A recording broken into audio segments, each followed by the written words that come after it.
I had high expectations for them. Another failure. This is most discouraging. You were always overly optimistic.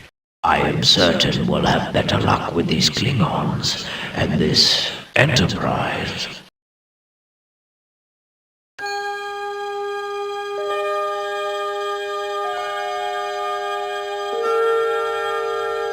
Space, the final frontier.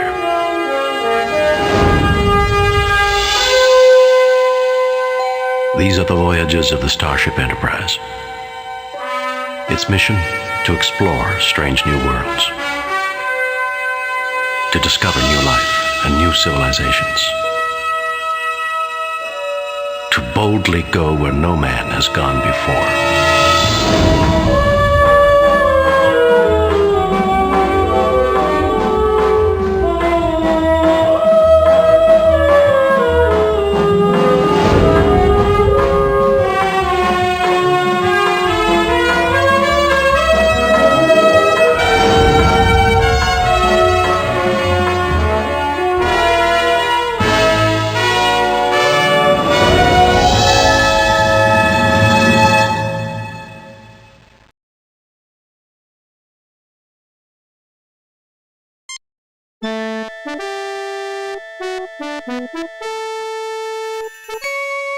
Captain's log, stardate 6223.8.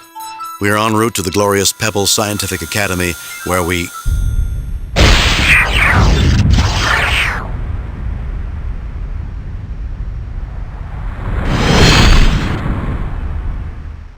Enterprise, this is Captain Luke Rayner of the USS Alexander. We have returned from the future. In 8 days, the United Federation of Planets will be completely destroyed. A new...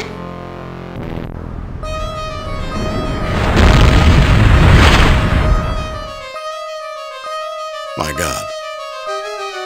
Captain's log supplemental. We have tracked the Alexander's course to Espoir Station, a scientific research facility in the Omega Maelstrom sector. We are about to set course for that system, hoping to discover the subject of its last ominous message.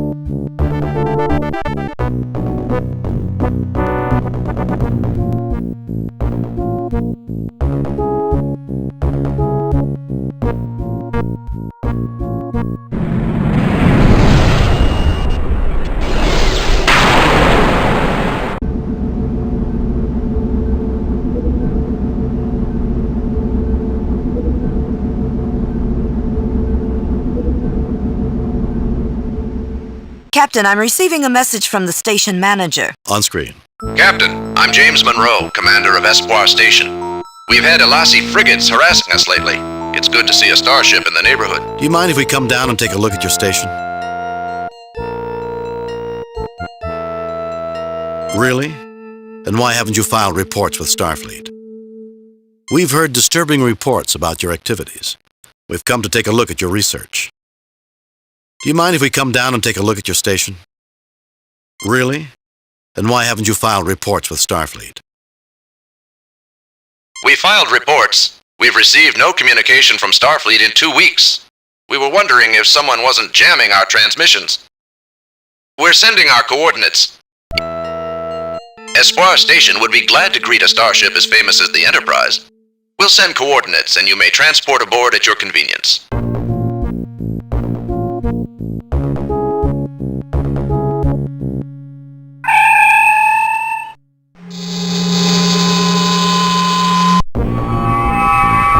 Greetings, Dr. Monroe. I'm Captain Kirk. Yes, it's been made clear who you are, Captain Kirk. Espoir Station is glad to meet you. In fact, we have something interesting to show you. That may be why we're here.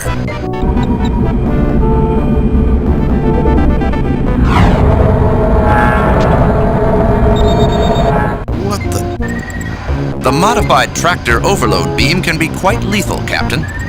I suggest you surrender immediately or we will crack your ship like an egg. Why are you doing this? You won't get away with this. How can a loyal Federation scientist do a thing like this? Why are you doing this? How can a loyal... Dr. Monroe's loyalty to the Federation is more tenuous than you believe, Kirk. Riddell. Jim, isn't he that maniac who wanted revenge on you and... I am the one who headed the Verdane program to build our improved versions of your starships. And despite the setback caused by your interference, I survived. I thought you were killed when your pathetic imitation of the Enterprise was destroyed. Fortunately, a Cloak Delassie frigate transported me before my bridge was destroyed. Fortunate for one of us, that is. You intend to destroy the entire Federation? Is that the only thing you ever think of, Bradell? Revenge? Of course, Bradell, even surrounded by your goons. You're still too much of a coward to face me in person. Guards, put them in the brig and let them rot. Is that the only thing you ever think of, Bradell? Revenge? Guards, put them in the brig and let them rot.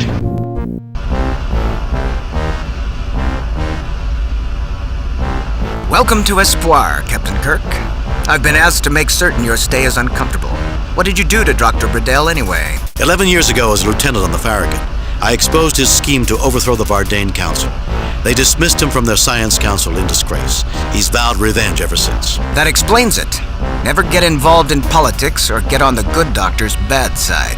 It doesn't sound like you care that much for Bradell. Well, he's never been interested in winning popularity contests. By the way, the name's Shem. Manao Shem.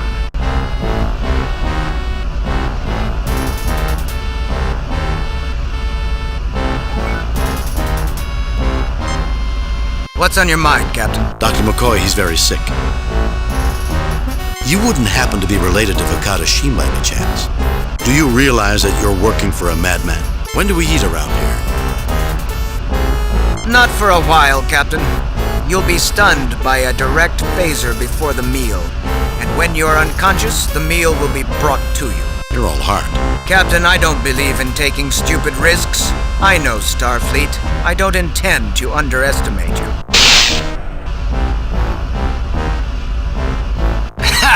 Sorry about that, Captain, but you have to admit that it was funny. I thought Starfleet captains knew better than to be thrown on their butt by a security field.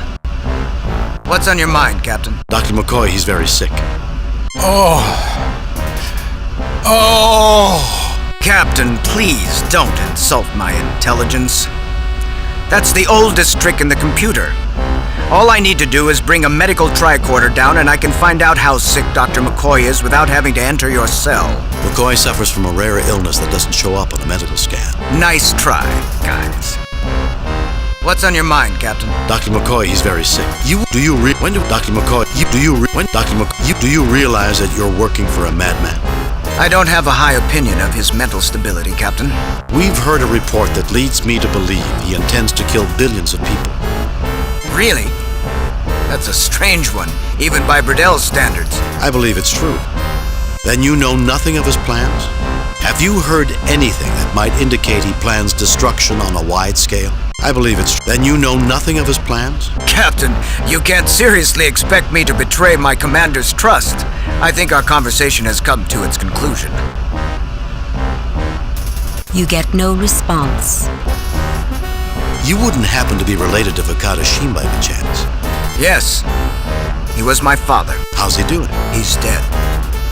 He tried to betray the Verdane Starship program to the Federation and was executed 9 years ago. I'm sorry to hear that. I knew him when I was on Verdane. He was a good man. Obviously someone felt differently. Since then, Dr. Bradell took me under his wing. I proved more able as a security officer than as a scientist. Then you should know that Bradell is insane. Why don't you try coming inside for a moment? Let's see how tough a security officer you are. And what do you think of your father's death? Then you should know that Bradell is insane. It doesn't matter. The only thing that counts is that I perform my duty. What about conscience? Would a threat to billions of lives persuade you to abandon this lunatic? What in the galaxy are you talking about? We came to Espoir because a starship returned from the future and told us that in 8 days the Federation would be destroyed. We tracked the starship's course to this system. I believe that Bradell is about to do something that will have cataclysmic consequences. I can't reveal my information, but I have strong reason to believe that Bradell is planning something that will destroy many billions of lives. Help us, please. Captain, if you can't trust me with your information, then I'm not going to betray my friends and my duty. I'll keep my ears open, but as far as I'm concerned, this conversation is at an end. Why don't you try coming inside for a moment? Let's see how tough a security officer you are. Starfleet captains aren't stupid. And if you've been on Vardane, you know our physical strength and fighting skill. I don't normally back down from a challenge, but I'm not going to respond like a simpleton. Why? And what do you think of your father's death? How do you think I felt? I called him my friend.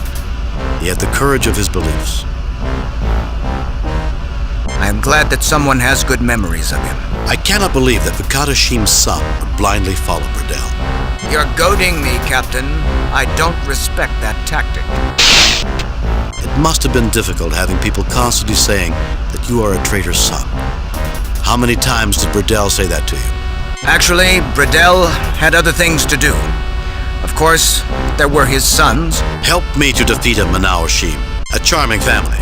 I don't know whether to admire your dedication or scorn your loyalty to someone who hates you. I really don't care how you feel, Captain. I'm your guard, not your punching bag.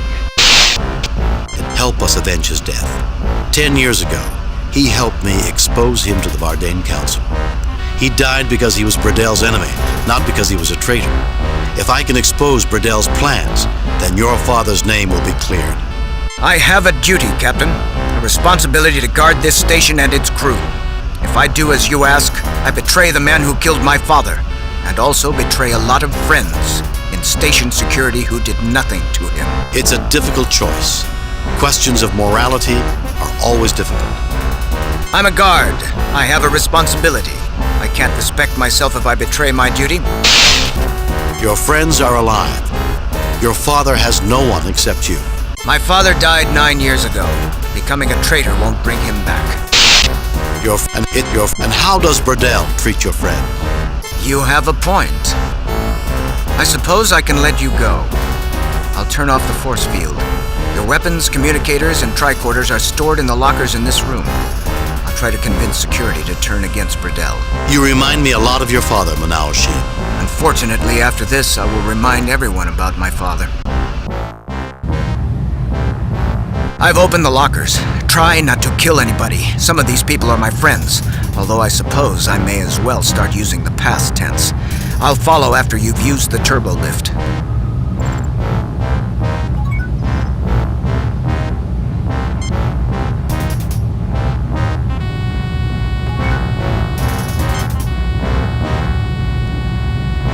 Phasers taken. No effect. Tricorders and medkit taken. Communicators taken. No effect. No effect. No effect. A passcard reader. This device opens the lockers when the appropriate passcard is inserted.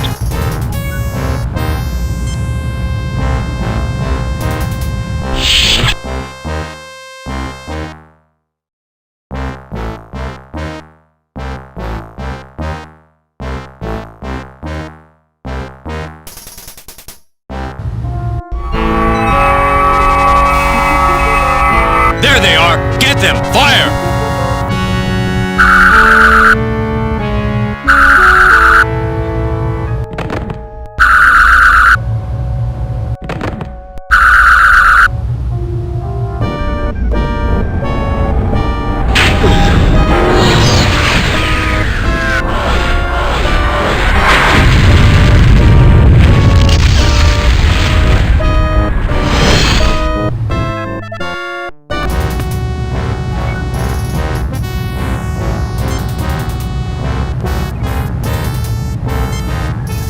I don't think that needs to be phasered, Jim.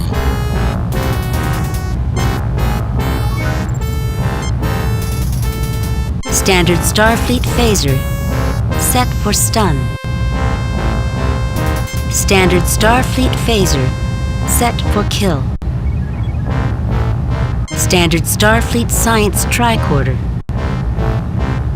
Standard Starfleet medical tricorder. Full of all known Federation lifeform data. Communicators taken. Standard Starfleet medical kit. More than just band-aids in this little black box.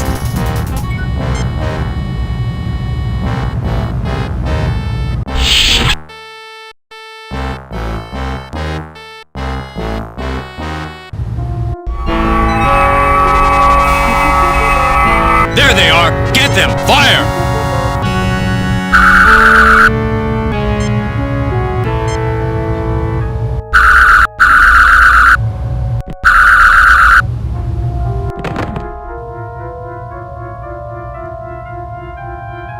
Captain, are you certain that is where you wish to aim the phaser?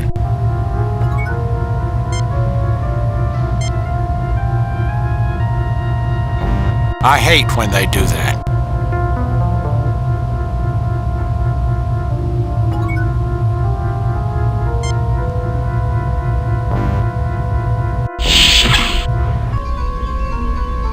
You're too late. I've set the computer on a continuous auto-diagnostic.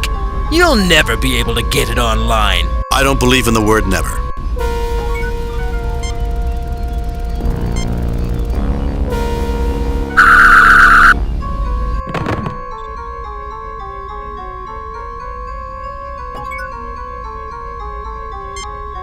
Dr. Leonard McCoy doesn't like working with machines, but doesn't like primitive medicine either. Mr. Spock seems perfectly at home in a room full of computers.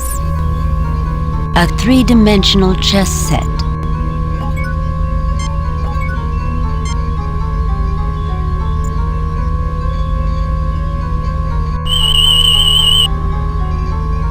Captain, the computer is locked into an infinite loop. It will continue playing the game until it defeats itself. I can interrupt the moves and input my own. Try rook to queen's level 3. That will threaten its bishop. Try knight to king level 1. That will shore up our defenses. We are maintaining a stable position with this game. We may attain a stalemate if we want that. Now let's see how it handles queen to king's level 1. It will take the knight or the bishop. How about rook to queen's level 2? It's risky. And quite unsuccessful. Your rook has been taken by its knight. Maybe you should leave the chess to Spock. We might recover by taking its knight with our bishop. I think we're sunk. Let's finish it by putting our king in certain checkmate. An abysmal game, Captain. It has mated you. The diagnostic cycle has ended. Excellent, Spock. Can you access the computer? The main memory unit will not accept my attempts to access. I will need to find a more friendly interface with enough memory to hold the information. An excellent move. Now let's push a pawn on king's level. Now move your other rook to support it on queen's level. We should be able to threaten the queen or the bishop. It seemed to be expecting something else, Captain. Its queen is vulnerable. Let's not be too hasty. Advancing the bishop to support the rook will give us a solid advantage on the board. A superb game, Captain. You have mated it. The diagnostic cycle has ended. Excellent, Spock. Can you access the computer? The main memory unit will not accept my attempts to access. I will need to find a more friendly interface with enough memory to hold the information.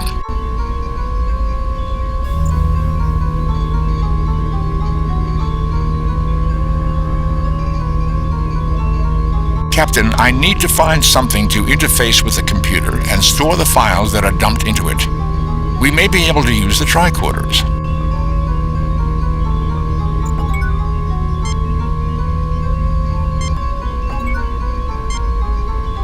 Standard Starfleet Science Tricorder.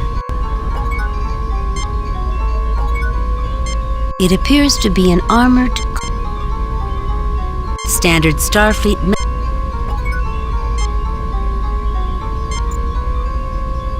Captain, I am connecting the science tricorder to the central computer.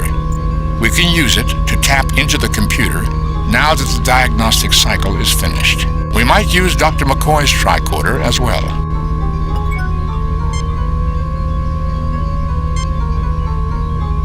Captain, I am connecting the medical tricorder to the central computer.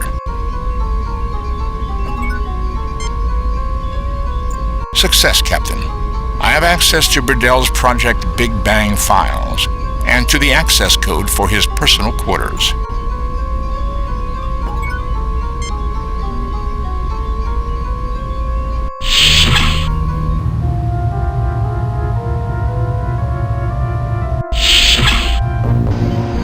Phasers on stun. We should only use force in places where it is necessary, Captain. Are you certain you have the correct target? It is fascinating how desperate situations can inspire such illogical actions.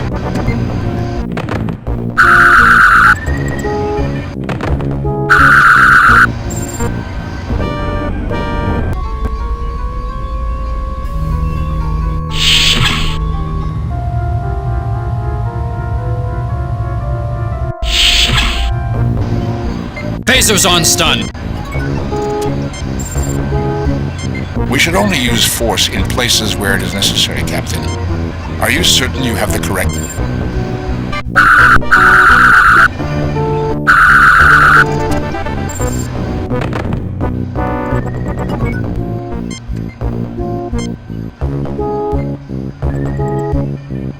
Oh, that's even worse than the damn transporter.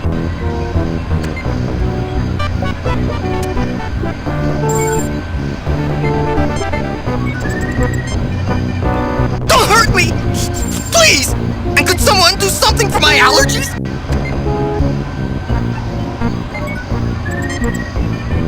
Mr. Spock, as emotional...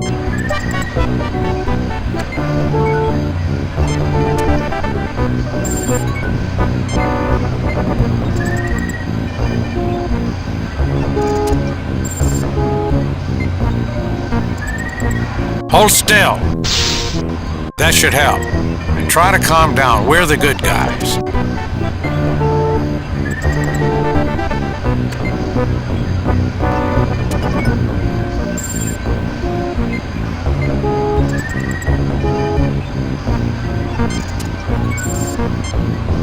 Thank you for helping me with my allergies.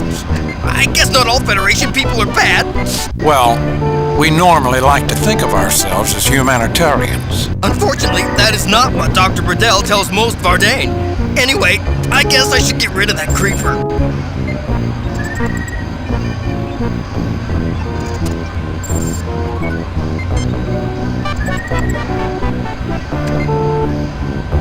I do not see the logic in that action. I am disabling their backups. It includes several systems that are not controlled from this station.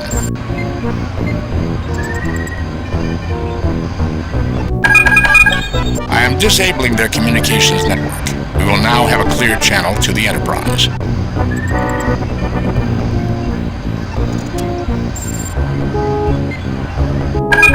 I am disabling their weapons control. I do not detect access to anything around the proto-event. Captain, I programmed the destructive sequence into the weapons control. It would require an engineering team to repair it. How dare you come aboard this station and disturb our delicate work, you Starfleet brute! And I thought Harry Mudd was annoying.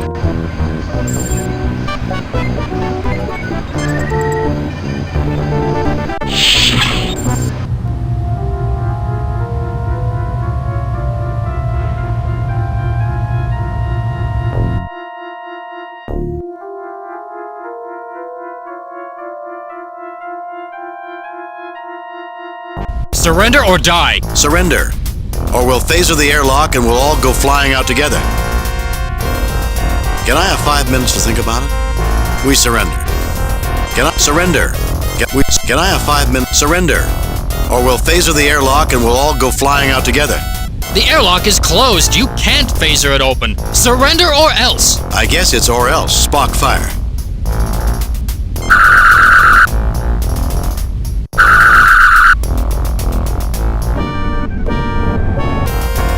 Can I have 5 minutes to think about it? No! Spock, fire. Okay, we surrender. Spock, fire. Okay, we surrender. Let's get their weapons.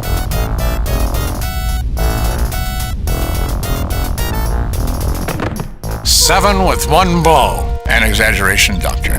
Come on, you two.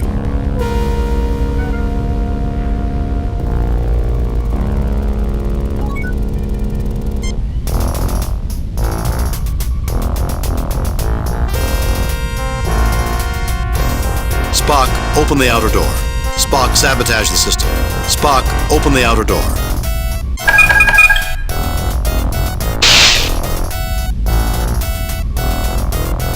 Captain, the door is open.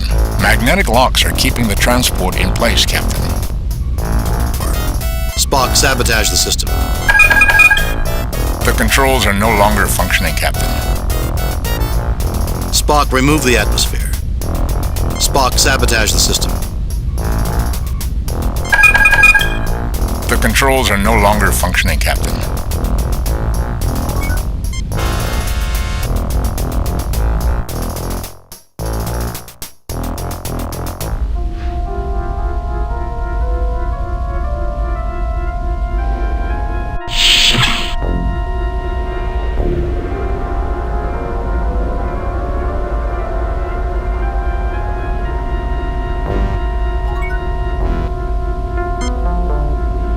This seems pointless. A comfortable pseudo-leather chair. An atmospheric purifier.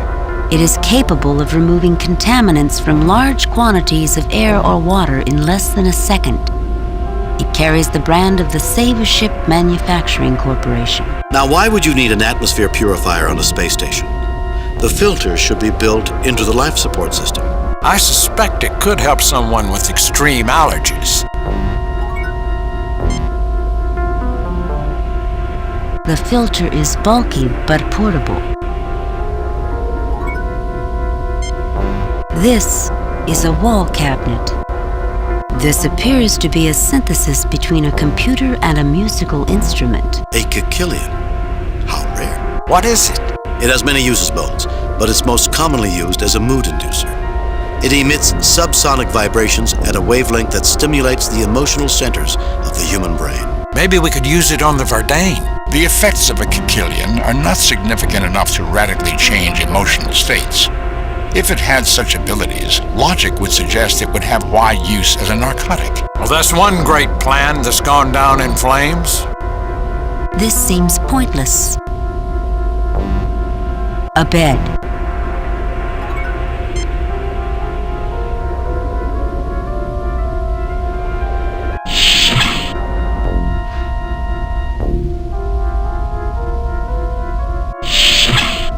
Rather cramped living quarters, only a small step up from Klingon ships. No wonder the Klingons have such a bad temper. We'd better be quiet. There's a gentleman on the bed who might quarrel with us if we wake him up.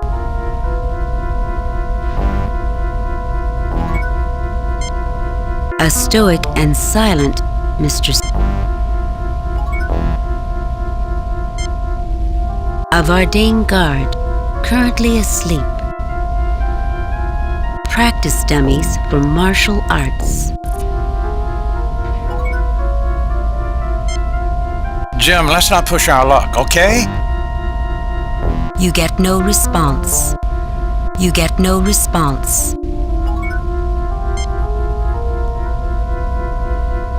I don't understand any of this, Jim.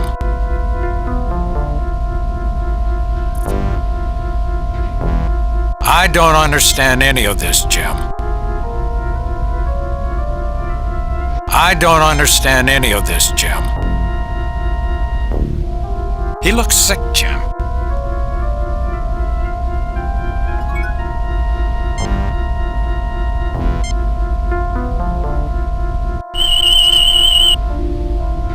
No wonder he's not on duty. He's suffering from cervix toxemia. He must have spent some time on Rigel 8.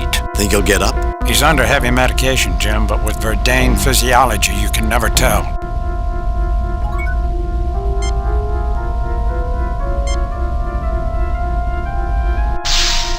This will keep him unconscious. I can't cure him with a med kit. His infection is not easily treatable.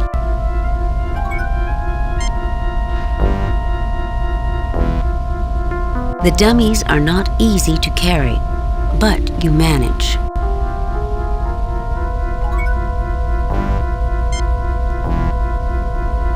Training dummies for martial arts practice.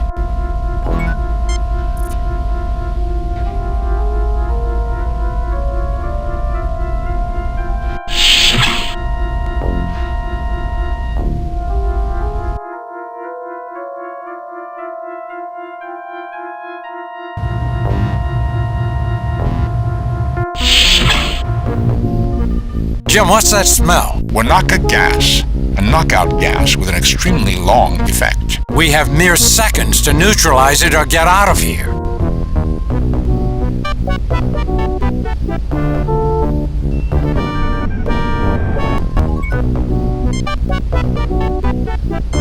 No, I don't think that's necessary. No, I don't think that's necessary.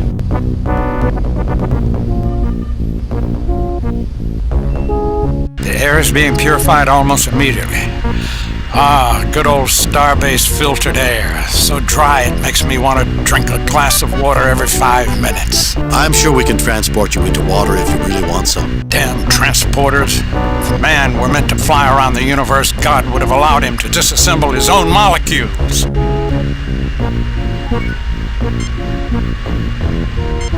We are ready to transport the dummies, Captain.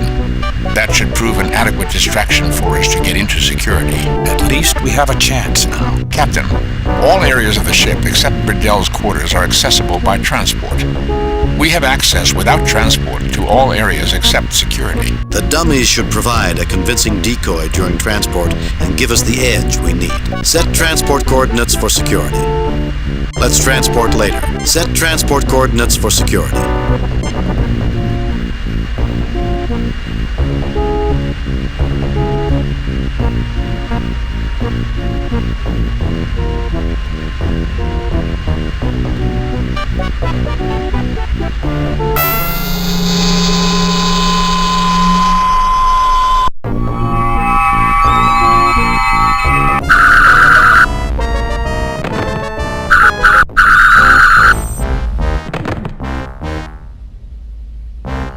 Damn it, I'm a doctor, not a target.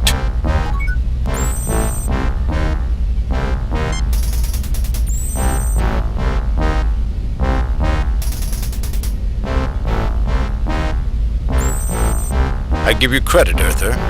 You show extraordinary guile. Well played, Captain. I'm not playing games. I'm trying to prevent Bridell from destroying the Federation. What's your name, mister? You're not so bad yourself. What are you doing, lowering yourself by working for a lunatic like Bridell? I'm not What's your name, mister? You're Derek Command. And you're James Kirk. And you're Spock. And you're McCoy. McCoy! My apologies. Tell me, Captain, what do you want? I need you to help me stop this madness. Bridell is leading all of us into destruction.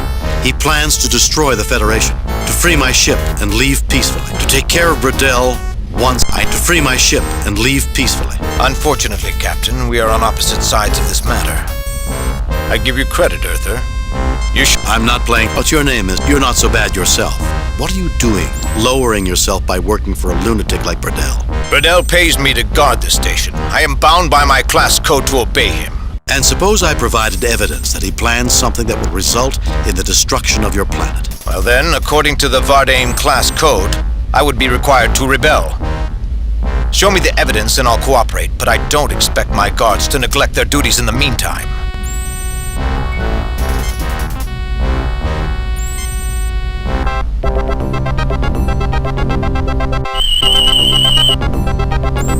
I have copies of Bridell's files taken from the main computer. I believe you will find them to be authentic and of extreme interest. The date on these files in the security code is from before you boarded. It appears you were telling the truth. This action will have consequences that are not in the best interest of the Vardane. I have no choice but to help you.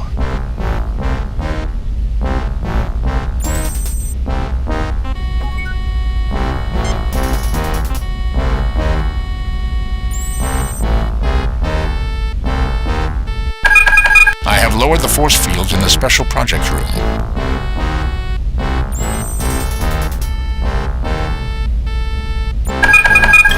I have deactivated the communications tracking systems, Captain.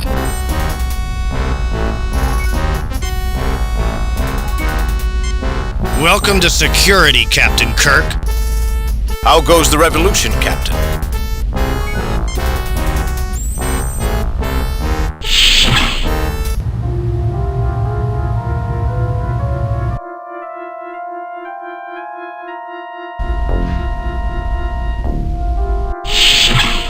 Jim, look out!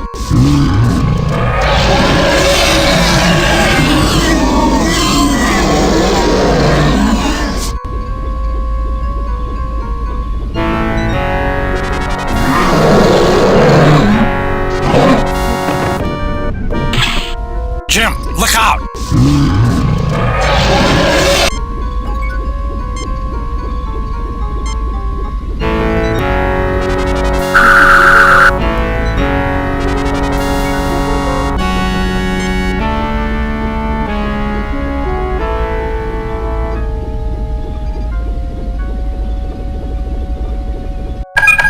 Captain, I have deactivated the tractor beam. The Enterprise is now free.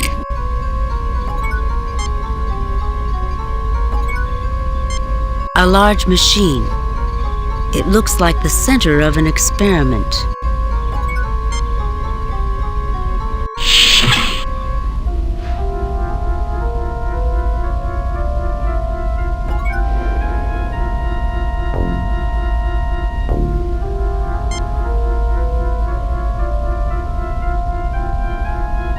Well, it appears all of those misspent years playing chess have finally been put to good use, Mr. Spock. We can now enter Burdell's quarters. Misspent years, Captain? Definitely, Spock. You could have been spending time studying or playing baseball with family and friends. Vulcans do not play baseball, Doctor. Nor do many humans in this century. Let's go. I want to have a few words with my old friend, Dr. Burdell.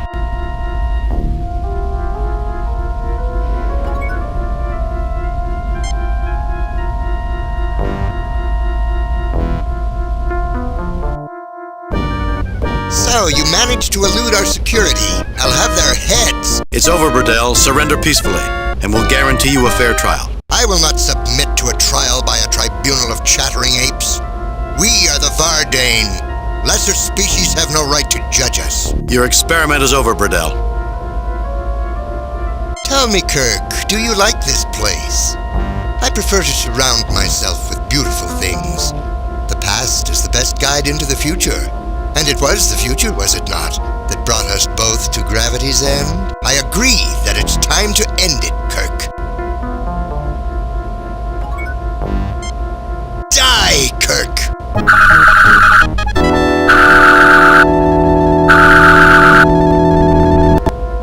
Morality transcends the differences in species, Burdell. You don't honestly think you can defy the three of us, do you, Burdell? Everything is already in motion, Kirk.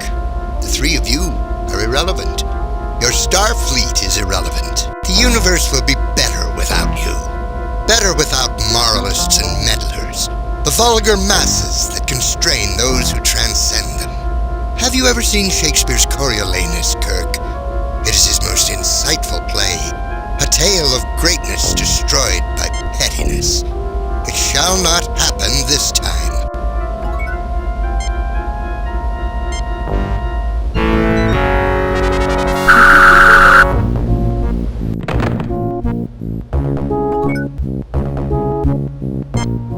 Is Burdell. For once in his life, he's not a threat to anyone. The Journal of E.S. Burdell.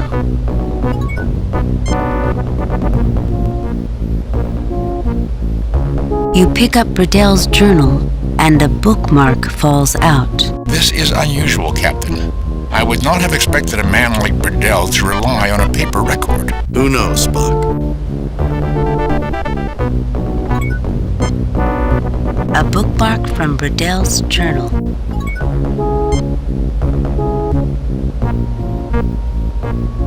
The bookmark is intricately decorated, not too dissimilar from a computer circuit pattern.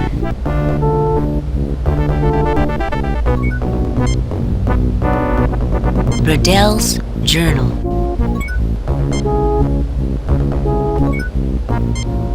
A food replicator. Is Burdell's bed. Oddly enough, the furniture demonstrates a classical taste that you would not have expected from Burdell. Burdell's nightstand. It appears in perfect condition. There is no room for sloppiness in his orderly existence. A dartboard. A very good likeness of James T. Kirk is its chief decoration. No effect. No effect.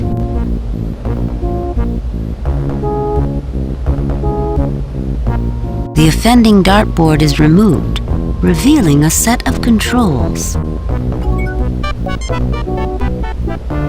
A computerized bookmark which automatically stores the last page that was read in micro-memory.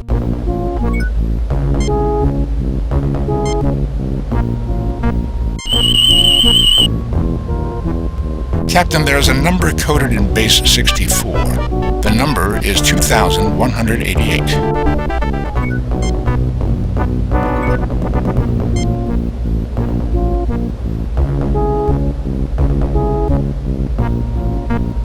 I am inputting the code from the bookmark. 2188. I have activated the code circuit. The proto-event weapon is decloaking. I have also managed to deactivate the station's shields and have a clear communications channel to the Enterprise. Broadcast the coordinates, Mr. Spock. Have the Enterprise destroy that weapon. The coordinates have been sent.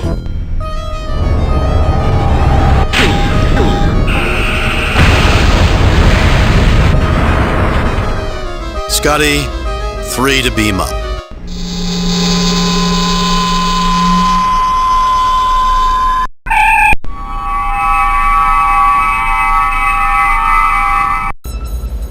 That has to be one of the most welcome explosions that anyone will ever see. There is turmoil on the Vardane Council, Captain. The members who supported Burdell's anti-Federation policies have been forced to resign. I expect improved relations between the Federation and Vardane. That's good to hear. Though history shows that suppressed movements like Bredel's have a habit of resurfacing at inconvenient moments. And Burdell is now a Federation prisoner. I hope this will not prove to be a rallying point for those Vardane who hate the Federation. I've received word that Mr. Shem's application to enter Starfleet Academy has been accepted. He should make a fine officer one day. Captain, I'm receiving a message from the USS Alexander. The Alexander? Temporal paradoxes are most fascinating, aren't they, Mr. Spock? Are you attempting to annoy me, Doctor? On screen. Luke Rayner here. I know we've never met. Yes, of course. We got your signal, and Starfleet has asked us to assist in cleaning up your operation. It's good to have you with us. Better than you could possibly guess. I don't understand, Captain. It's a long story. Come aboard, and I'll tell it to you. I have reviewed your report from your recent assignment, Captain, and have a few comments. The top brass at Starfleet are impressed with the results of your recent performance. Outstanding work, Jim. Keep up the good work. Kane out.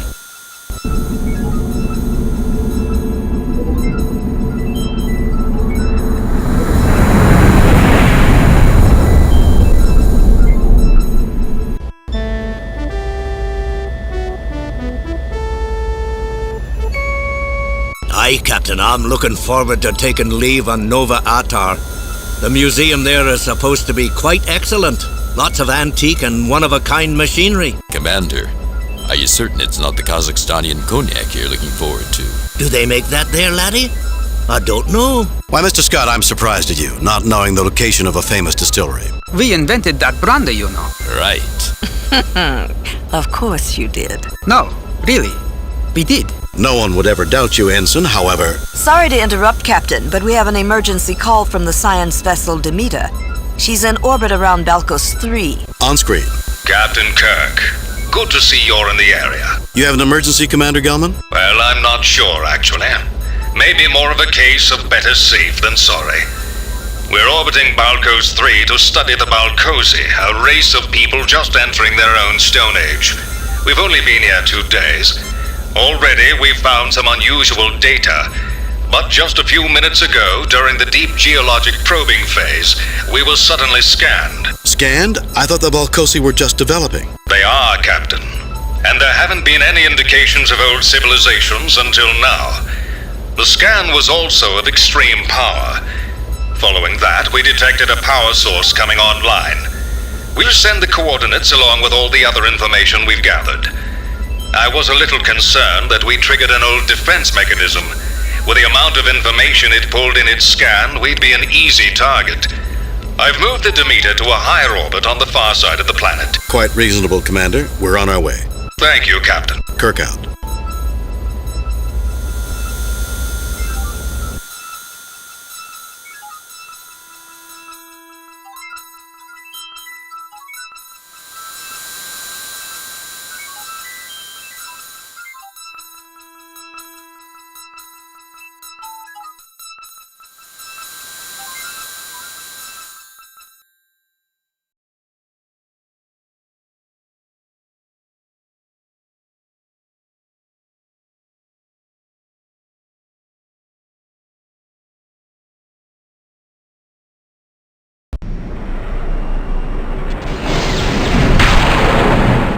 Approaching Balcus 3, Captain.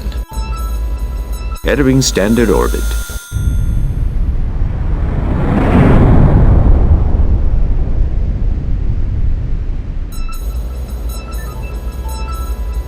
Spock, come with me. Scotty, you have the con, Lieutenant. Ask Dr. McCoy to meet us in the transporter room. Yes, Captain?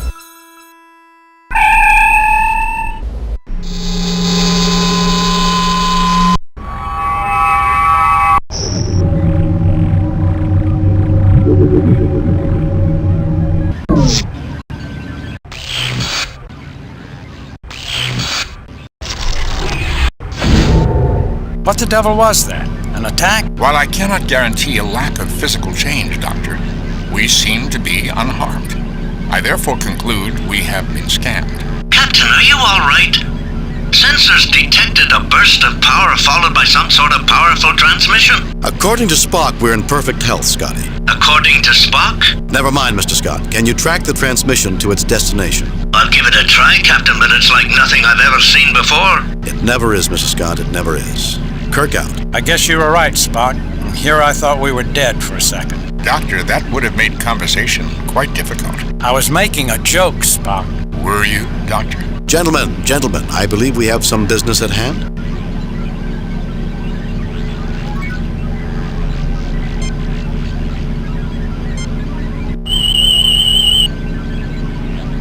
I cannot get an accurate reading, Captain, due to a force field. However, it appears to be a transmitter. Gas plasma displays, Captain. Readings show that they have been activated recently. Readings indicate an organic compound is being pumped through that piping, Captain.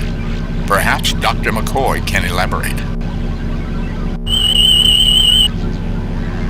This star is made from native minerals and shows the propensity to emit low-level light. It shows a high degree of machining, Captain. It is an unknown piece of equipment inside an energy field. The energy field around this scanning device prevents a detailed examination. A door constructed with an unknown alloy. Circuitry controlling the door.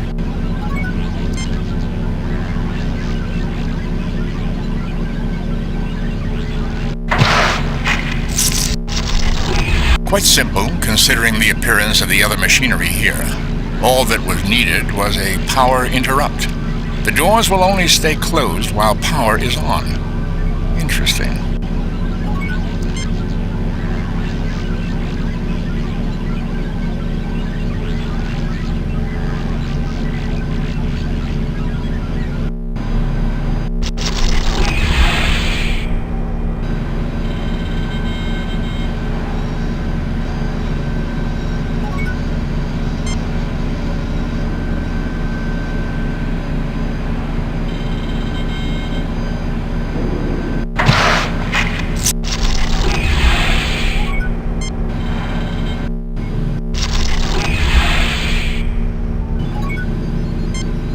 A recharging station. You know, this panel looks a lot like all the other ones. You know, this panel looks a lot like all the other ones.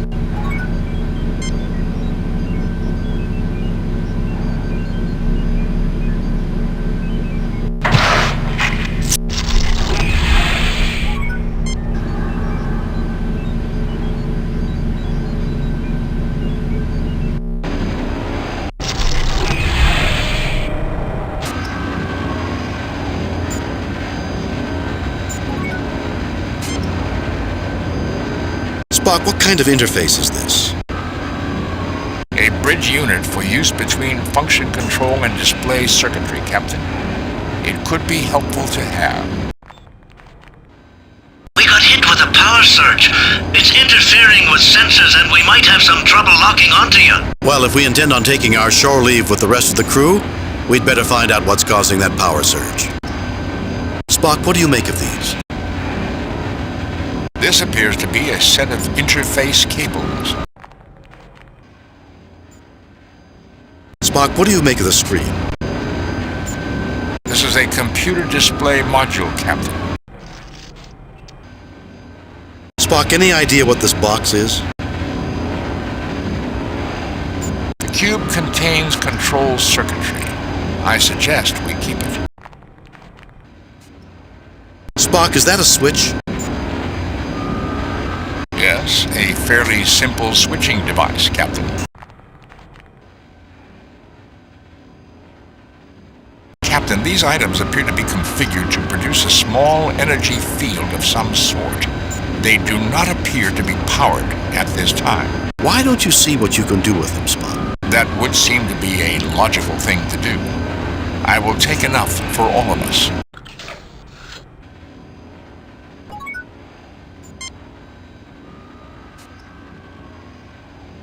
A small gray badge.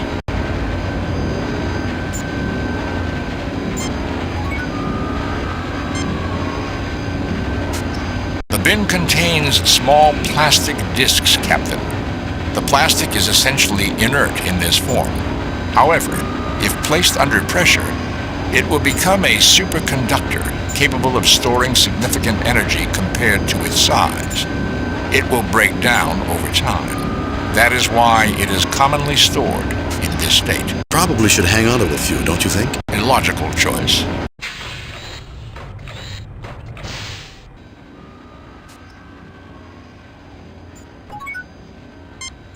Another unknown alien machine. A high-pressure device for joining two objects.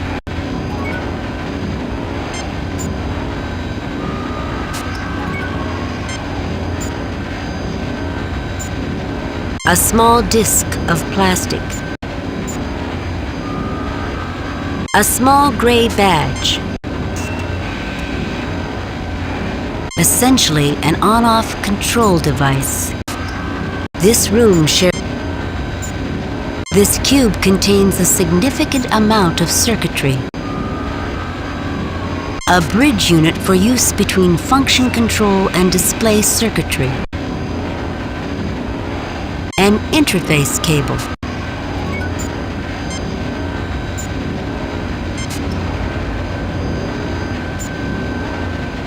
This is a very specialized pressure device, Captain. These badges go into this hopper and will be combined under pressure with an item placed in the other hopper. Well, I think it looks like a button maker. Can it make me a badge that says if man was meant to transport, his atoms would already be scattered? Possibly, Doctor. But after pressure application, it would be unlikely you would be capable of reading much. You're not a lot of fun, Spock. I did not realize that was part of my job requirement, Doctor. Is it part of yours? At times like this, yes. The badges have been placed into the hopper, Captain.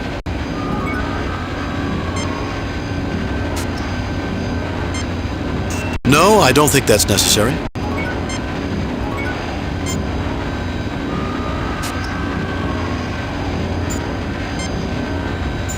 No, I don't think that's necessary.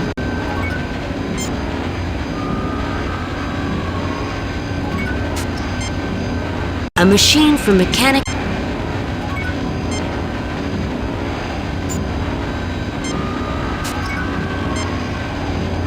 Communicators taken.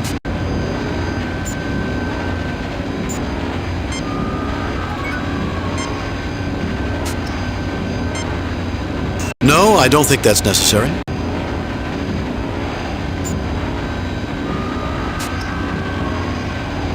No, I don't think that's necessary.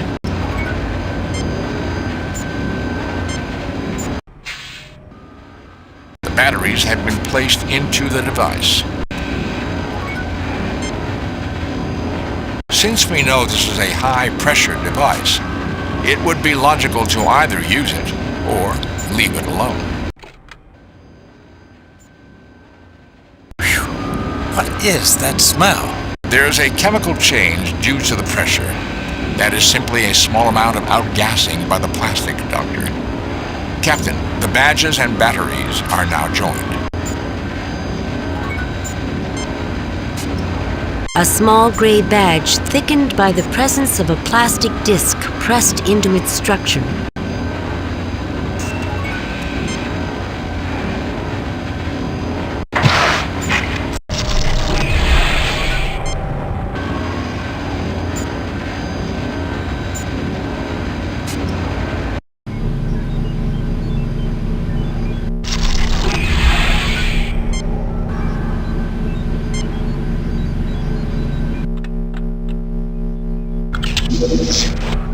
The badges change color. I believe the units are now fully operational. Hopefully these badges will help us with some of these force fields. We should each keep one of them with us while we're here.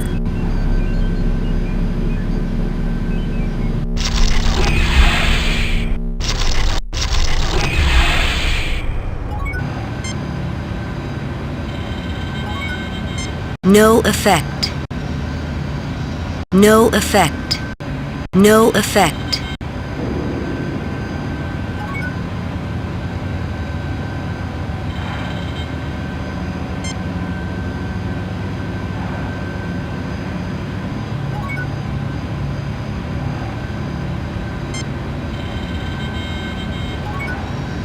A view screen that looks very similar to the one on the Enterprise.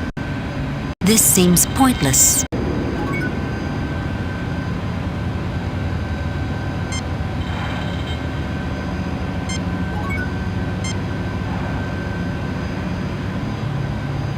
No, I don't think that's necessary. Captain, I do not have the equipment necessary to activate the screen. I don't understand any of this, Jim. No effect. Computer, are you on? Maybe I'm not the man for this particular job.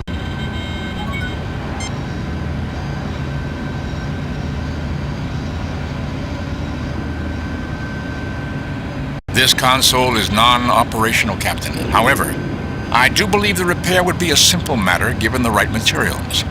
There are essentially no controls or displays available at this time. Captain, I do not have the equipment necessary to activate the screen.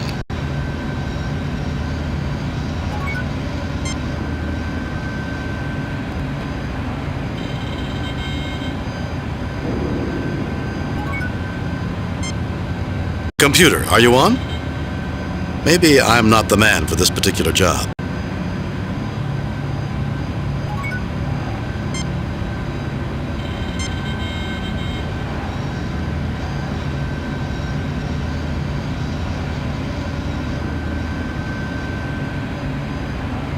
This modification is not all that is necessary to gain access to the computer. It still requires a display unit.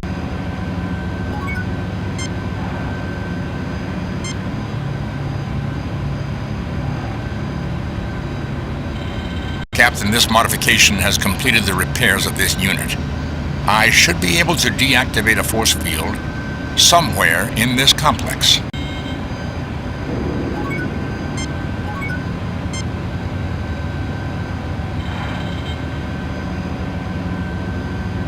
I can shut down the unknown force field. Should I continue? Yes, I don't care what it is. I want it off. Captain, my attempt to turn off the force field has triggered some sort of computer activity. It is awaiting confirmation to bring a display up on the screen. Shall I confirm? I don't know if that's a good idea. Let's wait. By all means, Spock. Curiosity may kill cats, but I'm hoping humans will fare a little better.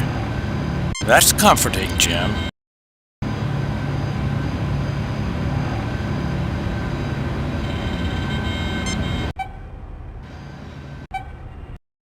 It appears we have chosen correctly, Captain. The controls indicate that the force field has been dropped.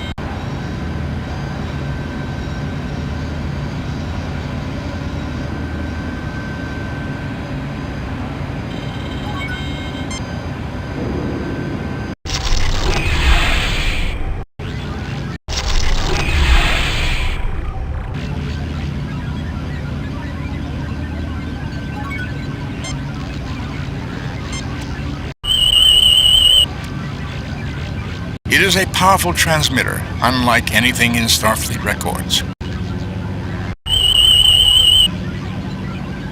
It appears to be a detection device. Judging by the complexity of its circuitry, I would gather that it is quite sensitive.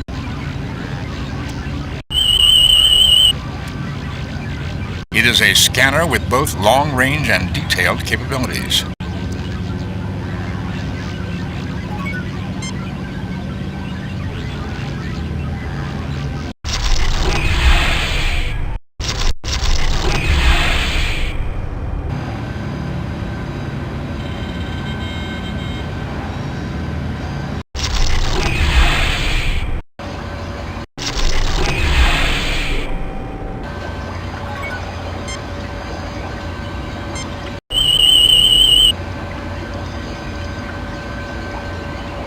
Fascinating. This device siphons material from the other unit by way of the pipe overhead. It possesses the ability to move a substantial amount of material.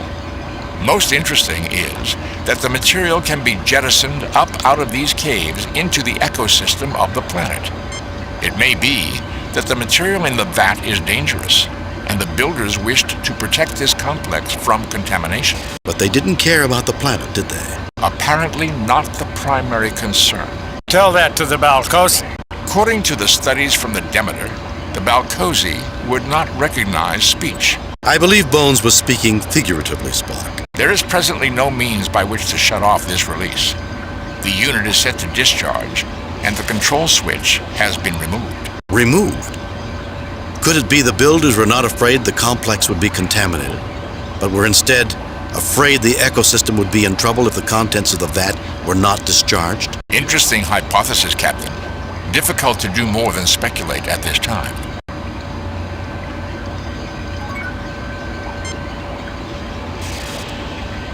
This is a food-producing unit, Captain. There's a fast-growing bacteria inside. The bacteria is continually being harvested, and units of food are being produced and carried elsewhere by that large pipe.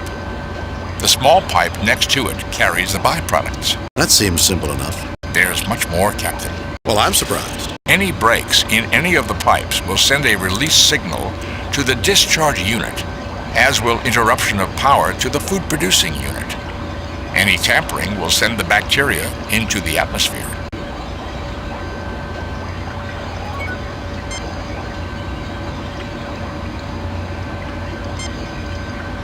Assuming the appropriate signal is received, this unit can be shut down safely.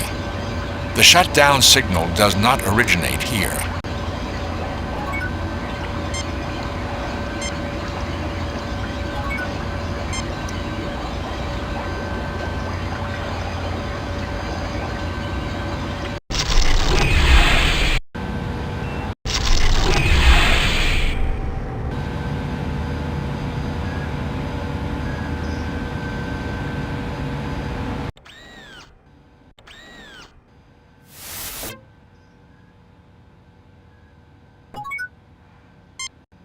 The creature looks at you quizzically and gibbers for a moment. Captain, I will attempt to restrain the Balcosian when he stops to eat.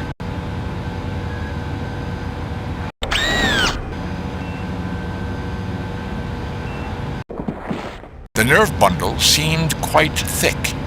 My assumption is that the Balcosian is unharmed, but will remain unconscious for a considerable time. Jim, the Demeter scans noted a medical examination room next door, and I'd like to take this Balcosian there and check him out. I want to see what that gas is doing to him. Not a bad idea, Bones.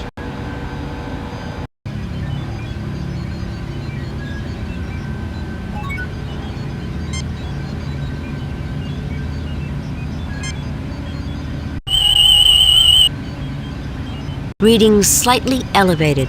I feel perfectly fine, but this idiot machine doesn't think so. And you are having difficulty choosing which to believe, Doctor? I know exactly which to believe, Spock. And I know what you meant, too. Gentlemen, please. To think I brought you two instead of some of the other crew. Rub it in, Jim.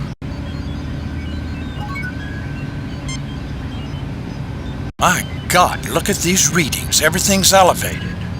Small wonder that the Balcosi are in turmoil. Every aggression-related hormone in this guy's body is working overtime. What's causing it, Bones? That little hiss of air was loaded with pheromones, Jim. The creature inhaled them and immediately went into overload. This must happen at random intervals when they collect the food. I hate to sound like Spock, but there's more, and it's pretty fascinating. Also horrifying. The pheromone is perfectly tuned to the Balcosian physiology. It's like somebody genetically engineered both. Didn't the Demeter report say there weren't enough records showing the Balcosian presence on the planet? Could they have been put here on purpose? It is possible we have stumbled in on an experiment, Captain. With the subjects being treated like rats, it's criminal, Jim. These can be thinking beings. I'm not certain it is the Balcosi that are the subjects, Bone. I think it is us. Interesting hypothesis, Captain. What is your supporting data? It's the way all of this is set up, Spock. I can't put my finger on it, but it just feels so set up. We keep finding out just enough to make choices. The real question is who? Who's doing this to us? And to what purpose, Captain? Why? Why indeed, Spock. Why indeed.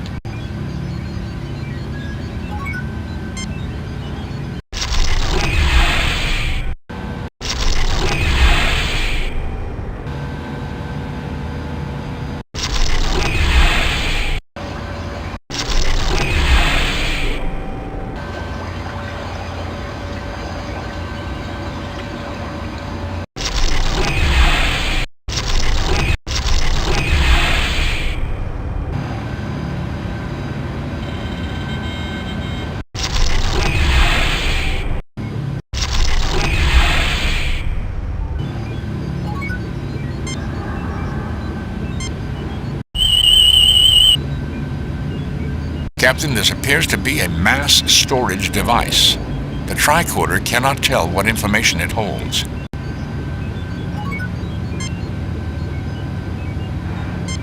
No, I don't think that's necessary. No, I don't think that's necessary. No, I don't think that's necessary.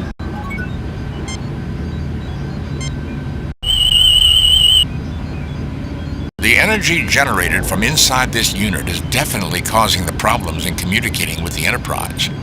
It will undoubtedly block any attempt at transporter lock-on also.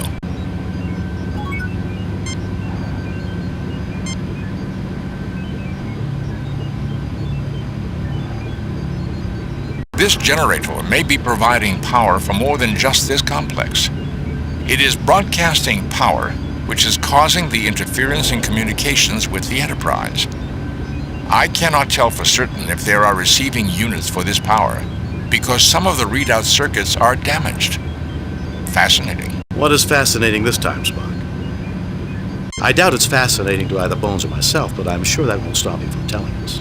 What is fascinating? I doubt it's fascinating. You tell him, Jim. I'm getting sick of this alien smarter-than-thou attitude. If either of you had an ounce of logic, you would be more prepared to listen to my information, and possibly even understand it. Bordering on insubordination, aren't we, Mr. Spock? I always knew that no emotion garbage was just a cover. He thinks he should be in charge. Mr. Spock, I'll have those findings from you right now. Captain, it appears the circuit was deliberately damaged. This would only be possible if the force field were down. Who would damage their own machinery? And for what purpose? More and more curious, Mr. Spock. Also, Captain, I am able to determine that if power is interrupted rather than shut down from this console, it will send a signal to that effect. The signal will trigger some other event. I do not know what the event will be. The readout is now fully functional. There are other locations on this planet receiving power from this generator. Most peculiar. The locations of these units are not in the database. And you think they should be? It would be logical, Captain. But removing the circuit that controls the on and off functions of this device would also be illogical. Are you trying to tell me that's what happened here? Exactly, Captain. Until that repair is made, it would be impossible to execute a proper shutdown procedure.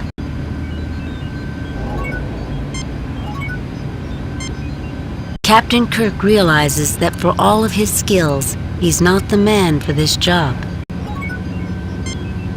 No effect.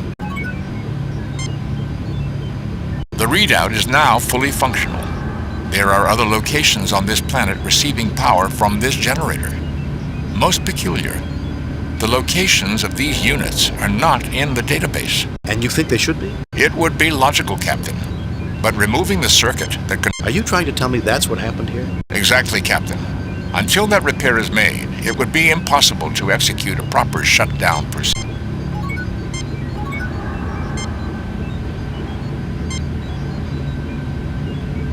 The repair is complete, Captain.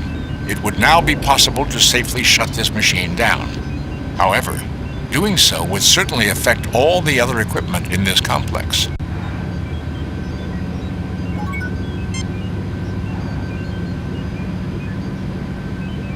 Captain, there's a small display active. It appears that this device is a memory unit, an archive. Most amazing. The information is in volatile memory. If power were lost to this device, all information contained within would be lost.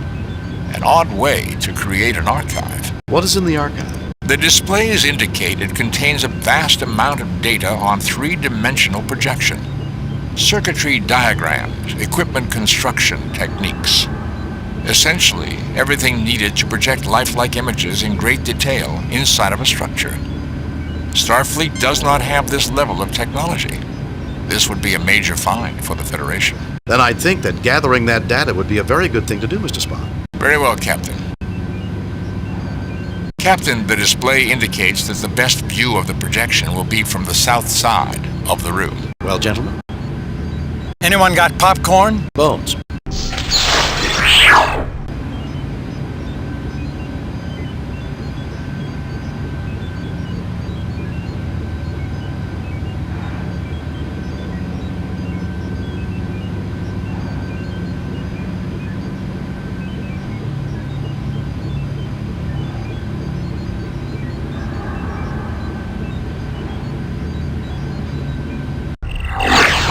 Impressive, Spock. Captain, I'm not responsible for that occurrence. However, I did discover that accessing the memory will not only trigger the shutdown of this unit, it will also send a signal to another device, most likely one somewhere in this complex. Damaging the unit will also initiate shutdown and signal transmission. There's no way around it? None, Captain. What is this, some kind of idiotic test? Don't fool with that, Spock. You'll poison this planet and make these inhabitants permanently aggressive. Doctor, you do not know for certain that whoever placed the Balcosi here did not intend for that to happen. The aggressiveness may be what they need to develop further. And the information in the archive is a reward for sending the Balcosi into the next stage of their development. You just want to get your Vulcan fingers on that precious scientific information. More like 30 pieces of silver for condemning the Balcosi to the lives of violence. Jim, you can't let this unfeeling monster do this to the Balcosi. Do you wish me to continue attempting to access the archive, Captain? Yes, Spock. That information could be critical to the Federation. Let's hold off until we get a little more information. Yes, Spock. That information could be critical to the Federation. I have the data, Captain. The archive is now empty and has sent its signal. I'm not happy about this, Jim. I think we're dooming the Balcosi to eternal strife, not to mention what it's doing to us. Spock may have had it right. This might have been the plan all along. Someone obviously set all this up. Would they possibly put the Balcosi in a position to be negatively affected? Captain, the energy field has dropped enough for us to communicate with the Enterprise. Kirk to Enterprise. Scotty, are you there? Captain Kirk, good to hear your voice. And yours, Scotty. 3 to beam up.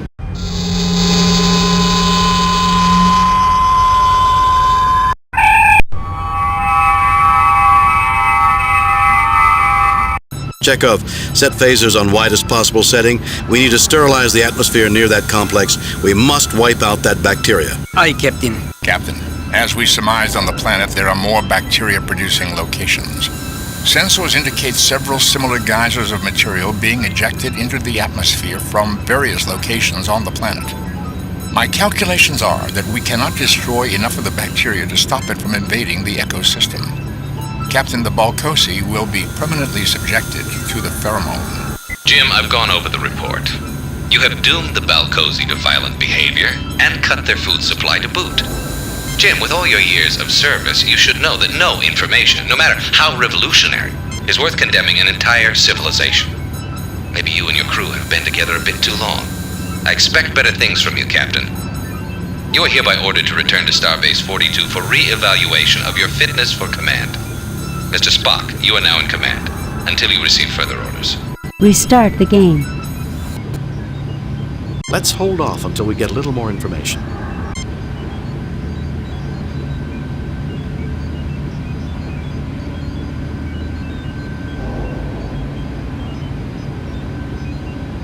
Captain, do you wish me to start the shutdown sequence on the generator? Let's hold off on that for now, Spock. Shut it down, Spock.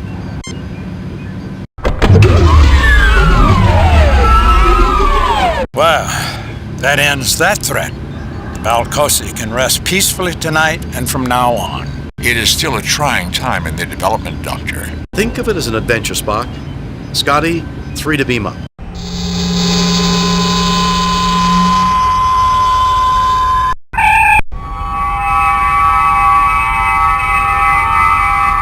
Captain, the power source has completed its shutdown cycle.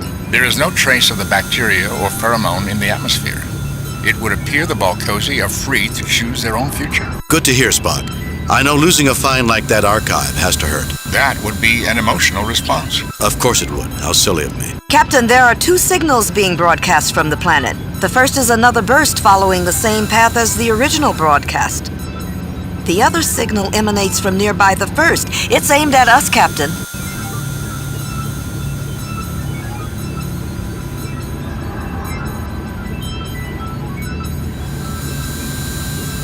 Message from Starfleet, Captain. On screen, Lieutenant. Interesting report, Jim. I think you were right to release the Balcosi from outside influence. Too bad you couldn't retrieve the archive. No one at Starfleet has any idea who is behind all this, or what the testing message was all about. Keep us informed as you find out more. I've got confidence in you, Jim. I have reviewed your report from your recent assignment, Captain, and have a few comments. I am very pleased with your performance. It was a perfect mission, Jim. Your reputation as Starfleet's best starship captain is secure. Kane out.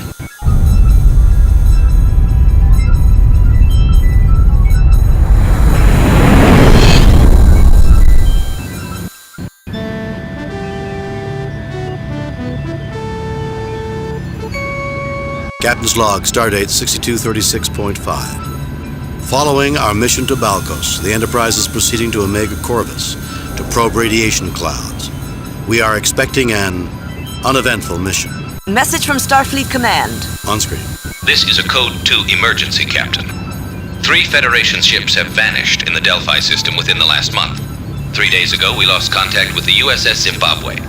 You are to go to the Delphi system and find out what's happened to our ships. Starfleet out.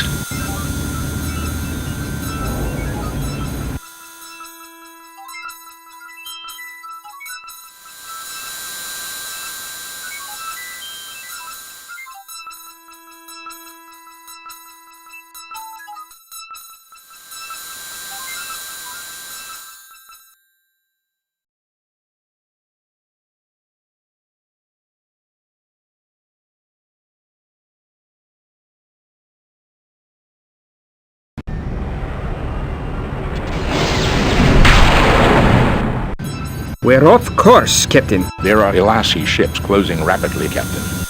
Captain, an Elasi frigate is decloaking. This looks interesting. Message from the Elasi captain, sir. On screen. You shouldn't have come here, Kirk. Now we must destroy you.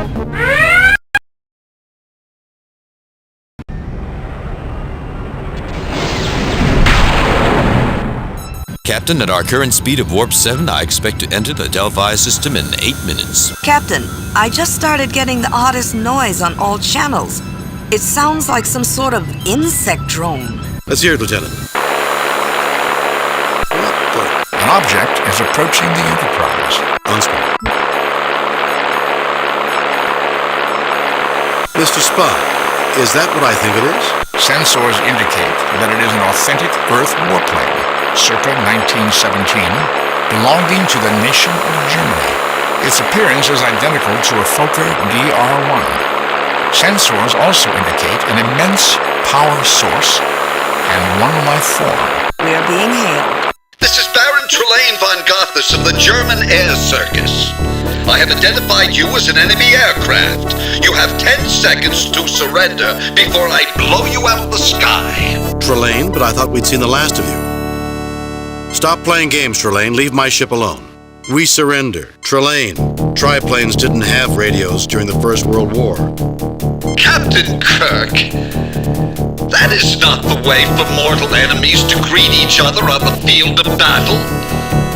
Of course you hadn't seen the last of me. I am Trelane, the humble Baron of Gothus. Humility is not something that I would associate with you, Trelane. I suppose we're going to get another tantrum from a runaway child with too much power for his own good.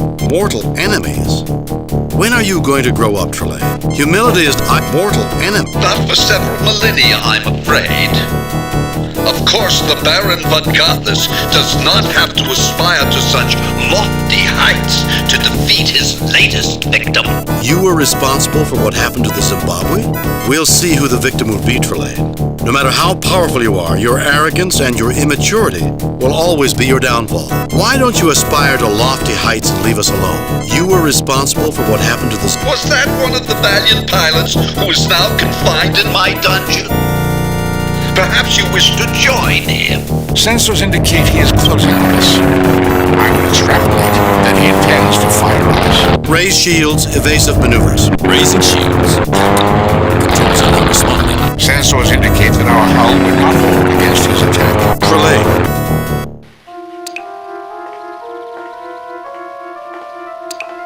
We have been unconscious for a considerable length of time, Captain. This is Lieutenant Commander Ellis, First Officer and Security Chief of the USS Zimbabwe. Hello, Mr. Ellis. Where is your captain? He was in sickbay at the time that triplane attacked us. I don't know what's going on. What is going on, Commander, is a gentleman named Trelane, an immature child of a race with vast powers. Somehow he acquired an unhealthy fascination with human military history.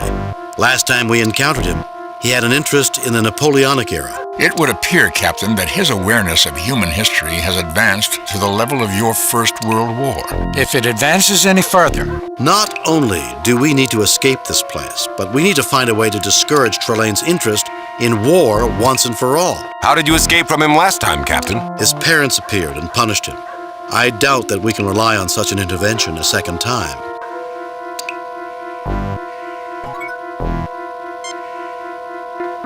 There are many bundles of sticks piled against the wall. There are many bundles of sticks piled against the wall. The only door in this room, it is locked. You pick up a stick. A crate. It is labeled Schnapps. It is unopened. The crate is too heavy to take with you.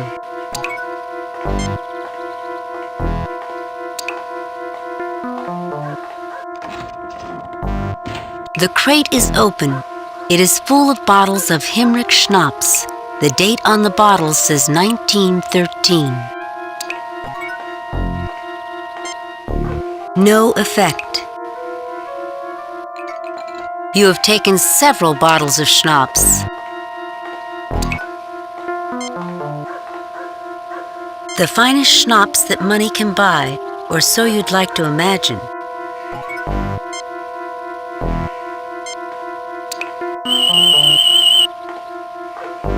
It would appear to be an ordinary crate, Captain. Of course it's a crate. It looks like a crate, feels like a crate. What else could it be? Doctor, we are dealing with an entity who is capable of sustaining an artificial atmosphere on a planet and then flying that planet around the universe like a starship. Spock's right, Bones. When we're dealing with Trelane, we need all the information that we can get. Something that looks trivial might be the key to defeating him and saving the Enterprise. And the Zimbabwe. These sticks were taken from a pine tree. Given their shape, I would speculate that they are used for kindling. Ordinary straw, Captain. The tricorder detects no unusual properties. There is nothing unusual about the door. I am conducting a sensor sweep of the area. We appear to be about 15 meters underground. There's a single human life force stationary, approximately 6 meters from the door, and about 6 life forms in our immediate vicinity on the surface.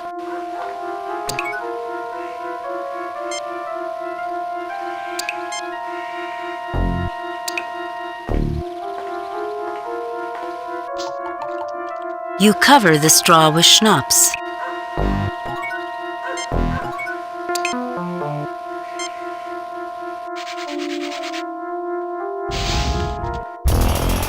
What's going on here? We should leave this building immediately. The proximity of this fire to a large concentration of alcohol puts us at considerable risk.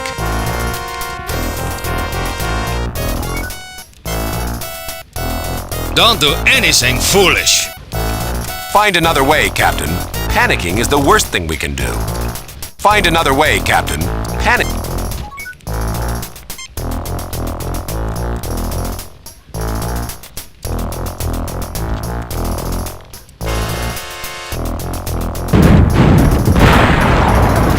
Restart the game. Do you think the Baron cares if you burn to death? Who is this Baron? Trelane? Don't be a fool, man. If you keep us in here, you'll die too. It depends on whether he likes his prisoners rare, medium, or well done. Who is this Baron? Trelane? The noble Baron Trelane welcomes you to his humble home. Humble? It's burning. We've got to get out of here. Trelane, noble?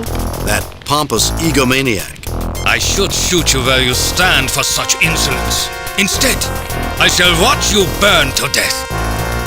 The guard says nothing, but he stares intensely at you as the rising flames are reflected in his eyes. It depends on whether he likes his prisoners rare, medium, or well done. American humor leaves me cold, Kirk. It looks rather warm to me. If we stick around, it'll get even warmer. What does Trelane want with us? I'm not interested in your opinion. Where's Trelane? What does Trelane want with us? Be patient, Kirk. The noble Baron of Gothos shall reveal all in good time. Of course, if we burn to death, he won't have a chance to gloat. Trelane, noble? I'm not interested in your opinion. Where's Trelane? In his castle. But it will not be easy to see him, Kirk. He is a very busy man. Don't be a fool, man. If you keep us in here, you'll die too. You have a point, Kirk. Go. I will be following. Our soldier friend seems to have gotten separated from us. I heard some windows breaking on the other side of the building. I assume that was him. The building is structurally sound, Captain. I doubt that it would collapse, but as a precaution, I would not enter it again. But where are we, Mr. Spock? Isn't it obvious? In trouble. Do you have a problem, Mr. Ellis? Yes, sir, I have a problem. His name was... The Baron does not appreciate vagrants. Why that?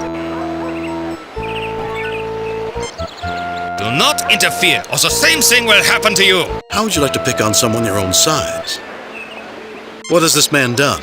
You're really a tough guy, aren't you? It can't be easy to bully some old man. I'm really impressed. How would you like to... What has this man done? That is none of your concern.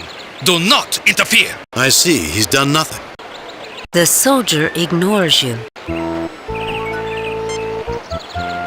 Do not interfere, or the same thing will happen to you. How would you like to pick on someone your own size?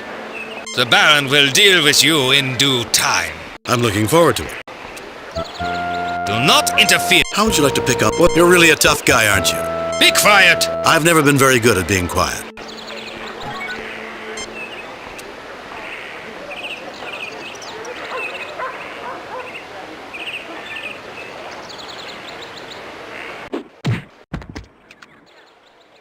Having fun, Jim?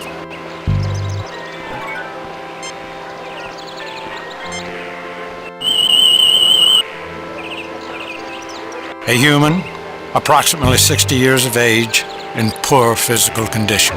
His hip is broken, Jim. He needs our help. I don't see any medical emergency, Jim.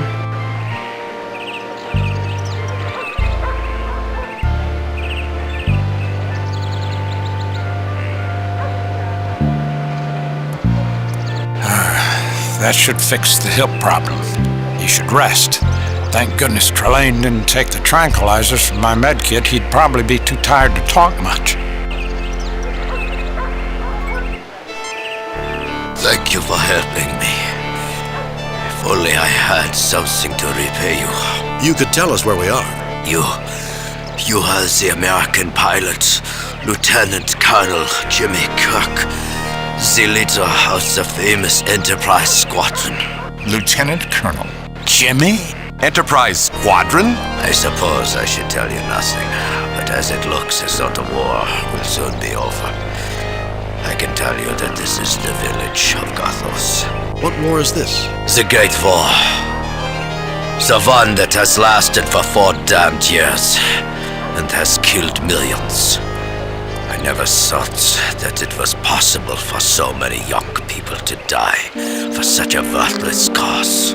I believe he refers to the first of your world wars. Could you answer an important question for me, sir? What year is this?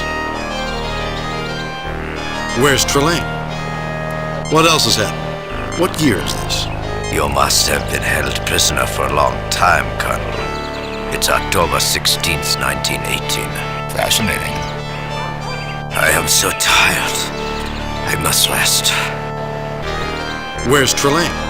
Baron Trelane von Gothos has retired to his castle to await orders. He has vowed to kill you if you should ever meet again, Colonel Cook. What else has happened? It is rumored that our forces are mutinying, and that our ambassadors have met with Mr. Wilson to discuss an armistice, but that Mr. Wilson will not negotiate with anyone except an elected government. Baron Trelane has retired to his castle and sees no one. His men are nothing more than bullies. You get no response. You get no response.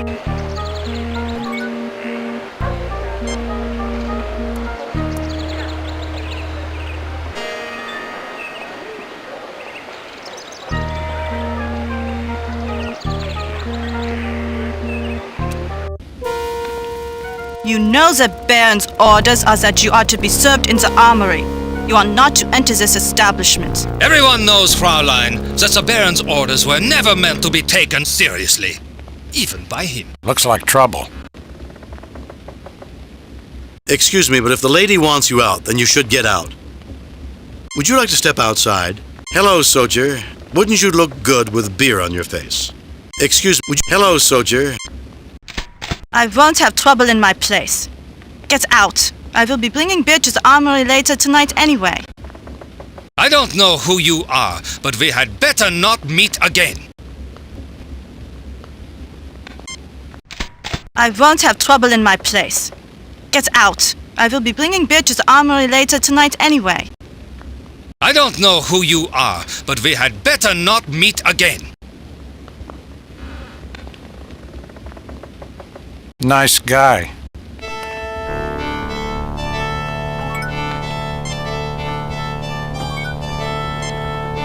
Gretel Gernsbeck, the hostess of this establishment. No effect. I do not believe the Fräulein is an enemy, Captain.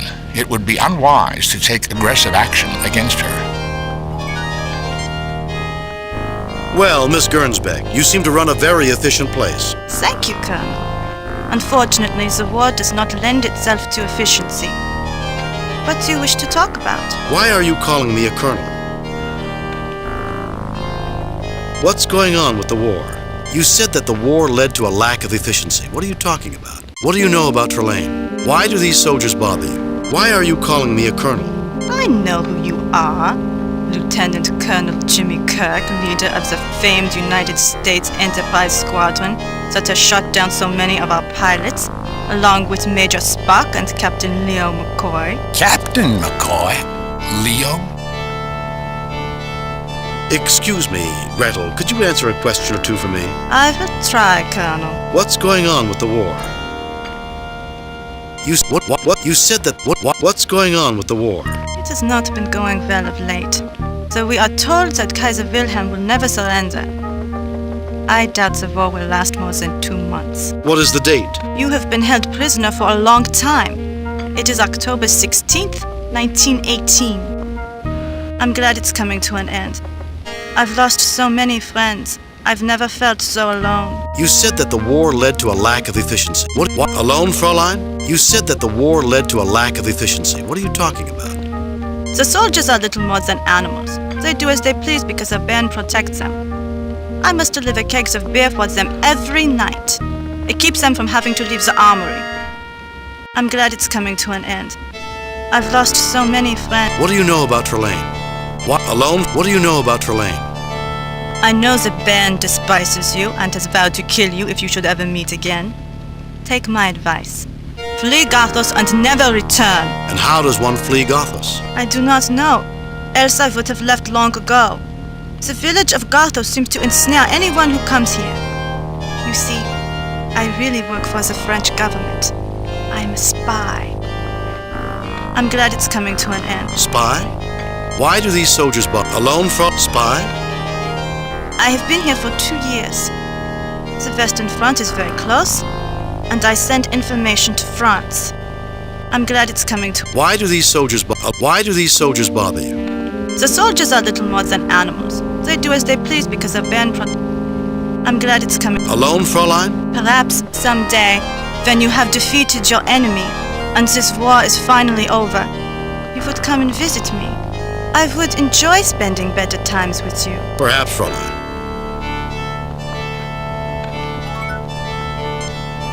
Kegs of beer. They are marked for delivery to the armory.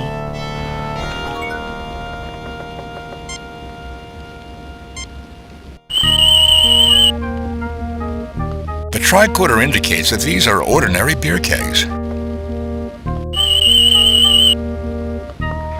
The tricorder detects no unusual properties. Except for its unusual ugliness, Spock. My father painted that! It's a very nice painting. Come to think about it, it's very, interesting. A large and rather ugly painting of a townscape.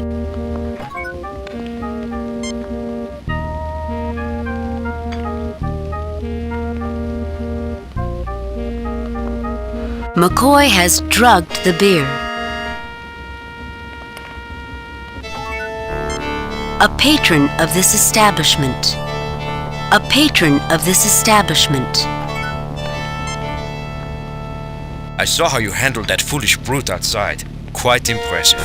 I am Schiller, superintendent of the local schools. How may I help you? What do you think of the war? What can you tell me about Trelane? Where can I go to earn some money? What's special about the school? What do you think of the war? Horrible business. When it started, I thought it would be good for Germany, but it soon became a mess. I hope it will be over soon. If we can settle this thing without harsh negotiations, we can get back to being a civilized nation once again.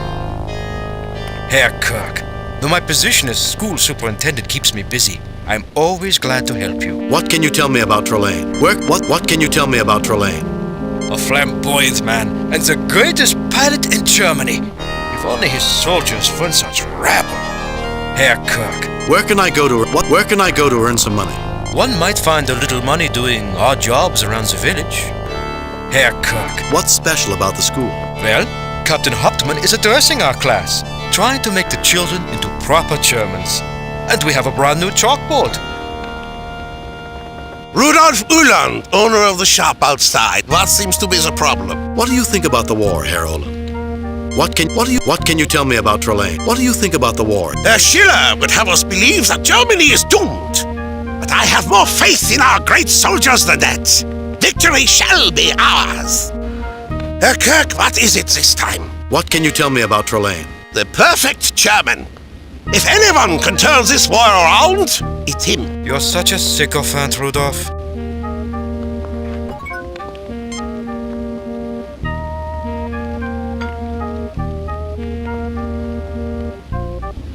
I didn't know your good luck was only temporary. I'd be quite annoyed. Mr. Full House is complaining? If his hands were any more indecent, he would be arrested. With the Baron's soldiers, he might be arrested even if his hands were decent. I can't complete a straight to save my life. Or your fortune. This landscape does not look like the work of a professional. Cups, dishes, and other supplies are stored on these shelves. This seems pointless. There is a date circled on this calendar, October 16, 1918. A wood-burning stove, which heats this cellar on cold October nights.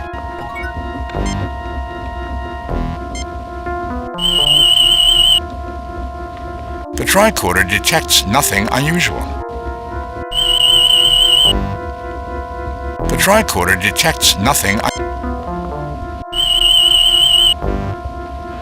A wood-burning stove. This appears to be several decades old and is chiefly composed of cast iron.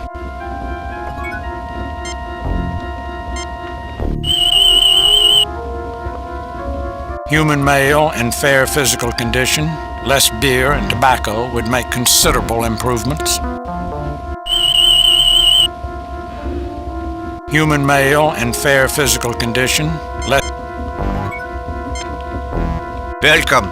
I am Kurt Nielsen, owner of the Gossos Brewery. If you care to join, feel free, if you can pay the stake. Hello, I am Richard Sondergaard. I publish the local newspaper. It's nice to see someone as famous as you, Lieutenant Colonel. Doesn't it worry you, Herr Sondergaard, that you know an enemy ace is standing next to you?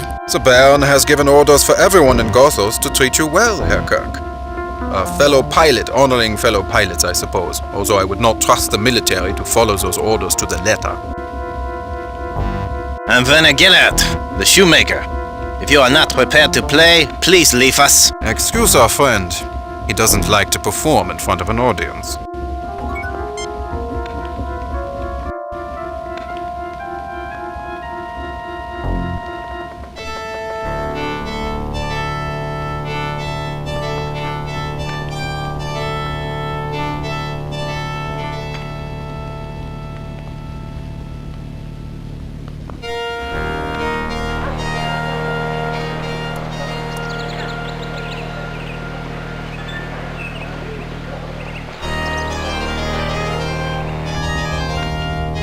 Charming place.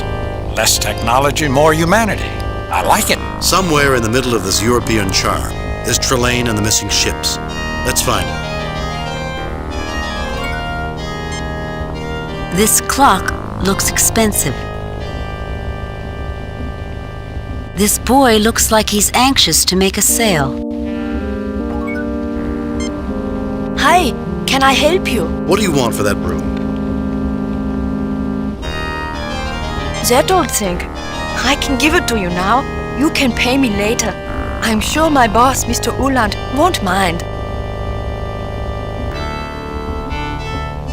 Hi, can I help you? I see you're selling food packages. You look hungry. Sure, have it. Pay me later. Hi, can I help you? Is that a coil of rope over on the wall? What do you want for those shoes? That really is a beautiful clock. Can you tell me how to make money around here? Is that a coil of rope over on the wall? That rope? No one ever buys rope. Go ahead and take it.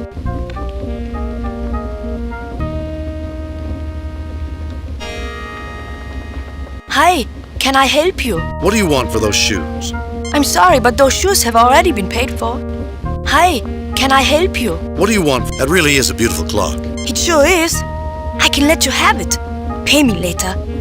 Or maybe not. Mr. Uland wouldn't like me to give away something that expensive on a promise. Hi, can I help you? What do you want? Can you tell me how to make money around here? Sure, have some money. Oh, I don't have any. I wonder why.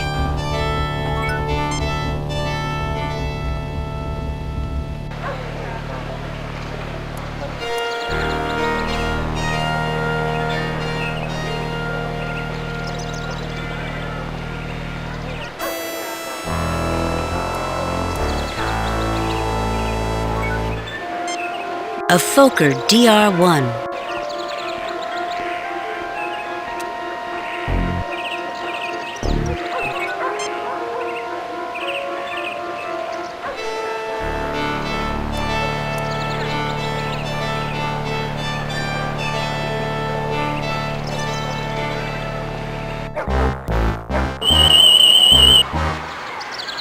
I would not get near that dog if I were you, Jim. It's suffering from rabies.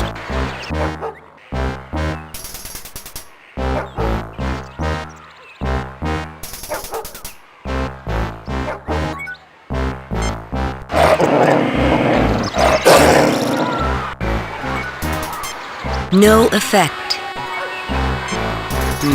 I don't think so. Dobermans. They were used as war dogs during the First World War and bred to be far more vicious than they were in later years.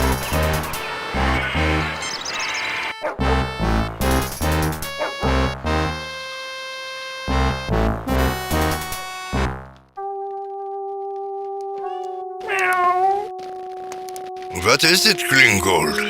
Ah, visitors. A picture of the Battle of Waterloo by a starving German artist.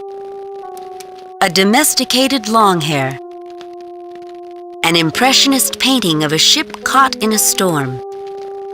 Several objects of sentimental value line the mantelpiece. Cherished possessions that have been gathered over the course of a lifetime, admired by friends and family that are now dead. A gramophone. No songs are playing.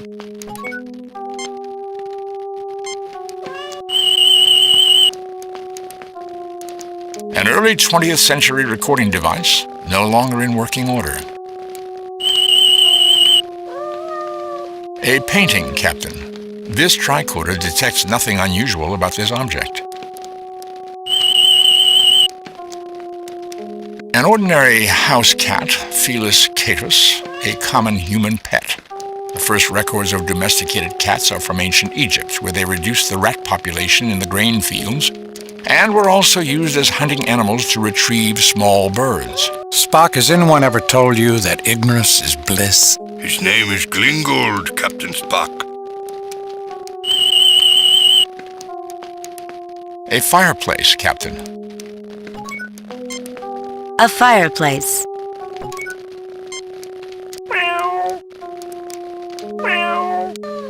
What can I do for you, Colonel? What can you tell me about the war? I noticed that you have only one. What can you tell me about Trelane? Where can I go to earn some money? What can you tell me about the war? We are a nation of warriors, Colonel. Like your America, we were born in war. We believe that military might gives men the right to take what they want. What about diplomacy? I wish we understood it better, Colonel. The pieces of paper that our diplomats sign have too little meaning. If we paid more attention, we could have prevented this latest mad conflict. I lost my grandson at the Marne. What can I do for you, Colonel? What can you tell me about the war? I noticed that you... What can you tell me? We are a nation of warriors, Colonel. Like your America, we were born in war. We believe that military might gives men the right to take what they want. What about diplomacy? I wish we What can I do for... What can you tell me? I noticed that you have only one. I lost my arm in the last war, January 8, 1871, during the siege of Paris during Bismarck's war with France, shortly before Germany's glorious victory. It still didn't bring my arm back.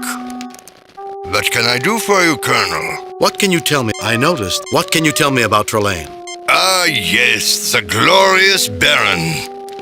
I'm a lowly soldier, retired and alone except for Gringold. I don't think I can tell you anything about him. What can you tell? Where can I go to earn some money? I might be able to give you some money, Colonel, if I could think of something useful that you could do for me. The floor is quite dirty. You know, this floor could be cleaner. Do you like living here, sir? This place looks very comfortable. You know, this floor could be cleaner. Do you like living here, sir? It's home, and it's been home for 40 years, Colonel. Gringold likes it, and what's good for him is good for me. The floor is quite dirty. You know, this floor, do you like this place looks very comfortable. Thank you for the compliment, but I'm sure you're used to nice, clean places in America. I wish that I wasn't so old. I'd like to visit the New World someday. The floor is quite dirty. You know, this floor could be cleaner. I must be getting lazy in my old age, Colonel. If you were to sweep my floor, I would pay you a little money.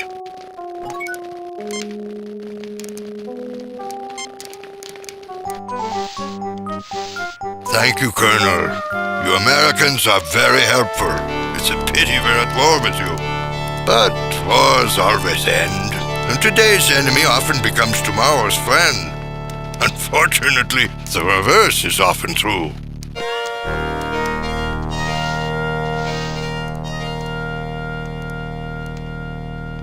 Here, it's not much, but money has its uses. Thank you. Perhaps you might be able to use a broom around here. Why, thank you, Colonel.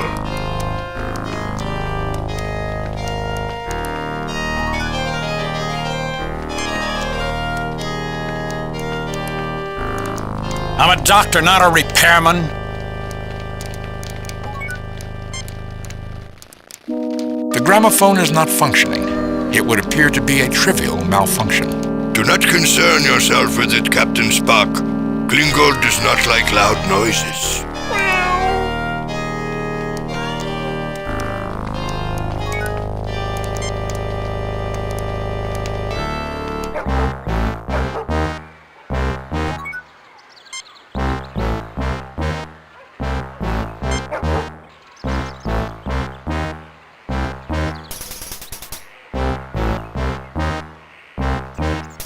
The dog is now hungrily eating its meal.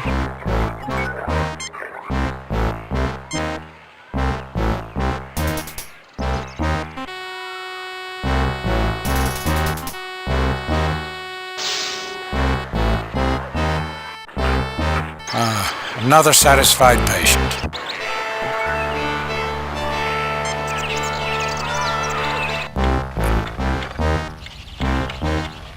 And remember, democracy is weak. It relies on the votes of the foolish masses who are incapable of choosing strong leaders. Constitutional government fosters weakness. The rejection of republicanism is what won the last war for Germany, and it will bring us victory over these stupid Americans. That's not what they told us at the academy. This appears to be a picture of Kaiser Wilhelm II. This is a map of Western Europe. Captain Hauptmann looks like he'll fit right into German society in 20 years. Frau Humperdinck looks like she can't wait for the day to end. A chalkboard. A young German girl. A young German boy.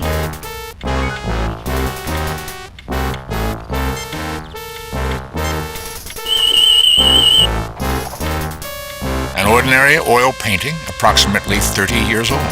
I detect no unusual readings from it. Boys and girls, let me introduce you to an example of inferior Republican stock. Lieutenant Colonel Jimmy Kirk. Tell us, Kirk, how can you defend the ludicrous American system? I see no reason to defend anything, Captain. These children are, in spite of your efforts to indoctrinate them, quite capable of growing up to become adults who will make up their own minds.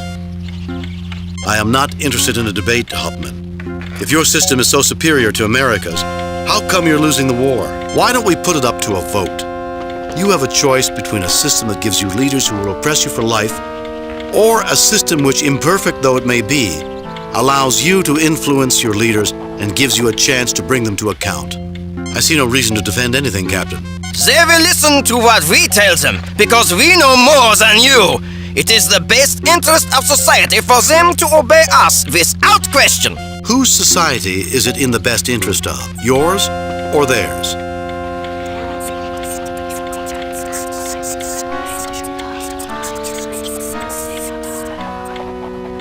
Children, tell this American fool that you will obey me without question. Children, tell us how you really feel. Be honest to yourself as well as to others. I'm sick of listening to Captain Hauptmann yelling at us. Yeah! Captain Hauptmann treats everyone like they're the enemy, even us. Yeah! I never want to listen to Captain Hauptmann again as long as I live. Yeah! Well, seeing that they want to obey you without question. I will not tolerate such insults. The Baron will make you all pay.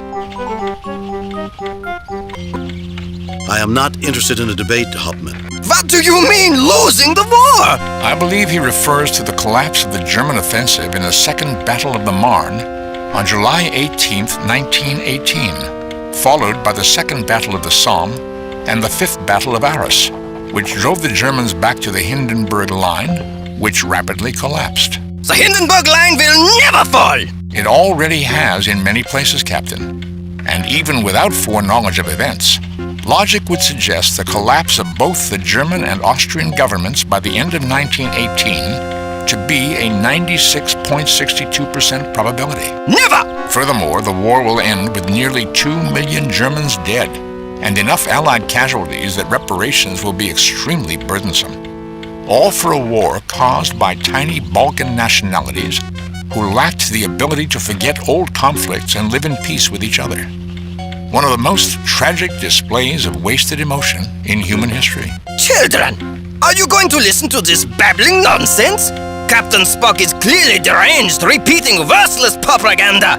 Can't you tell from the look on his face that he is a lunatic? Spock, I didn't know you had it in you. It is typical of those who cannot win their arguments that they must rely on emotion instead of logic, and sensational accusations instead of reason. I will not tolerate such insults. The Baron will make you all pay.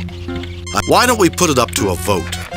You have a choice between a system that gives you leaders who will oppress you for life, or a system which, imperfect though it may be, all in favor of Hauptmann's system, say aye. Aye! All in favor of my system, say aye. Aye! It appears that they don't want what you offer them, Hauptmann. I will not tolerate such insults. The Baron will make you all pay.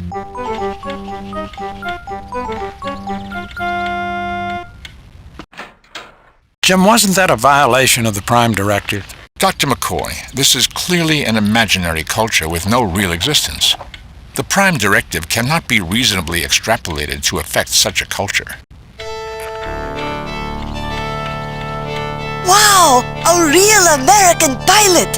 Can I shoot you as an escaped prisoner? No. Frau Humperdinck! Colonel Kirk won't let me shoot him! Is that fair? Lieutenant Colonel Kirk, when I grow up, will you teach me how to fly as good as you? Well, I guess we're ready to ship you to the academy, Jim. Are all Americans as handsome as you, Colonel Kirk? Why, Bones, you're never at a loss for words. You answer her.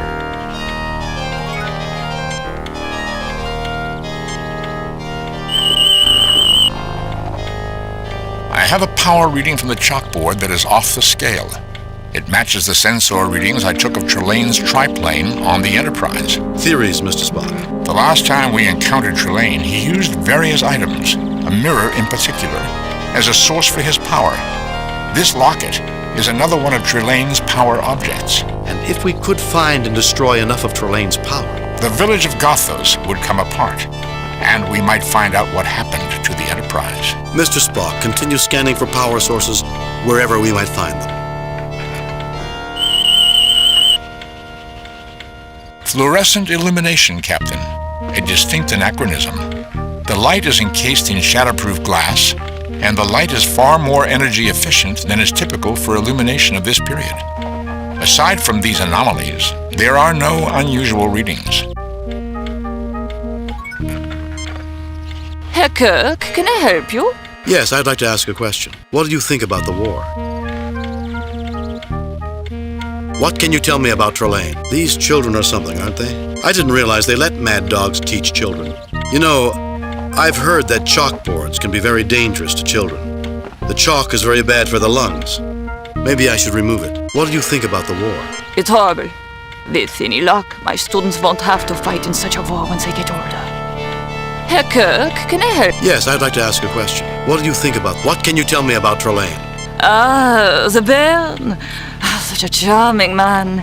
If all the military in Gothos were like him, it would be a better place to live.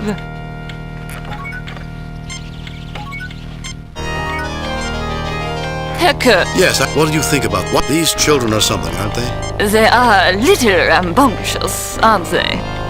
Herr Kirk. Yes, what do you think? I didn't realize they let mad dogs teach children. He is a rather enthusiastic officer. Herr Kirk. Yes, what do you... You want to remove my chalkboard? Nein, absolutely not. I wouldn't consider it unless you gave me a letter from the superintendent telling me to do this.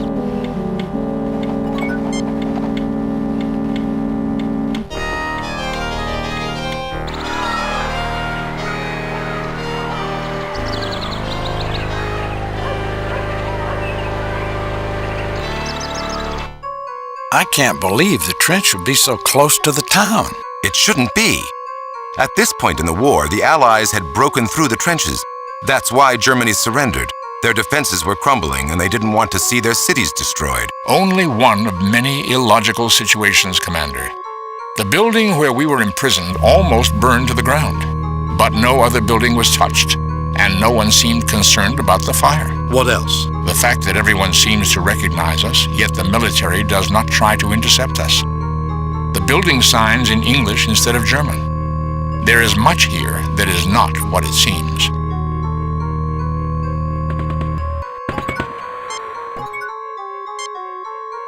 A lone soldier groans, but does not move.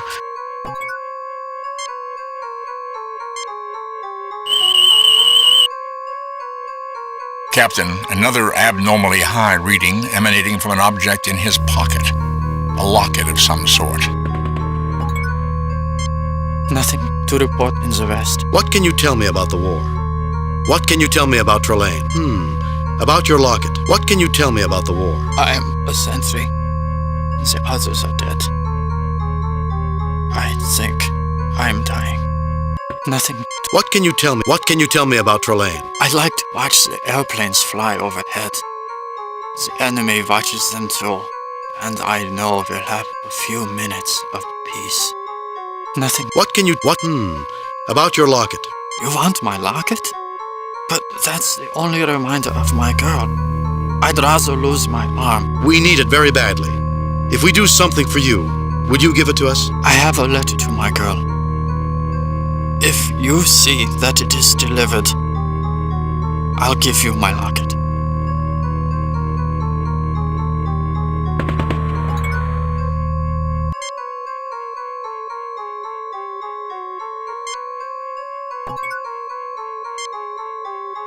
My dearest Hilda, you are the sun that lights my shadows. Your voice is the one that speaks to me when all other voices are filled with pain.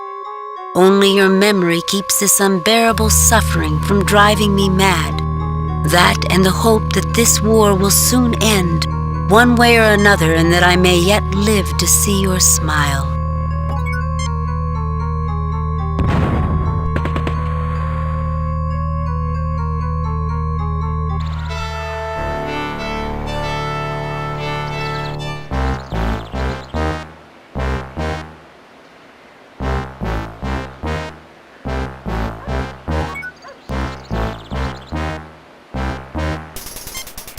You get no response. The man is unconscious, Captain.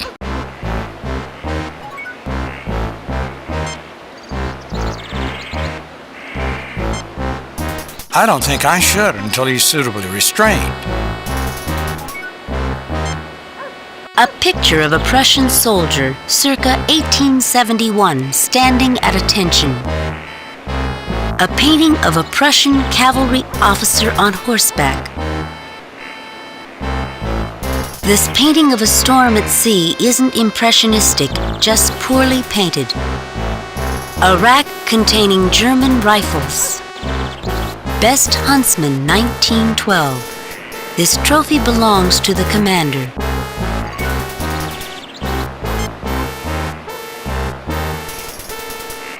You have taken one of their rifles. A soldier. He is currently unconscious.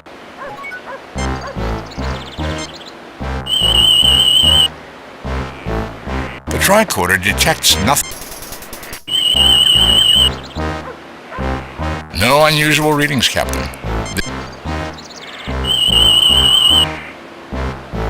A German World War I Army rifle, Captain. There are no There don't have to be. Indeed, Doctor. By this period, firearms were extremely efficient and deadly. The tricorder scan indicates that the safe contains trinitrotoluene, commonly referred to as TNT. I suppose it might be an asset. Can you get it? My tricorder indicates the lock is atypical for the period. I would require the exact combination. No unusual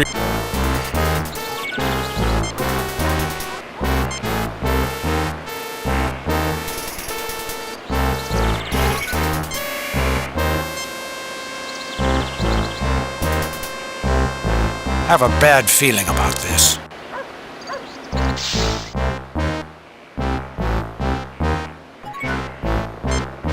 You'll never get me to talk. I would prefer that you didn't. You're nothing but a figment of Trelane's childish imagination.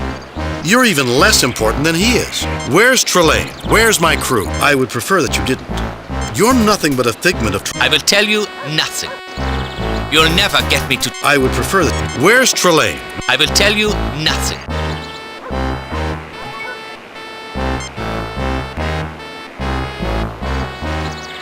I could mind meld with him to get the combination of the safe. Do it, Spock. Trelane. Trelane.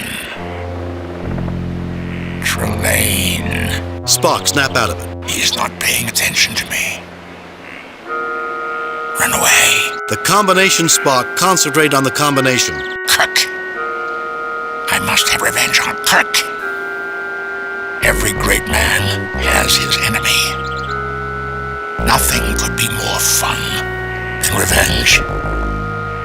The sensation to end all sensations. Spock! I am back, Captain. I was able to mind meld with Trelane to an extent through his replications. These men are the crew of the Shinobi, the original freighter that Trelane captured. Their thoughts have been altered by Trelane. Where is the Enterprise, Spock? Or the Zimbabwe. I received the impression that Trelane is holding them prisoner. I also got the combination for the safe. Right 43, left 18, right 29, pull.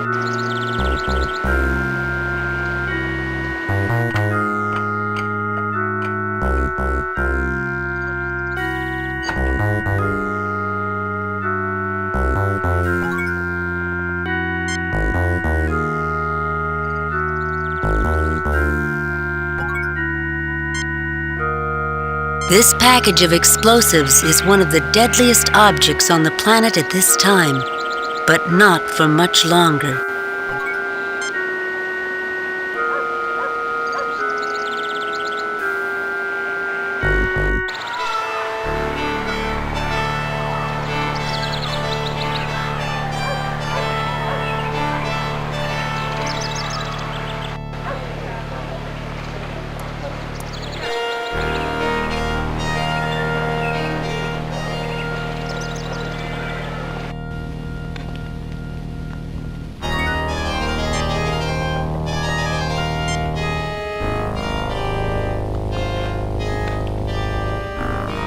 Thank you, Captain. I will see that it is delivered.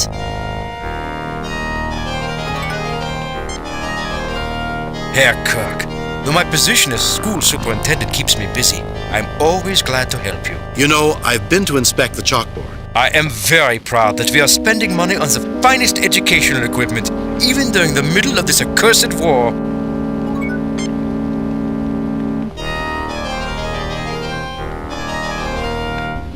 And what is the Bluffmeister up to this time? He doesn't bluff. He just complains about everything. I do not. If I did, I would have hit the ceiling with my last hand. You dealt. You deal with it. There's no hand worse than the one you deal yourself. Welcome, friends. Can I help you? What can you tell me about the... Can you help me get into the... I need you to spread a rumor about a chalkboard. You say you need me to convince Herr Schiller to give you the kindergarten blackboard? Do not know why, but I would do anything if you could get the commander to issue a transfer for my son.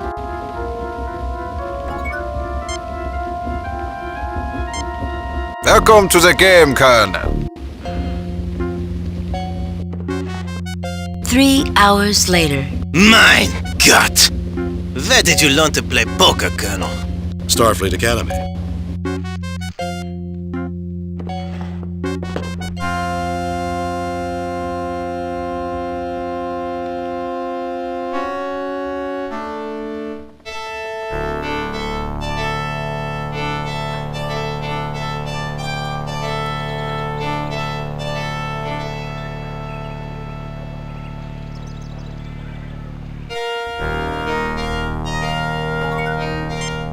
Hi, can I help you? What do you want for those shoes? That really is a beautiful clock. You can afford it. Take it.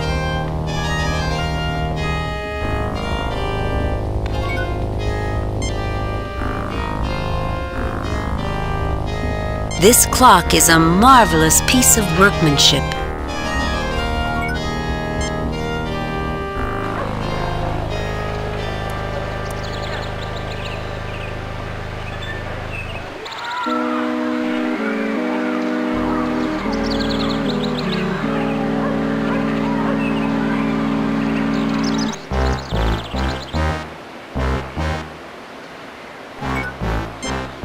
You'll never get me to talk. I would prefer that you didn't. You're nothing but where I would prefer that you didn't. I will tell you nothing. You presume to threaten me, Colonel? I want you to sign transfer papers for Sundergaard's son. Send him away from the front. How typical of the press. Not too willing to sacrifice for the good of the nation. Untie me, and I shall sign papers to take this little coward away from his duty.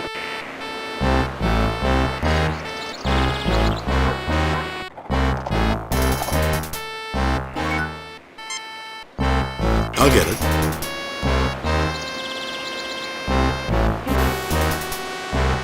You have taken the signed transfer papers. These transfer papers will enable an enlisted man to retire from the trenches, perhaps saving his life.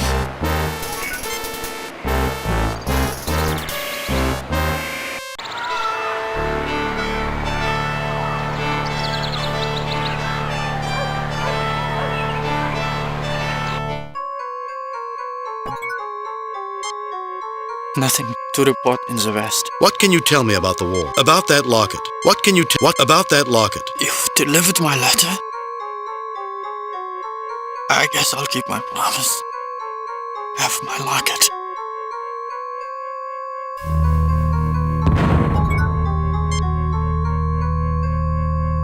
This locket opens to reveal the picture of a young woman and an inscription. From HB to FK. A love that cannot be killed.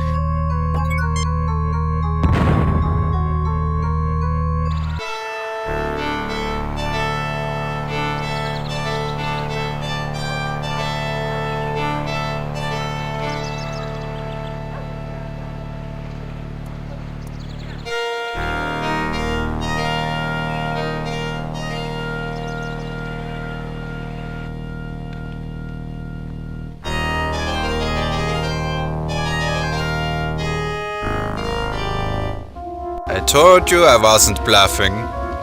We three kings will take the stake. I didn't know your good luck was only temporary. I'd be quite annoyed. I have so few vices in my life. I must do the best I can with what I have. Whose deal is it?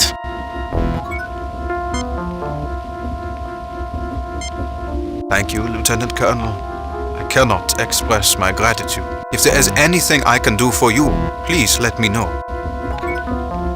Welcome, friend. What can you tell? What I need you to spread a rumor. You say you need me to convince Herr Schiller to give you the kindergarten blackboard. I would do anything for the man who got the commander to issue a transfer for my son.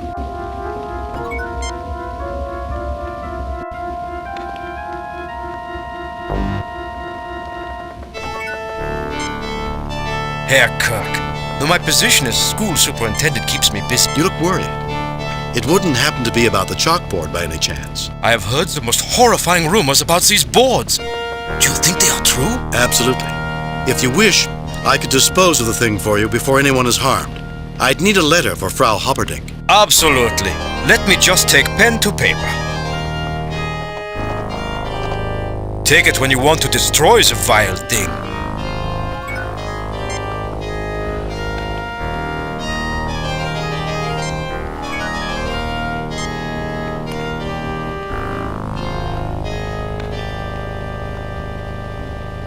You pick up the piece of paper.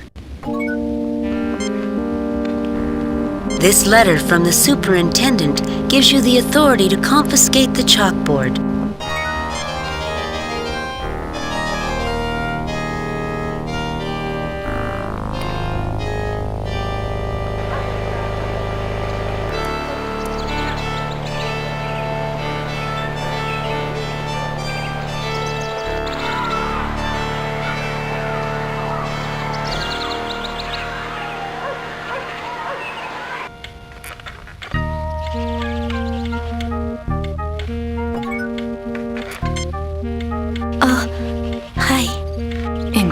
Shy, Colonel. Well, if the superintendent says you must take it, you must.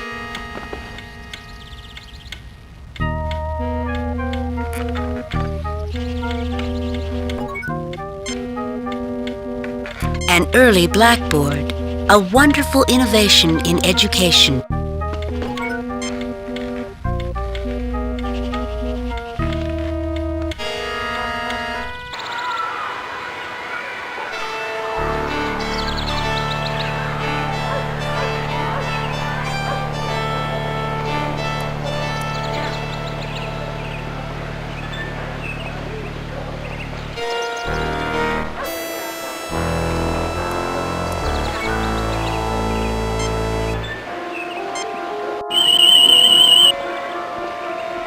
Another abnormally high reading emanating from the plane. It is in every way a Fokker DR-1, except for that power source.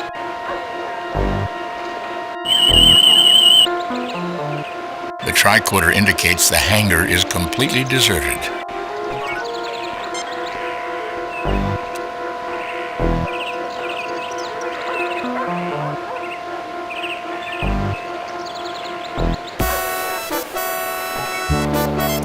Castle Trelane.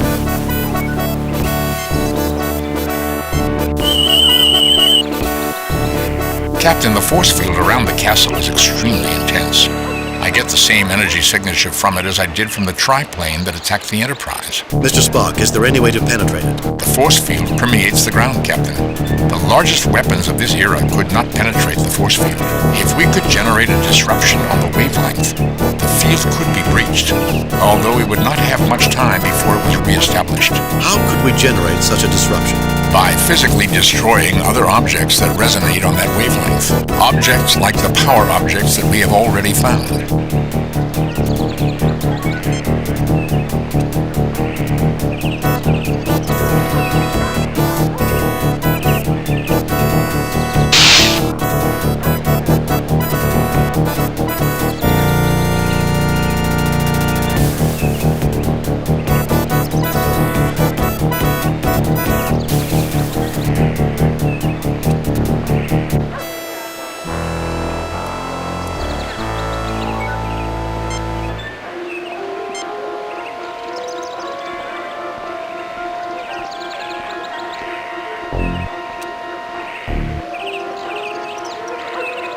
You put the locket in the triplane.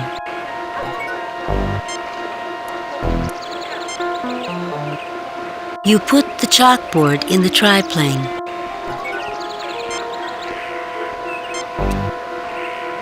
You put the clock in the triplane. Affirmative, Captain.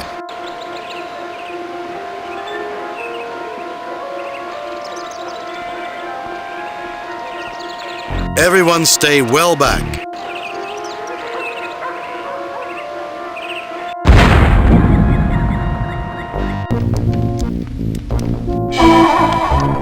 I suppose I should be angry at you, Captain, with your act of vandalism against my beautiful aircraft.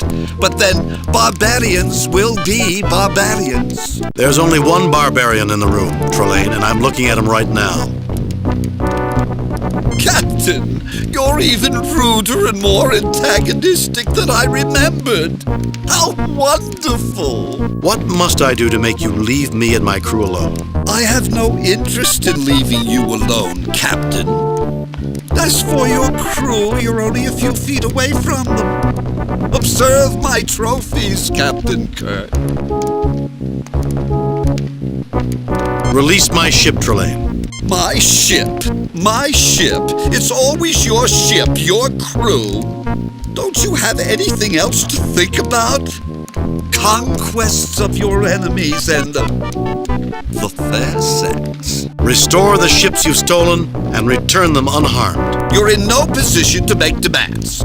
I am the Baron of Gothas, the most renowned aristocrat in this part of Germany. This farcical, wildly inaccurate fantasy of yours. And you are my prisoner, a mere Lieutenant Colonel Jimmy Kirk. And I will do with you whatever I want. And don't you ever grow up, Trelane? You may have powers of a god, but that doesn't even come close to making you a man. And why would I want to be anything so inferior, Captain? Inferior? You have vast powers, but no feeling, no soul, Trelane. You cannot create. You can only imitate, and very poorly at that.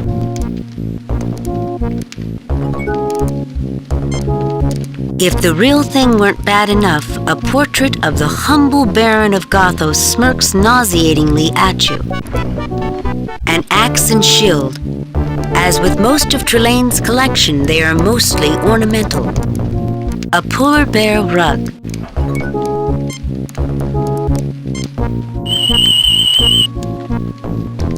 No unusual Captain, the painting is another power object.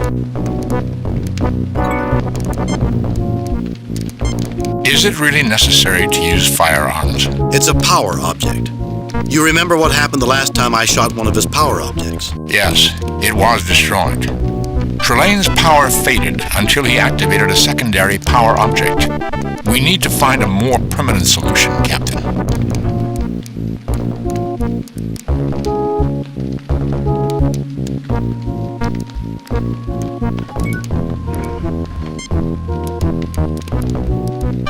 An ugly gargoyle-like decoration. A trifle grotesque for the setting, isn't it, Trelane? Why, Kirk, I wasn't aware of your interest in the design of castles.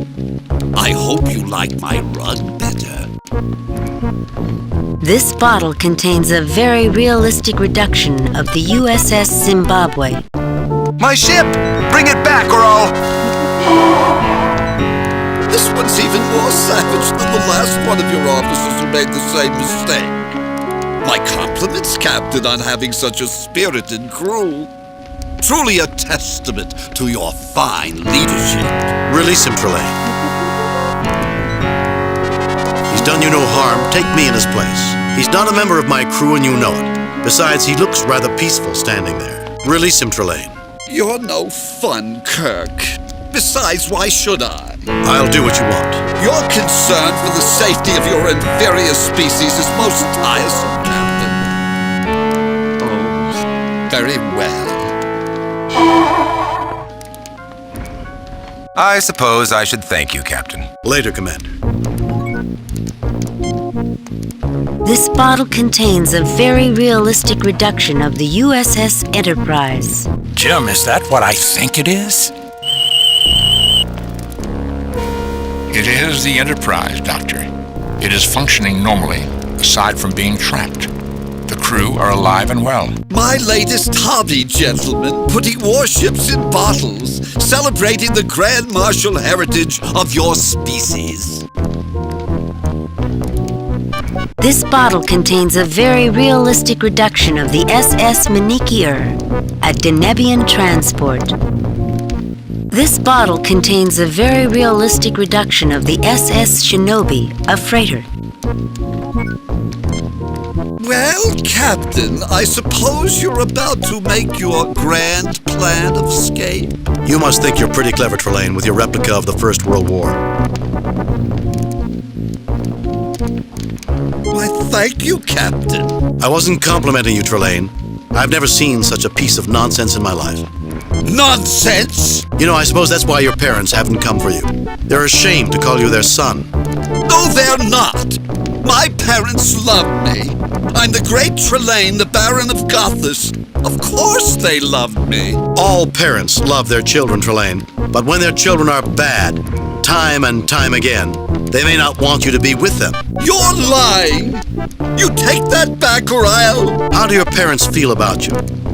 You know they don't like you playing like this. Do you want them to be ashamed of you? The great Red Baron of Gothus is a lonely little boy with no one to play with. That's why you won't kill us, Trelane. Who else do you have to play with? I've got lots of things. I don't need you. Show us, Trelane. Prove it, Trelane. I don't believe you. All right, I will. I don't need you. You weren't that much fun anyway.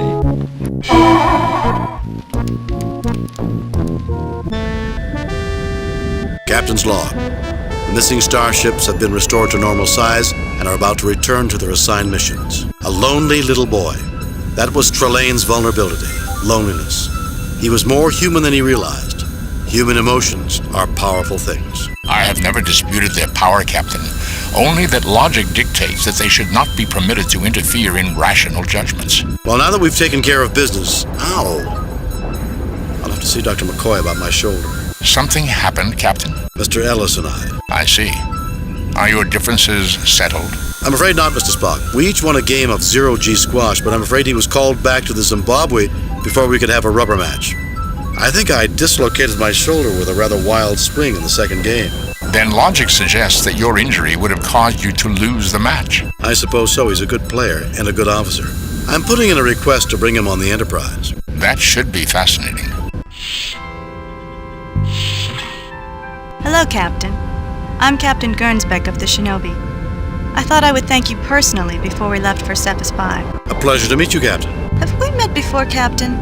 There's something familiar. Perhaps we did, on some other planet, in some other star system, sometime long ago. Message from Starfleet Command. On screen. I reviewed your report from your recent assignment, Captain, and have a few comments. Well done, Kirk. Keep up the good work. I must say, however, your performance is not what we've come to expect from James T. Kirk. I guess we all have our off days, Captain. Kane out. Why should I have to make a grand plan to escape from a loser like you? What? You're a loser, Trelane. You're an incompetent, self-centered fool who has never succeeded at anything in his life and whines about other people cheating when he fails. Guard your tongue, Captain. From what? From your deranged tantrums? Are you going to break down and cry because Captain Kirk insulted you? Or are you going to throw a fit and hurl him into oblivion? That does it! Now I have to think of the proper punishment. You inferior creatures have a brief respite before you face my fatal wrath. Well, Captain, I suppose... You must think you're pretty clever, Trelane. What? You must think you're pretty clever, Trelane. Why, thank you. I wasn't complimenting you, Trelane. I've never... Although you could have made that trench scene much more realistic. If World War I had been the way you depicted, human history would have been a lot less bloody. Are you calling the Baron of Gothus a liar? Not a liar, just misinformed. Use the memory banks of the Enterprise, Trelane. Recreate what's in there. War at its most realistic and terrifying. Not a liar, just misinformed. Use the memory banks of the Enterprise, Trelane. Recreate what's in there. War at its most realistic and terrifying.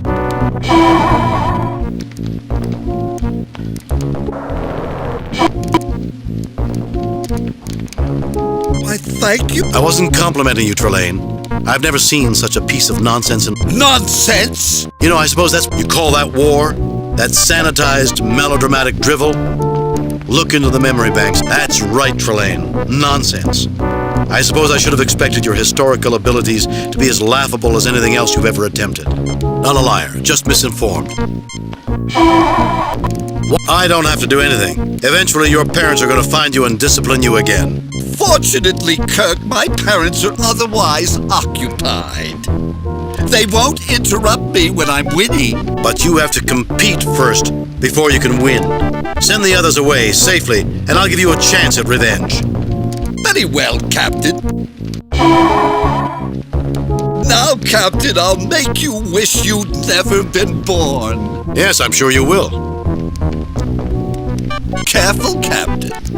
I've studied your species' most adept torturers, from the master assassins of the Orient to the Spanish Inquisition.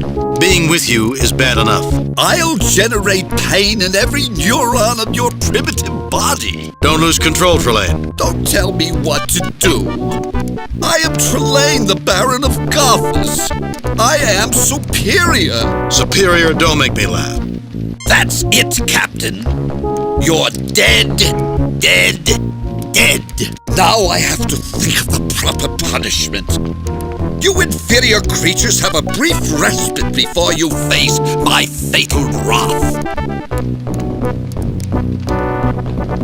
Well, Captain, You must think you're pretty clever, Trelane, with your replica of the First World War.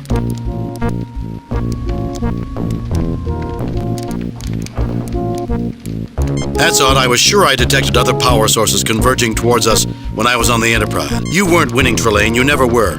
You had tremendous powers, you had a weapon, and I didn't. And you still fell on your face. But I was having a bad day. Today I'm really going to have fun. The great Baron of Gothas destroys his arch enemy. Yes, I'm sure you will. Don't use too much of your power and concentration on me, Trelane. You don't use a bazooka to destroy an anthill. I'll use as much power as I want. Maybe if I blew up this planet. You'd do that to kill me? And worse, I'll drop a comet on you. No, 2 comets at the same time. Not a comet, a whole moon. Or maybe smash 2 planets together. You don't have the power to do that, Trelane. Yes, I do. All I need to do is this. Nah, I'll think of something else. A comet might be noticed. Well, Captain... You must think you're... What? I don't have to do anything. Eventually... Fortunate... But you have to You weren't winning, Trelane. But you weren't winning. But I was... Yes, I'm sure you... Don't you... No, you won't, Trelane. Because I'm not playing with you anymore. Yes, don't... No, you won't, What do you mean you're not playing with me? You got to play with me. You're James Kirk, and I'm your arch enemy. You're a joke, Trelane. A lonely little boy who had to terrorize innocent people because no one will play with them. That's not true. I've got lots of friends. Millions and millions of friends. Then why aren't you playing with them, Trelane? Because they laugh at you, call you names? Trelane? Trelane? He's such a pain? Stop that! Stop that or I'll destroy you! Trelane is a pain. Trelane has no brain. Trelane is insane. All right, you asked for it. Ah, you're not worth killing. I'll think of something you can't ignore. You get no Well... You must think, why should I... I don't have to do it. Fortunately, Kirk, But you have to compete first, before you... Very well, Captain. Now, Captain, I'll... Yes, I'm sure you will. Don't use too much of your pop. No, you won't, Trelane. Yes, I'm sure you will. Careful, Captain. I've studied your speed. Being with you is bad enough. I'll Don't lose control. Don't tell me. Superior, don't make me laugh. Baron, even in those days, titles had to be earned. That's it, Captain. Now I have to think of the proper punishment. That's odd. I was sure I detected other power sources converging towards us when I was on the Enterprise. No, you didn't. It's nowhere near me. But there's no harm in making sure we aren't seen.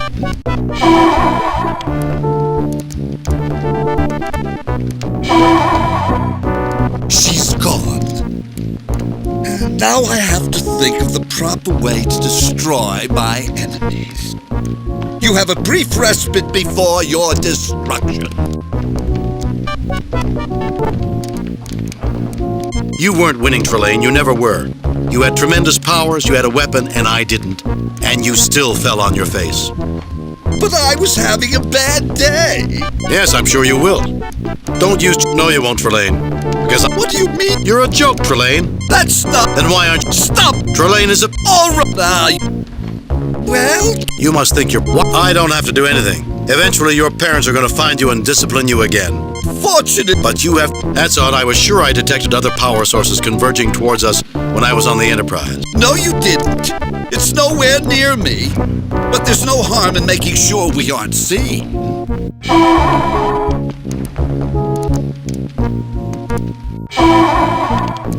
She's gone. Now I have to think of the proper way to destroy my enemies. You have a brief respite before your destruction.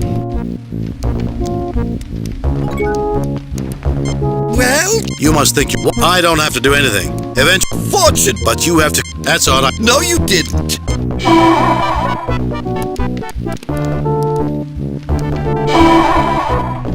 She's gone.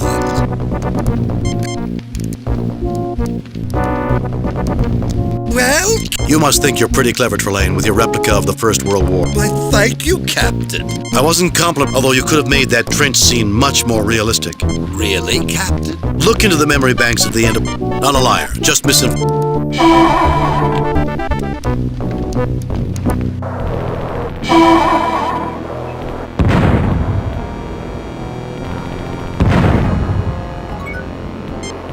Captain Kirk, I hope you had a good reason for dragging me out in the mud in the middle of the rain.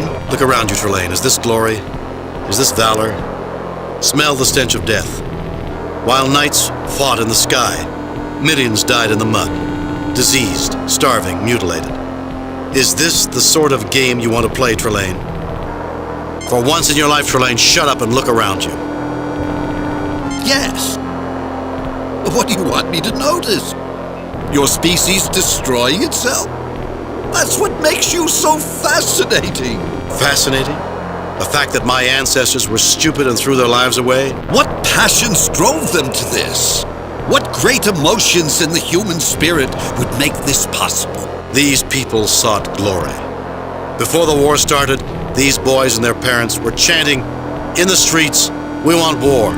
Beware of what you wish for, you may get it." I suppose there is a point to this. Is this what you want to revere? This pain, this suffering? Is this glory? You're no fun anymore, Kirk. No fun at all. You're preachy just like them.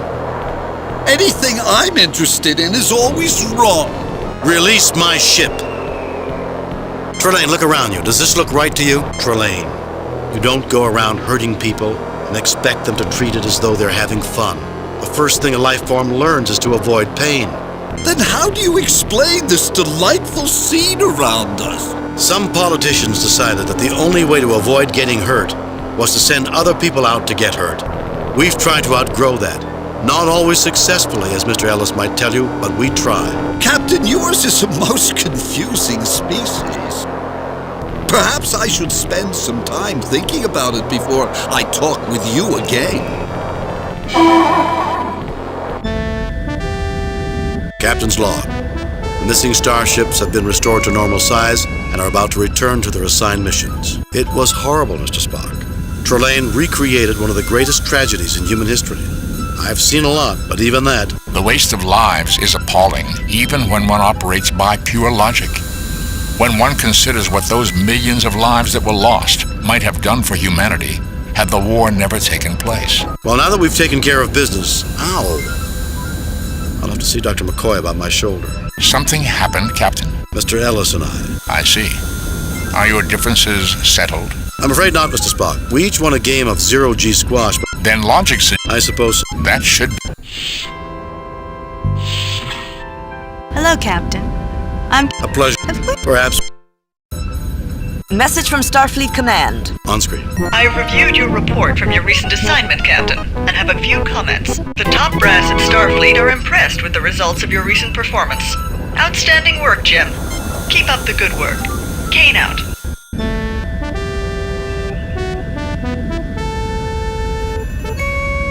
Captain's log. While exploring an uncharted star system in the Deneb sector, we received what we think is a message from a distress beacon on Onias 2. We're en route to investigate.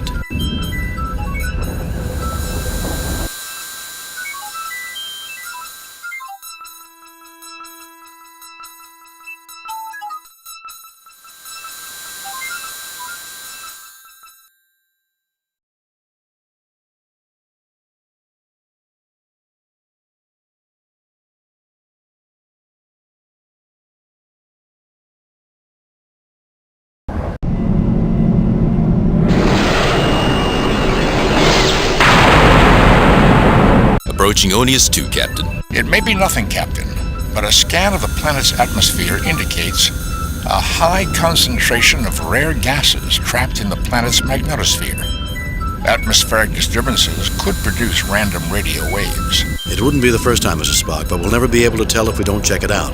After all, to seek out new life and new civilizations is our mission, to boldly go where no man has gone before. A split infinitive, Captain. What? The proper grammatical expression is to go boldly where no man has gone before. Somehow, I think it loses a little in the translation.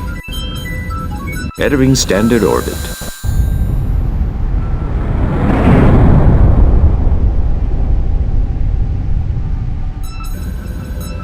Captain, our sensors will not be particularly useful to you while you're down there, and communications may be erratic, sir. We'll be fine, Lieutenant. What reason is there to worry? I'm afraid, Captain, there are plenty of precedents. We'll be here if you need us. I have no doubt of that. I have tracked the signal to its source. It is near the life forms. The rest of the planet is quite desolate. No sign of life or technology. The atmosphere is thin, but breathable. And I detect numerous micrometeorite hits. There are 3 unformed planets in this system. It's no wonder. There are so many micrometeorites. I'm surprised any Class M planet hasn't been pulverized by now. It is not inconceivable, but it is certainly unusual.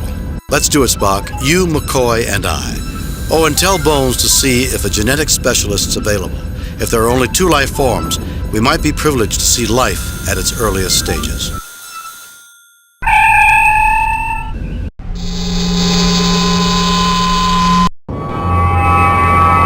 Feels to me as if we've landed on a skeleton after the vultures have picked it clean. A fascinating analogy, Doctor. Captain, the locus of the distress signal is in that building. I think the doctor is right. Anything good here died a long time ago. It feels creepy to me. Thank you for that opinion, Mr. Johns. I'll be certain to use creepy in my log entry about this.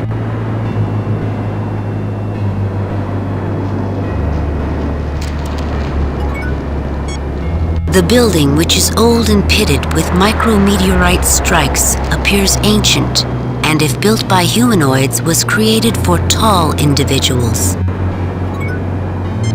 This seems pointless. This seems pointless. The dry, dusty red dirt cakes your boots in a thin patina that will be difficult to brush off.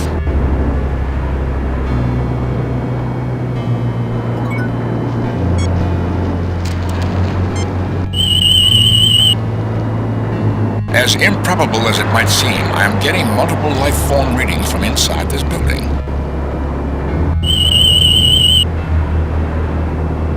The vast majority of the water on this world is trapped within the rocks beneath the ground. It is unlikely that it could be harvested commercially because of the amount of energy it would take to free it. The world is quite normal, though the rocks are rather sparse in silicates. The planet is habitable, but unsuitable for colonization.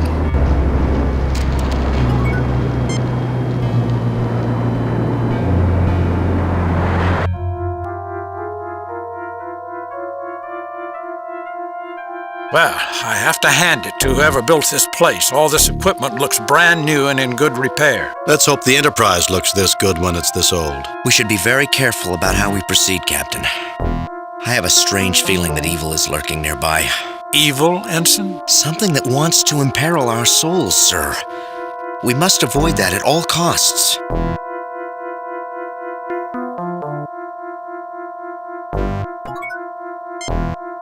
Captain, these doors protect the unit from debris when not in use. This appears to be a patch of rust and dust that has accumulated on the machine's surface. No effect.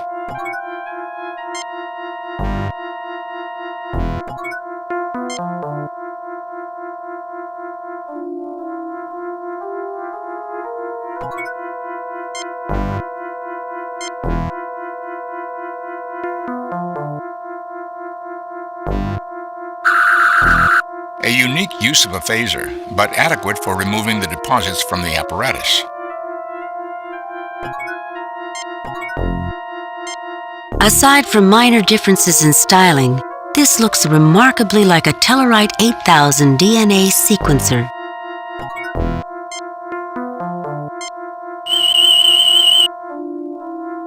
This DNA sequencer appears to be nearly 50,000 years old, yet it has not broken down and appears to be fully powered.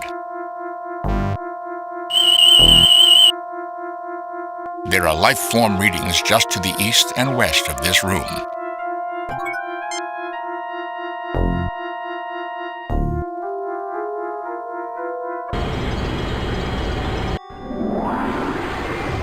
I welcome you, otherworlders. I beseech you, save us from that which seeks our destruction. How fitting for a devil to appear on a world that looks like hell.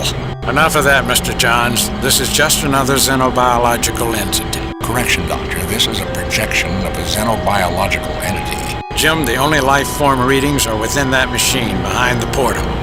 Single-cell organisms with an extremely high reproductive rate, but a very poor metabolism and an extremely short lifespan.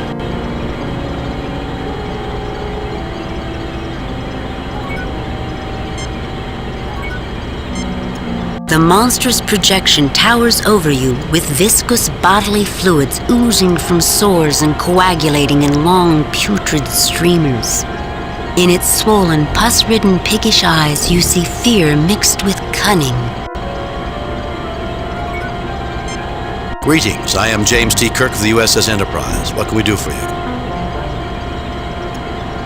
So, when do the wicked witches and goblins show up? That's telling him, Captain.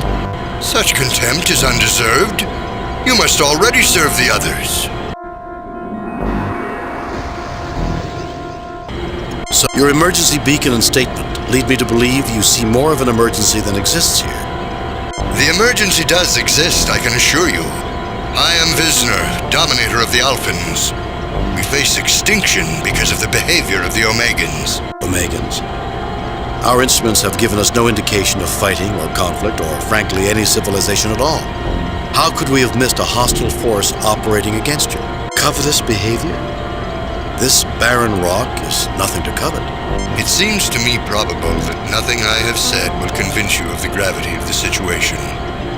You must speak to the enemy and discuss their position. I'm not confident this will reflect well upon my people, but I will not restrain you. Go and return if you are able.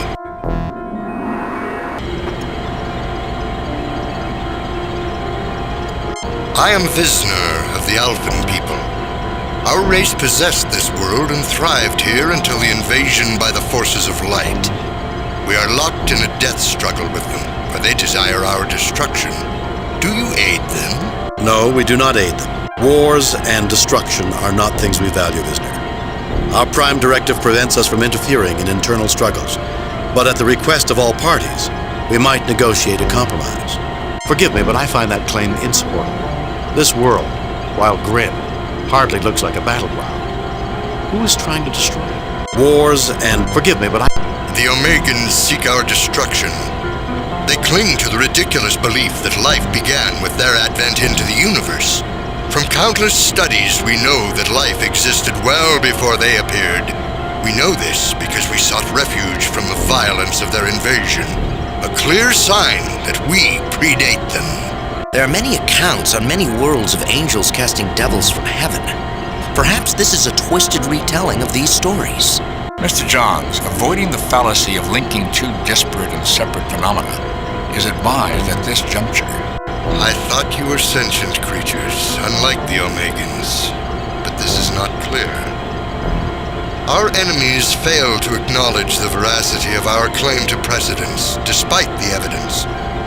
Go to them. See for yourself, then do what must be done. Be warned, Azra is a persuasive deceiver. I am No, we do not aid them. Forgive me, but I find that wars and destruction... You open yourself to confusion in speaking with Azra, but it is understandable that you want to hear his side before acting. My assessment of you suggests that most of you will fight the clouding of logic and will see through Azra's deception. Please report to me your success.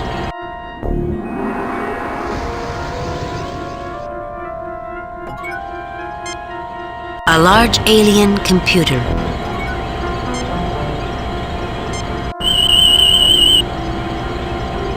Nothing unusual about that.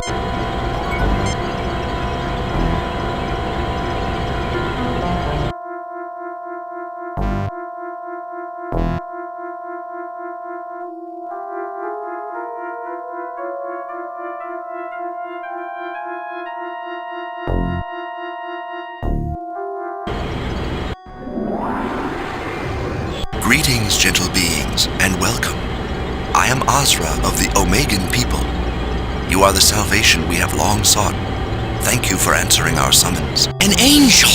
Actually, it is the projected image of an angel, Mr. Johns. Jim, somewhere in that machine behind the porthole are single-cell organisms. They have a healthy metabolism and a long lifespan, but an extremely low rate of reproduction. So where's the emergency? I am Azra, prefect of the Omegans. We are in mortal peril, a small community that fights the sublimation of the world by our evil counterparts. We'll do anything we can to help. Ensign, I'll give the orders. Sorry, sir, but we've got to save them. Fighting? So far, all we have seen is a barren planet, where the most active things are projections. Your lack of perception is not my concern. My people are facing apocalypse and extinction. The enemy is evil and must be stopped, lest darkness fall over the world. I suppose, human, that you will listen to Visner's lies. If you believe his deceit, all is lost. Still, I cannot stop you. Go. Return when you are able. There's no need to leave. We've already talked with Visner. I have to say that I find many of your claims insupportable. Insupportable? How can you defend a race whose very existence is based upon deceit and foul lies? Foul lies?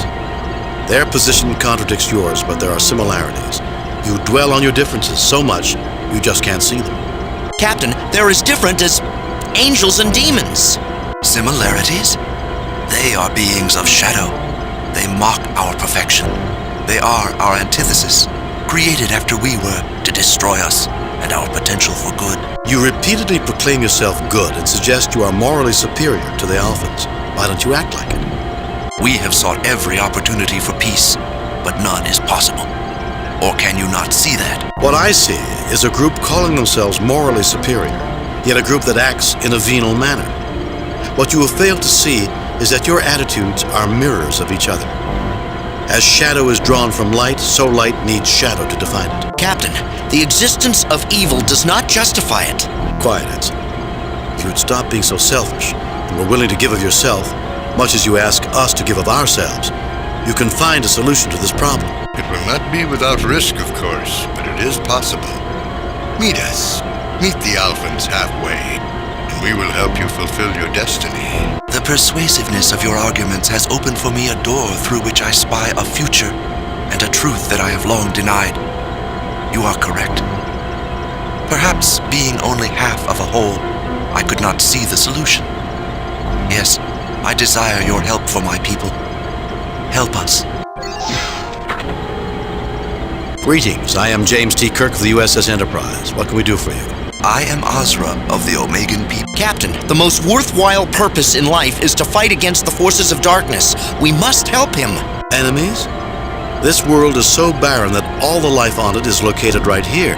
If you have mortal enemies, we've not seen them. Who are you talking about? I speak of the Alphans, of course.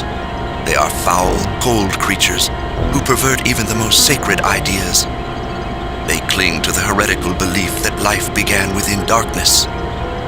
Of course, we recognize light as the life bringer. All things began in a brilliant, life-giving burst of light. A burst of light? That's a common motif in creation stories. Or in accordance with the Big Bang theory of the universe's creation. You must expunge the world of the Alphans. This is why I called you here. I know you can accomplish what you need to do with the equipment that is present. Be warned, Visner can be very persuasive. I await your report of success. There's no need to leave. We've already talked with Visner. Insupportable? How can you foul lies? Their position contradicts yours, but there are similarities. You dwell on your differences so much, you just can't see them. Frankly, Azra, Visner is quite rational and makes your impassioned pleas for genocide sound psychotic. I believe the correct phrase is paranoia with delusions and borderline schizophrenia. Thank you, Bones. As he said, you have nothing to fear from the Alphans. Nothing to fear? They are our opposites. They are evil and base. They would consume us, destroy us if given a chance. They came after us and covet what we possess. We could live in harmony with them, but they could not do the same with us. It is impossible. They must be destroyed. Captain, this being has more experience with Visner than we do. How can we assume that Visner is not destructive?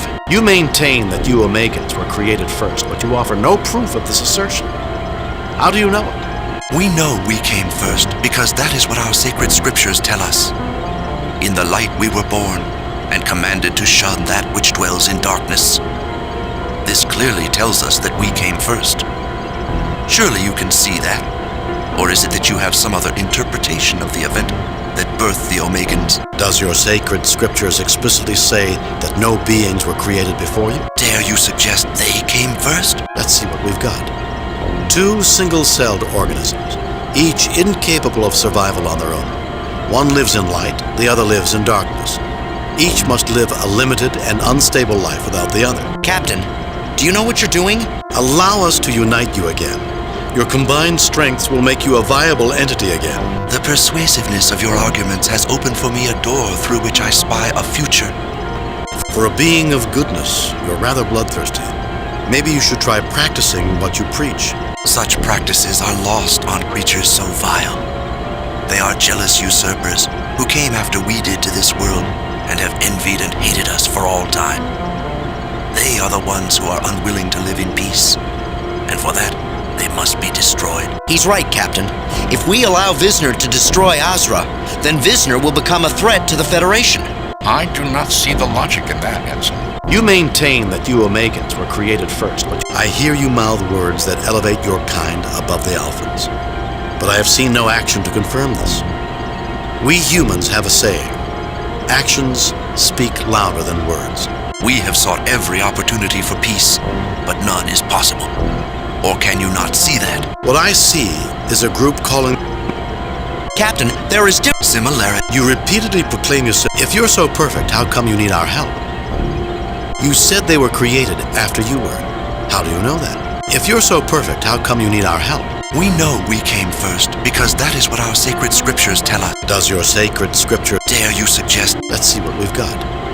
Captain, do you know... Allow us to unite... The persuasiveness of your arguments has opened for me a door through which I spy a future and a truth that I have long denied. You are correct. Perhaps being only half of a whole, I could not see the solution. Yes, I desire your help for my people. Help us.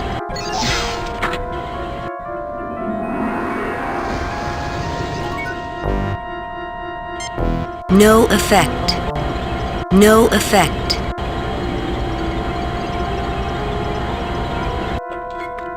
The sample dish feels warm to the touch. The glowing light coming from the sample dish tells you that the colony is thriving. A large alien computer.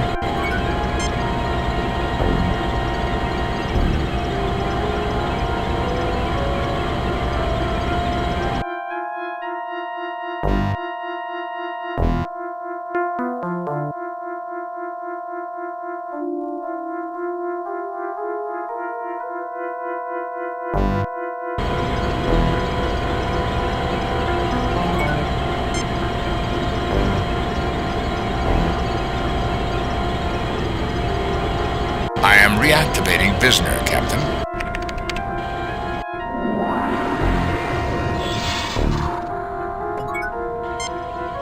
Was it not as I said it would be? Are not the Omegans a fanatical race, uninterested in anything but fulfilling some self-contradictory messianic destiny for themselves? I assume they filled your heads with their warped theology. Frankly, Visner, Azra is certainly committed to his cause, but hardly the blood-mad fanatic you describe him to be. We were not fooled by your lies about him, demon. Ensign Johns is overstating his point. Azra's enthusiasm for his position did not bring with it a skewing of perspective that places him outside the range of reality. Azra is capable of reason and tolerance. You can make peace with the Omegans. Peace? They want us dead. From the moment of their invasion, they have desired our destruction. The only chance for our survival is a return to the time before the invasion, which means their death. You want to return to a time before the invasion, but how do you know what that truly means? If you're so logical, Why can't you find a peaceful solution? Can't you find similarities with the Omegans? Something that can build a bridge between your cultures? You want to return if you're so logical. How can their concerns match ours when they reach conclusions based on superstition and a document which is largely allegorical in content? Logic, when applied to your arguments and theirs, suggests that you have had the same experience. The two of you are united in a common drive to attain an end. Your mutual distrust reflects a fear of facing your destiny. Realizing your full potential will not be without risk, of course, but it is possible. Meet us, meet the Omegans halfway, and we will help you fulfill your destiny. Not a bad psychoanalysis, Jim. Freud would be proud. Your position is unassailable and points out the one and only purpose for our races. Thank you, Captain Kirk, for making me see that. Yes, I desire your help for my people. Help us.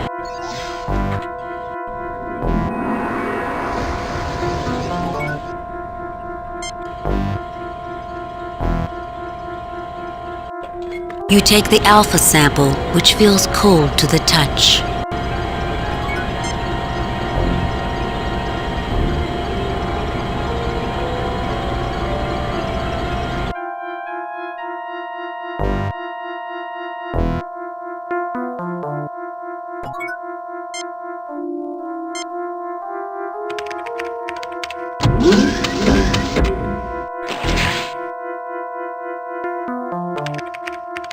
I don't know why, but I could not get a good sampling.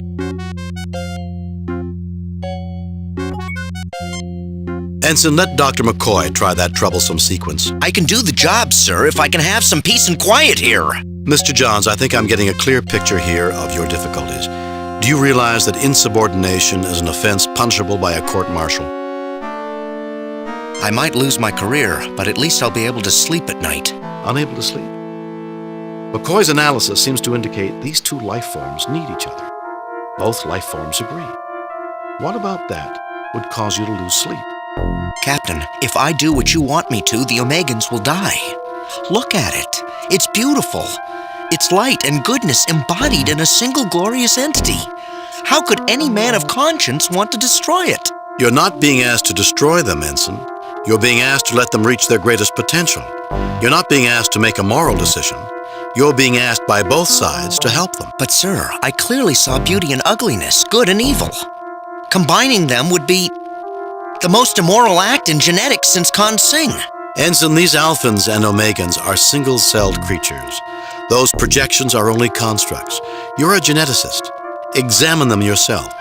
Could their DNA produce creatures like Azra and Visner? Single cells.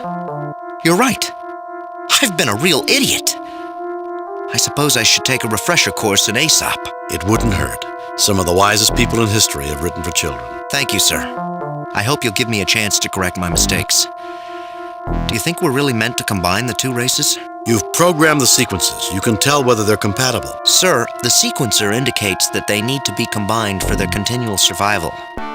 It looks to me... Calm down, Ensign. No one is criticizing you. I just need answers. I appreciate the offer, Captain, but I know what's right and wrong here, so I don't need your help.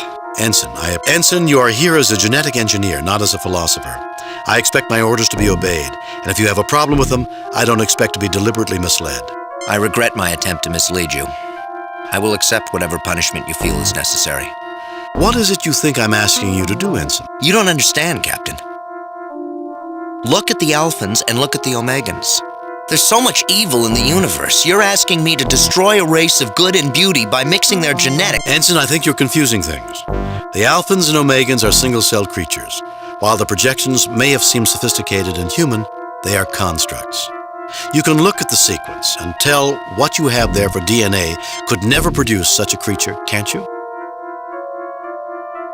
I guess I've been a fool, Captain.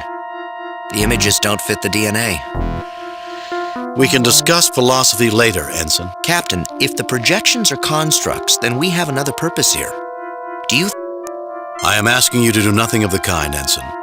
You believe in the struggle of good against evil, and I respect that. But the application of your philosophical perspective is misplaced here. The Alphans and Omegans are single-celled creatures. They are no more capable of good or evil than a tribble. Can't you see that? Single cells. You're right. I've been a real idiot. I suppose I should take a refresher course in Aesop. It wouldn't hurt. Some of the wisest people in history have written for children. Never judge an input card by its label. I guess that was the trap I fell into and kept me from doing my job and made me deceive my captain. If it's any consolation, you're not very good at deception, Ensign. Thank you, sir. I hope you'll give me a chance to correct my mistakes. Do you think we're really meant to combine the two races? You've programmed the sequences. You can tell whether they're compatible. Sir, the sequencer indicates that they need to be combined for their continual survival. But how did you know? I listened to Dr. McCoy. It seemed the logical conclusion, given the evidence. Thank you, Captain.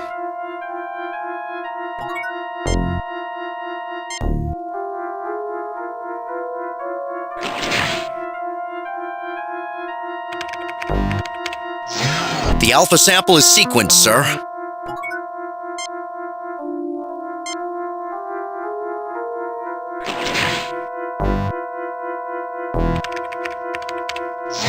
This sample sequence is like a dream.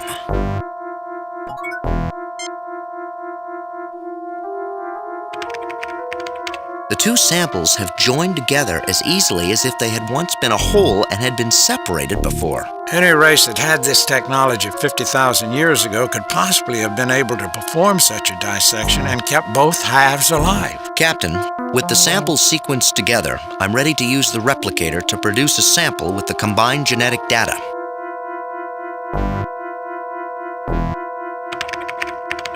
I am producing a new culture, Captain.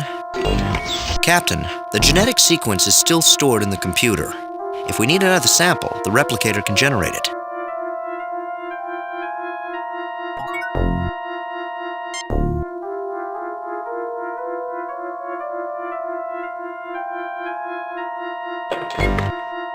I officially christen this life form the Gammons. A weak greenish glow comes from this dish.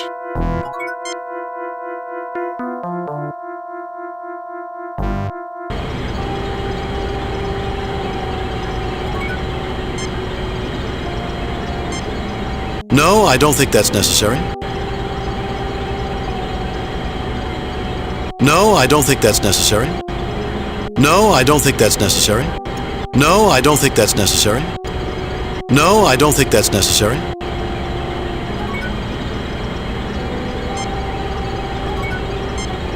No effect. No effect. This definitely reminds me of an isolation bay in a genetic brewing vat. I have no idea how to use this thing.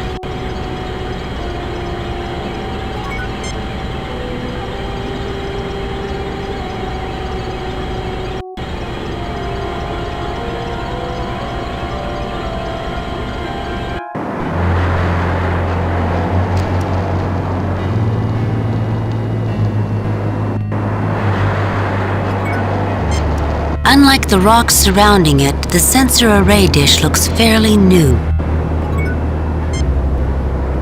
An antenna. I wonder what it was meant for. That's what we're here to find out, Mr. Johns. The array appears to have deployed recently, which explains its lack of damage. The focal point of the dish is aligned approximately 35 degrees above the horizon.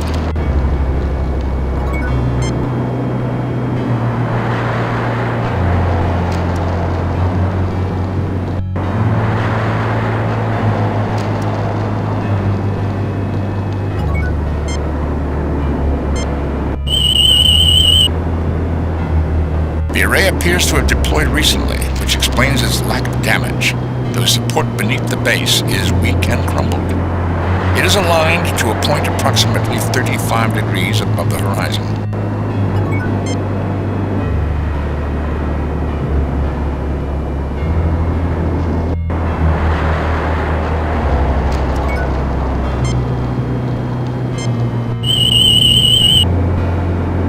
The array appears to have deployed recently, which explains its lack of damage.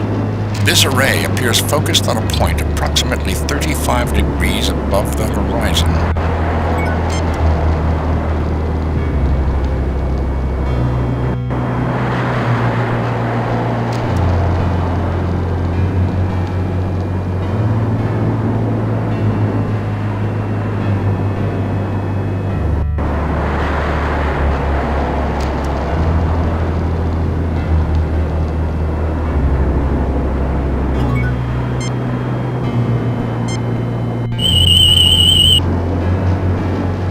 This appears to be similar to Federation technology, Captain. Its control principles are similar to the Medaille sensor dish on Vulcan. It has locked the array at a 35-degree angle.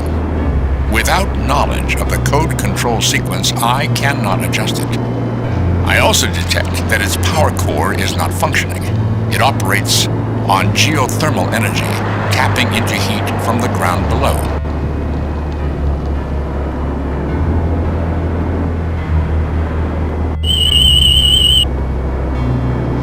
These rocks are approximately 1.3 billion years old and are volcanic in origin. These rocks are approximately 1.3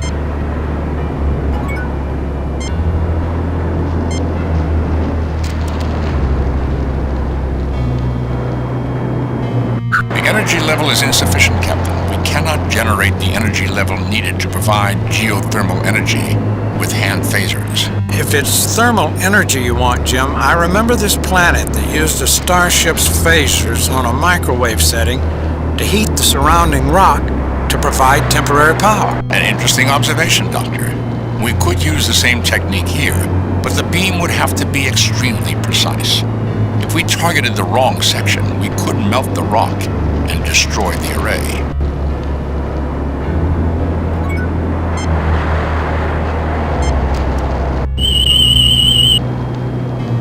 This appears to be the most accessible spot to heat the rocks below the ground and generate geothermal energy for the array.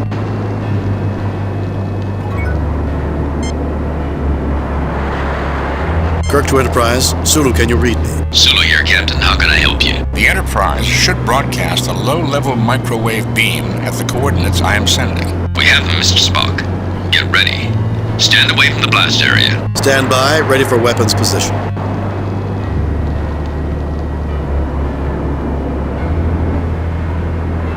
Sending microwaves now.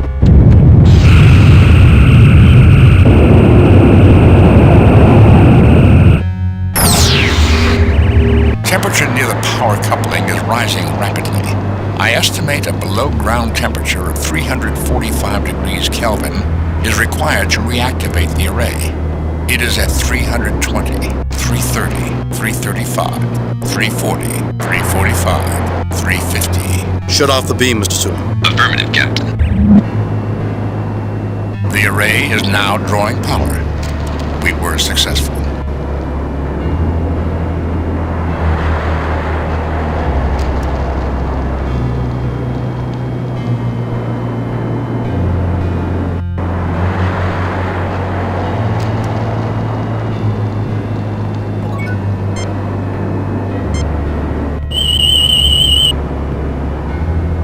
Need to adjust the controls before the sensor array is realigned.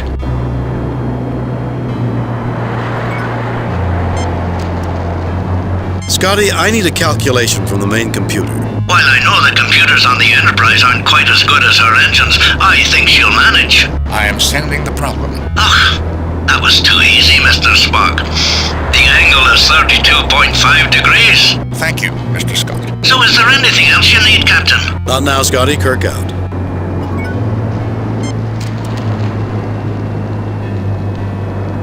I am now attempting to realign the device to 32.5 degrees. It should now be correctly aligned.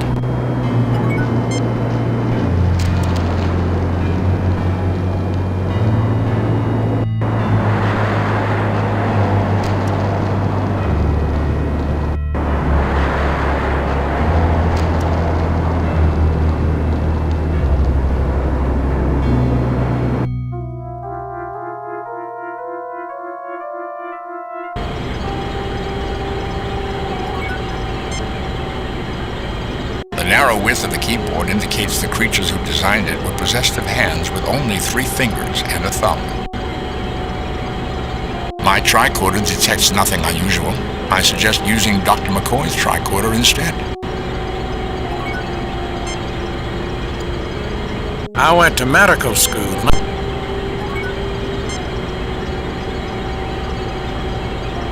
I'm not so good with this type of machine, Captain.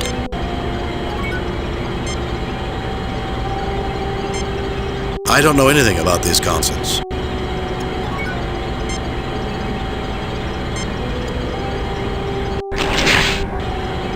Well, Jim, it doesn't look like it does anything. Oh, I guess I spoke too soon. It took it in. It looks as if the colony is getting a foothold in there. Life energy levels are spiking. They're building to a level sufficient for sending out a signal 100 times stronger than the one that brought us here, Captain. The gammon sample appears to be thriving in this environment. Thank you for your hard work. You have fulfilled the design for which we were created. I am authorized to tell you the true nature of this planet and those who brought you here. All you need do is ask. Beautiful and quite lifelike, the three-dimensional projection appears to be a blend of Alphan and Omegan traits. Thank you, Captain, for your aid in constituting my people and in the unexpected necessary realignment of our communications array. You have performed admirably. Of the 16 stations reporting at this point, there have been 50% fatalities, 30% other failures, and only 20% successes. One group got points for style. Points for style? Is this some sort of game? Not another alien race with a superiority complex. Who are you this time? Your appreciation is welcome, but many questions remain unanswered. Who are you? Points for style? Is this some sort of game? A game? A contest? Perhaps a quest is the best description for what is transpiring. Mr. Johns might even refer to it as a religious vocation. A contest suggests there is a prize. Oh, there is a prize. First, you will discover that the gammons are eating their way out of their enclosure, and after 1 million or so years, will have completely terraformed this world. It will be very impressive. In addition to that, you have been given the gift of knowing the name of my creators, and the creators of all this. They are the Brassica. I'm not clear on who the Brassica are. Captain, from this site, I can deduce various things about the Brassica. They are taller and more slender than we are. They are possessed of 3 fingers and a thumb on each hand. I suppose bilateral symmetry, and I know they possess greater visual acuity than humans. They visited this place well before humans had left the Cro-Magnon stage of development. And I note they have avoided detection by us, and presumably every other race in the universe, before they decided to send out signals to bring us to their bases. Thank you, Mr. Spock. And more you shall know as you continue on the quest. I wish you luck. Kirk to Enterprise, Scotty, Fort... Not another alien race. Your appreciation is welcome, but many questions... I am Sisissa, a projection of a synthesis of Ozra and Visner. Clearly you know that the primitive life forms you have been dealing with are incapable of creating that in which you now stand. You will also note that the more demonic of the creatures displayed a passivity you did not expect, while the morally pure creature was aggressive and bloodthirsty. The contradictions were noted and duly dealt with. I take it you were testing us on our ability to deal with disparate and contradictory inputs. Yes, your reasoning ability was being tested, as well as your ability to adapt to new ideas when they conflict with deeply held beliefs and cultural customs. You passed quite admirably. The Brassica were impressed. I'm not clear on who the Brassica are. Captain, from this site, I can deduce various things about the Brassica. They are taller and more slender than we are. Thank you, Mr. Spock. And more you shall know as you continue on the quest. I wish you luck. Kirk to Enterprise, Scotty, 4 to beam up.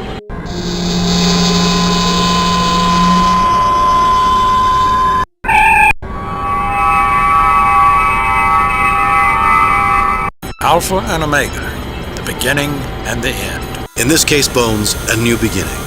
We were the midwives for the rebirth of a life form. 2 halves that have been made whole again. That's the way it was meant to be.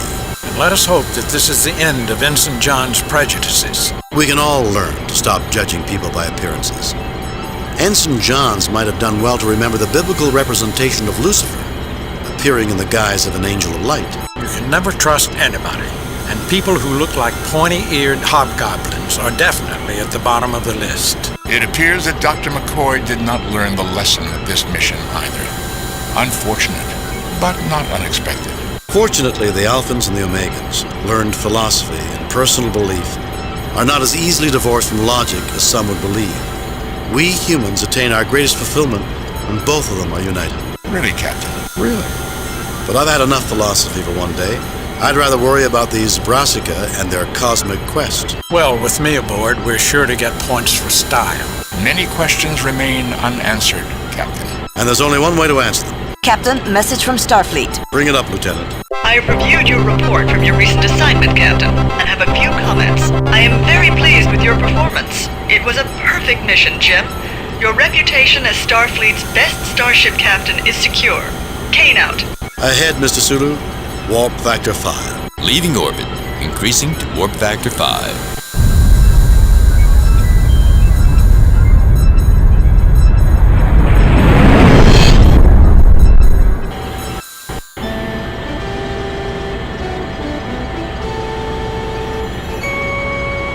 Spock, where do you think we should start looking for this? Brassica? Logic suggests that they will present us with opportunities to come to them. Captain, a message from Starfleet. On screen. Captain, the USS Regulus has been forced to cancel its survey mission to the Antares Rift. We've decided to redirect the Enterprise to that mission. The USS Hood will take over for your current assignment. Of course, the Antares Rift has a rather dangerous reputation. Nothing the Enterprise can't handle. But be careful. Starfleet out.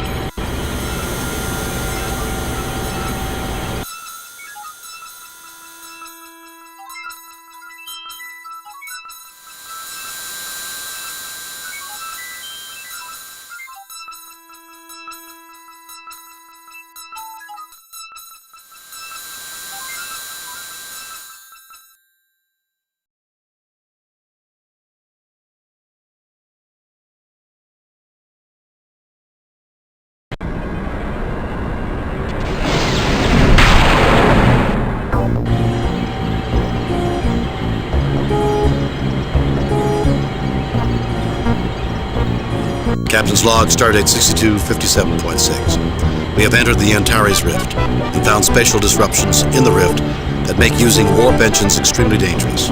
Repairs are almost complete on the minor damage we suffered upon entry into the rift. We are continuing our survey using impulse engines. My poor babies. Warp engines were meant to be used, Captain. Communications are back online, Captain. Deflectors at 93% power and increasing.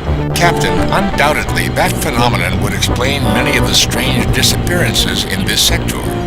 Still, with our warp engines deactivated, our computers indicate we will be safe.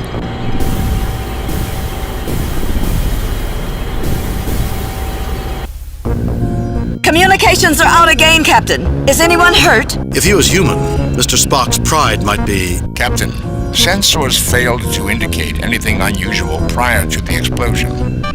I would speculate that it was caused by an extremely unusual rift in the space-time continuum, a place where radically different physical laws apply. And since it was different space-time, our sensors weren't programmed to detect it. And it could happen again at any time without warning.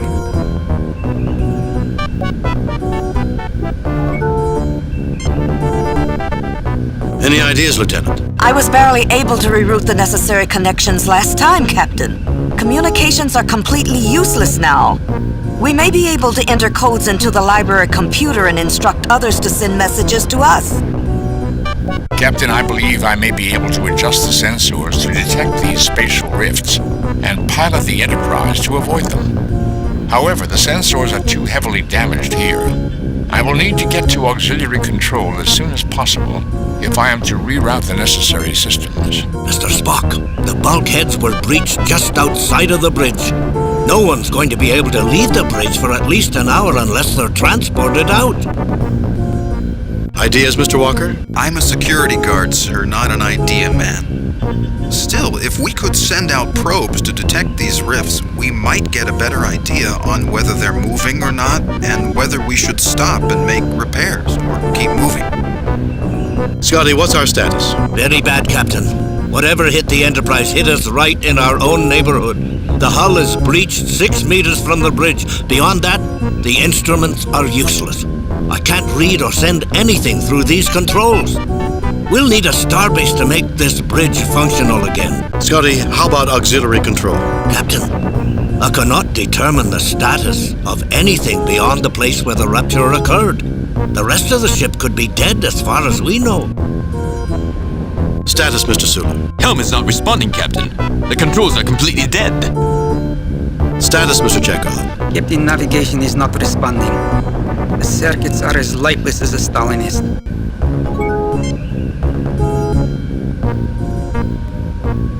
It's stuck. We're not getting out of here that way.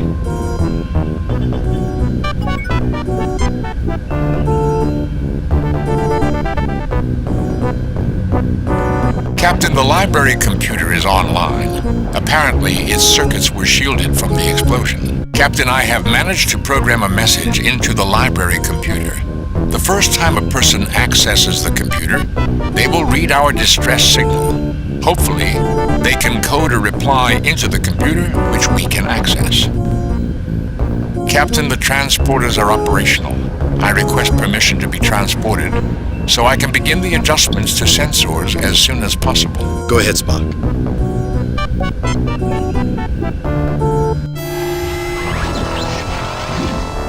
Spock!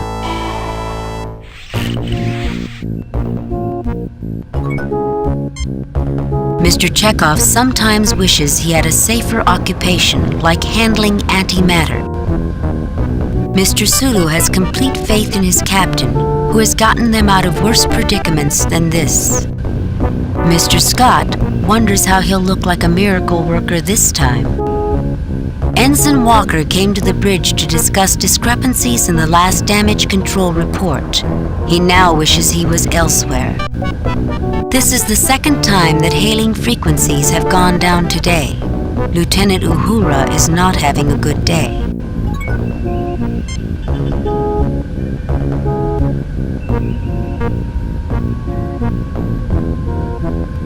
I'm patching your log into the computer. You should have voice messages. Captain, we've managed to jury-rig an evacuation tube through the bridge turbo lift. We should be able to keep it stable long enough for you to be evacuated.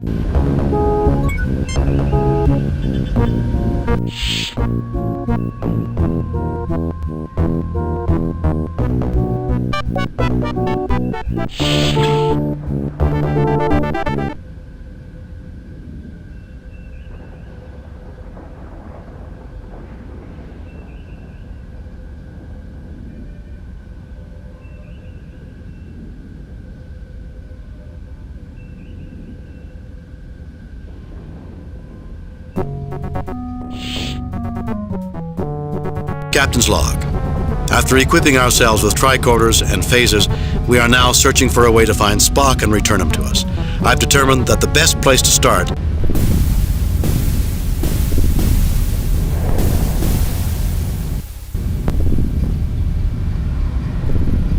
Captain, it's a very good thing we took the warp engines offline. How bad is it, Scotty? That explosion was 42% stronger than the one that struck near the bridge. Our left warp nacelle is crippled, Captain. I hope it's not a trend. Keep me posted, Mr. Scott. Kirk out. Kirk to Scott. Come in, Scotty. Captain, I got bad news for you. This rift is affecting the hull of the ship. Our hull integrity is dropping fast. How bad is it, Scotty? It's at 92% and dropping rapidly. According to our system specs, if it drops below 63%... Put as much powers as you can to the shields. Use them to support our hull integrity. That will probably only buy us a few minutes, Captain. Do it, Scotty. Every minute counts. Kirk out. Our highest priority is control of the sensors. We must find Spock. I'll handle it, Captain. Remember, I was a physicist when I first joined the Enterprise. Ah! Captain, look!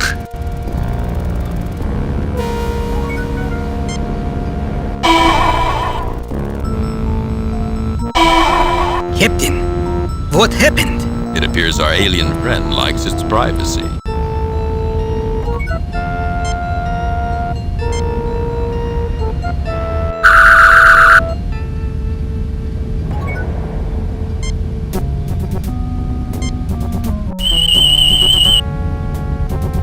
Captain, I'm getting a sensor reading on the alien.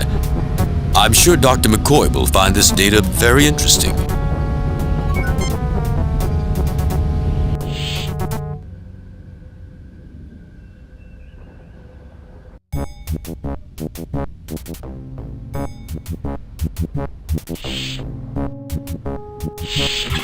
Well, Jim, I leave you alone for 5 minutes and look at the mess you've made.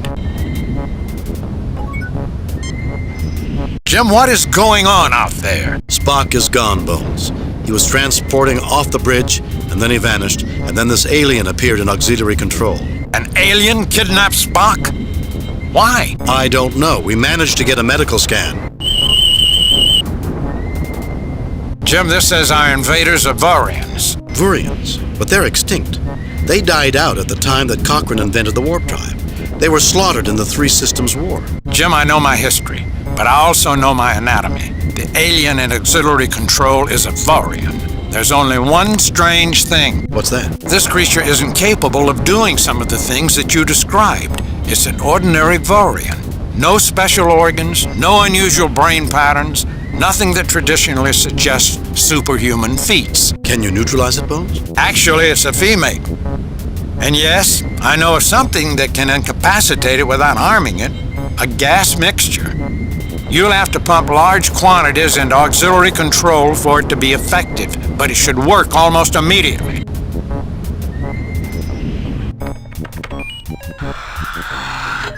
Here's the gas, Jim. Be careful with it.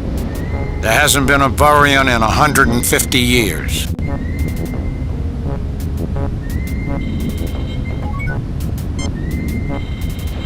Vurian gas engineered to paralyze a Vurian without killing it.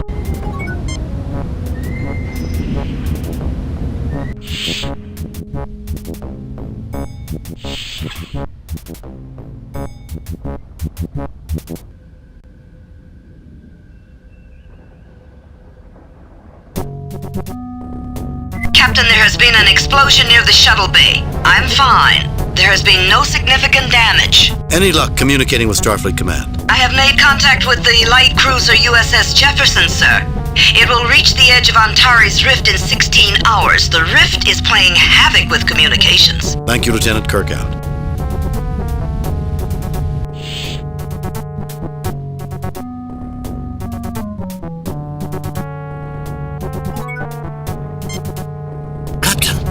Is it too late to put in a request for an early retirement? Scotty, if we hit any more of these random detonations, it'll be mandatory retirement for all of us. Actually, Captain, I was hoping for a better pension. Mr. Scott looks a bit more frazzled than usual, Captain. Well, what do you expect, man? I'm not a miracle worker.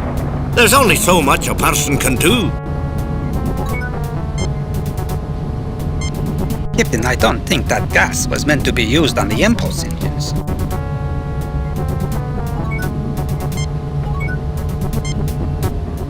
The impulse engines of the USS Enterprise. Looking at them reminds you of several times they threatened to break down. Now the engines are running fine. It's the other sections of the Enterprise that are breaking down. The impulse... This seems pointless. This seems pointless. This device stores special chemicals that are pumped into the ship's atmosphere when needed and is operated by the life support system. This device stores special chemicals. This seems pointless.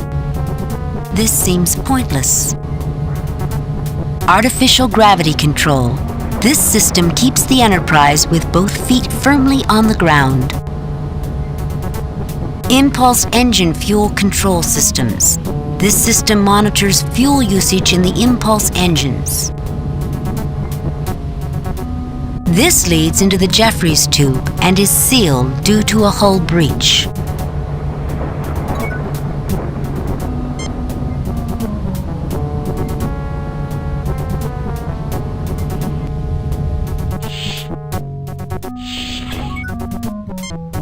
This seems pointless. This board is a summary of the ship's engineering status, so that Mr. Scott and the other engineers will have necessary information before they enter engineering. The hull integrity status looks dangerously low.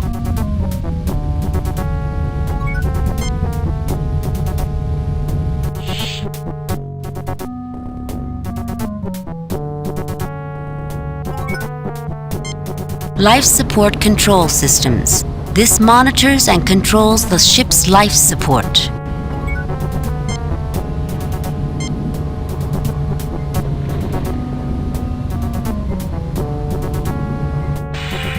I wish Dr. McCoy had given me the specs on that gas injection system. It looks like a rather clumsy fit. I'll do it, Scotty. You'd think that Dr. McCoy would have some respect for engineering.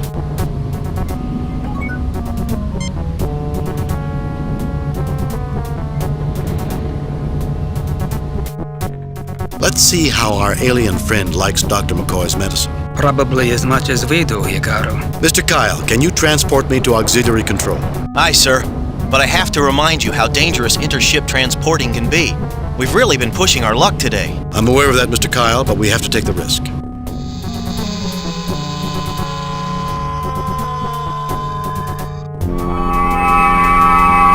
Look, something's happening.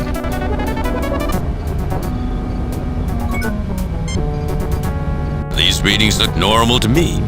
This looks like a normal course, right, Pavel? Normal? It's an excellent course. The same one I entered before the alien came on board the ship. Everything seems to be working. Library computer, external sensors. Mr. Sulu, see if you can find where the Vurian went. Maybe that will lead us to Spock. Captain, I'm detecting the Vurian. She seems to have vanished through a rift in space. I have the coordinates of her last known location.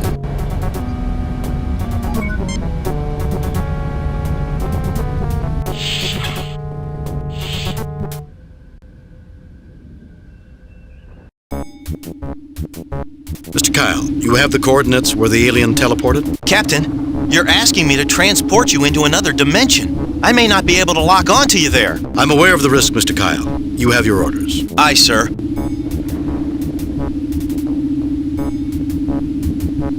Energize.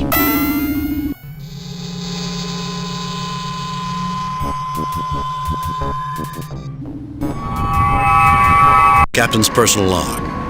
I have transported to many strange places in my day, but beaming into an alien dimension is something entirely unique. Only the extreme risk to my ship and my friend Spock would cause me to take such a drastic risk. This doesn't look like a nice place to visit. There's the Vurian. I don't see Spock. He's got to be around here somewhere. Strange boulders jut from the depths of this strange planetscape. A Vurian. The alien doesn't appear to be noticing you. Greetings, Lord Kirk. I am Eminata. I regret the discomfort that I put you through on your ship. I wish only to preserve my joy by serving the Savant. Are you willing to help me, Eminata? Where is Spock? How did you come to be here? I was a lone soldier, fleeing the massacres that followed the Three Systems War. I was heavily outnumbered. In desperation, I attempted to use my son's gravity well to propel my ship into a high warp velocity, so I could escape the pursuit. I remember reading about that war in my history class at the Academy. I was warped into the Antares sector. I traveled through a dimensional rift into this place. The Savant sustained me and gave me joy where there was once only despair. I have been here ever since. The Savant is now summoned, Lord Kirk. He awaits, not many footsteps from here, by the fountainhead. Where is Spock? The Lord Spock is not far. His mind dances in the bliss of this place. He would welcome you. It is not a long or difficult search to find him. The Savant is now summoned. Possibly. I am aware of your ship's distress. I can bring it to the attention of the Savant. It may help. Actually, I was thinking more about freeing Spock. I do not know how I can help you, Captain. Speak with the Savant, and perhaps things will be clearer. What is the Savant? A being found that the physical form impaired his emotions, and so he discarded it as a lord discards his raiment. An entity of great benevolence and joy. Through my psionic talents, we are linked in ecstasy eternal. Where is this Savant? Everywhere. When one is an entity, one transcends the limitations of space, time, and dimension. But the Savant prefers to center its thoughts at the fountainhead, which is quite close. Well, I would appreciate the Savant being informed. It is done. The Savant awaits.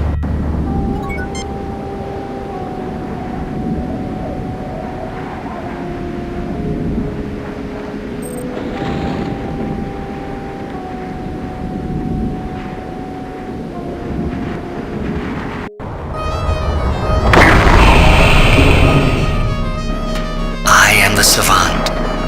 I wish you and all entities nothing but joy. Who are you? Why do you ensnare others against their will? The pursuit of joy is the prime goal of all life, Captain. How can what I do be against their will?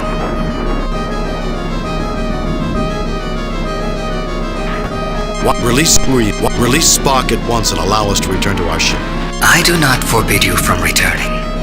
It is the dimensional boundaries that prevent that. I would be glad to help you. As for your Spock, why would you be so cruel as to wish to release your friend from an eternity of bliss? Once, eons ago, I was akin to you, a creature of flesh and pain. But I released myself from these bonds and became an entity of pure emotion. And I came to this place to find a shelter from the cares of the universe.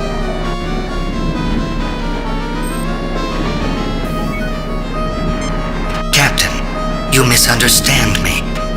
It is not my will to bring harm to any creature. I have taken two creatures that are without the most important thing in existence, joy, and given it to them in infinite variety and abundance.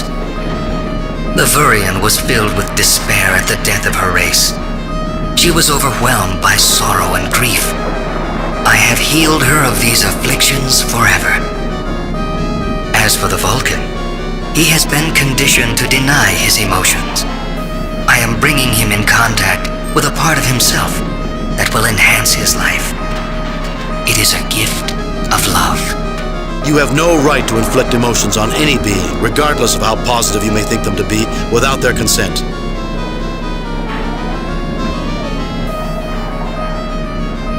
I give them an eternity of joy.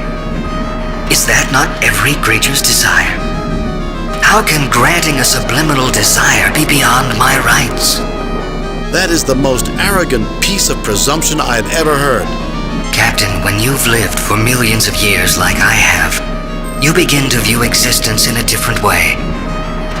You may call it arrogance. I call it reality. I will send you back to your own ship and give you safe passage through the Antares Rift if you wish. Welcome. Have you come to ask for transportation back to your ship? Not without Spock. Savant, isn't there anything I can do to make you see reason? Release Spock, or we will be forced to destroy you. Not without Savant, isn't there anything I can do to make you see reason? Captain, I do see reason. My intellect is many orders of magnitude beyond yours. You should trust my judgment. I trust Spock's judgment, and you're imprisoning his free will. Free will is an arrogant deception, Captain. When one looks at the universe in a broad perspective, one finds that fate is far less flexible than it may appear. Welcome. Not without Spock. Captain, why do you begrudge your comrade's newfound happiness? Because it was not his doing, nor his choice. There are many things in nature that are not desired, but bring good fortune. Be content with your comrade's serendipity and ask for your safe return to your vessel. Welcome. Not without Spock. Savant, release Spock, or we will be forced to destroy you. Captain, your capabilities are infinitesimal compared to mine. My joy is diminished that you feel it necessary to make this threat, but I do not see how you can bring it to fruition. You underestimate our will and resourcefulness. In the end, you will be forced to release Spock, or be destroyed, or destroy us. I will not abandon a course of action that I feel is correct. I will not abandon others to suffering when they can experience joy. Welcome. Not without... Release Spock. Captain. You underestimate... We don't want to threaten you. Release Spock and return us to our ship. Put an end to this now. How easily you celebrate endings, Captain. I will not end this. It is in my power to bring bliss for eternity, and I shall not cease. Mortality and endings have no meaning to me. Welcome. Not without... Release... Captain. You are single-minded and inflexible, Savant. You have great power, but also great weaknesses, which we will use against you if you do not return our comrade to us. I do not understand your attitude, Captain. Your threats are meaningless. When you are ready to leave, you may ask me, and I shall return you to your craft. Get a life. You can't just sit around feeling happy for eternity. What does that accomplish? Accomplishment is transitory, Captain. All structures collapse. All civilizations die. All marvels and wonders are forgotten. If it is useless to build, then obviously only the moment matters. The pursuit of joy is the only worthwhile activity. All other pursuits are foolish and wasteful. Judgments of morality and what is a meaningful pursuit should be left to the individual. Captain, you are merely decades old, and I have experienced millions of years. I think I have a bit more life experience than you, and more reliable judgment skills. I will send you back to your own ship and give you safe passage through the Antares Rift if you wish. Welcome. Get up, love? Spock doesn't want your gift. He doesn't need your gift. Release him and let us return to our ship. I will not punish the Vulcan by releasing him. However, I have become aware of the danger that your ship is in. I have the power to make certain it will come to no harm. If you agree to leave now and never return. Punish him? Vulcans aren't meant to handle emotions. You'll destroy him. I'm not going anywhere without Spock. Sorry, but without my science officer, I must decline your... Punish him. I am aware that the Vulcan's upbringing has stifled him, and that normally emotions are very unhealthy for them. However, I have made adjustments to his neurochemistry to ensure his continued survival. I will send you back to your own ship and give...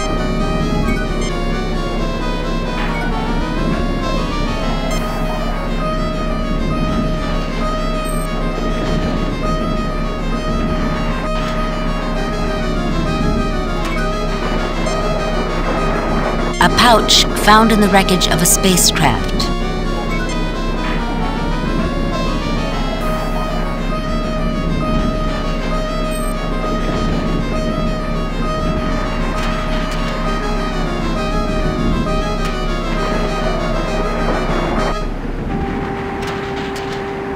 Spock, what have they done to you? Fascinating.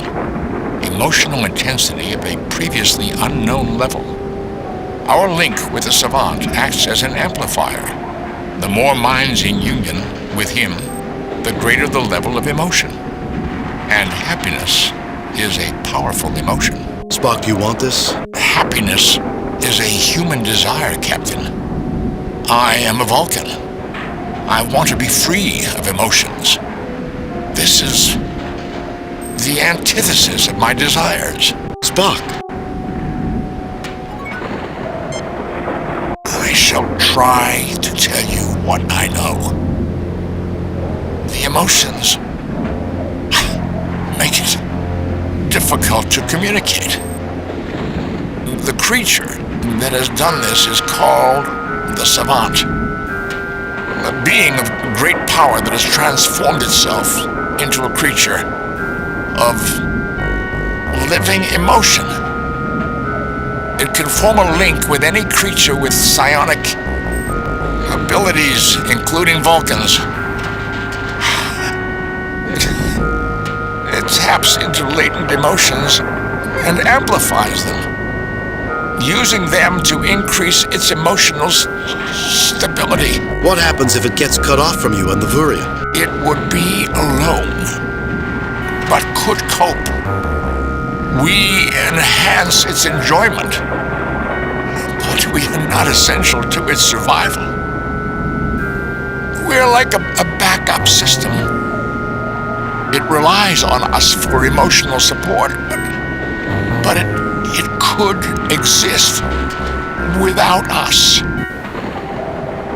Captain, I recommend you negotiate with Savant to escape this place.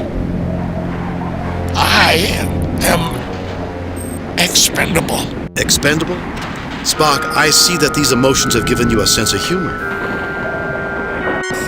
As usual, your illogic is beyond comprehension, Captain. If I were human, I might find it delightful. Captain. Expendable? If we can find a weakness, we might be able to take you with us.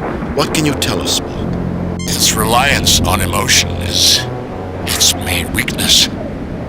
It is a creature of intense needs, and despite having millions of years of joy, it still retains a subconscious fear of losing its joy, of experiencing negative emotions. Captain. Spock, can you negotiate with the Savant on our behalf? It refuses to deal with issues of logic and free will. It is not a violent creature, but is extremely fixated on its goals, and believes what it does is morally justified. Captain. Spock, we found some very strange stones. What are they? This entire pocket dimension is organic and psionic in order to maintain the Savant's life force. Negative emotions that are suppressed might be absorbed in mineral-like pockets beneath the surface of this dimension.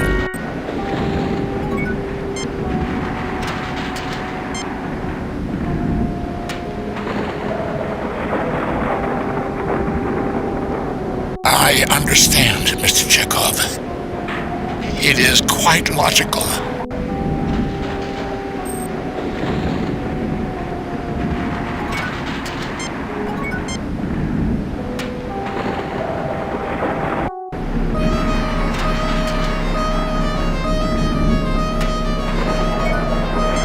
Welcome. Not without Spock. Savant, isn't there anything I can do to make you release Spock? Not without Spock. Captain. Because it was not his doing, nor because he's being used by you and held against his will. He has duties and obligations, and you're keeping him from because he's being used by you. I give far more than I receive, Captain.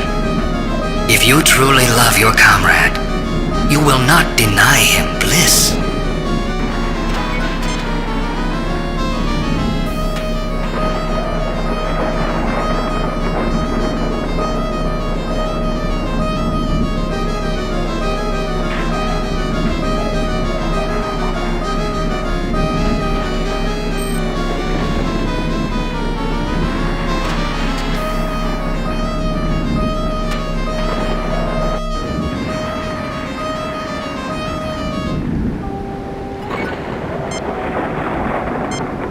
They're a little large for the pouch, Captain. Although I agree we should take samples, we might want to find ones that are easier to carry.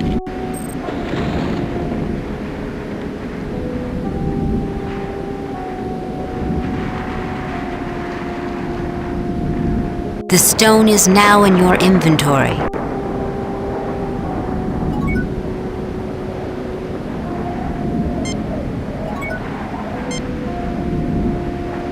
A blue gemstone similar to a sapphire.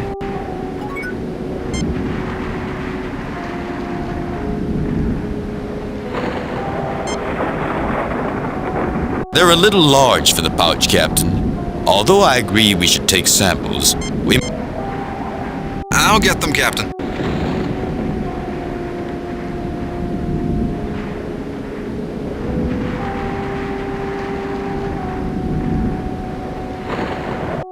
I've put them in the pouch we found. Boy, am I getting an odd feeling from these stones.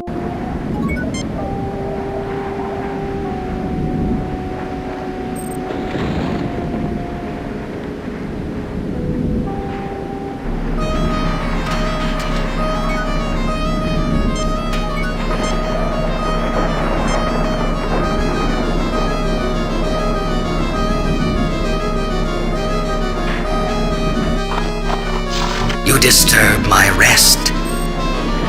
Fortunately, I am not alone in bliss. Do not use such a tactic again on me. I warn you. What is this? What am I feeling? What have you done? What's the matter, Savant? Not feeling those good vibrations? Life isn't all happiness and joy. It's time you experienced a reality check. Is that sadness you're feeling, Savant? It couldn't be that those inferior humans have outwitted your great wisdom, could it? What's the matter, Savant? Not feel... Please, have mercy. I would rather die than experience such sorrow. If you will listen to reason, I will release you. Free Spock and return us to our ship. You really are a crybaby. Go ahead and bawl your head off. If I cannot cherish the happiness that I have spent eons pursuing, then I shall belong to oblivion. Captain, without the Savant, the fabric of this universe will... Restart the game.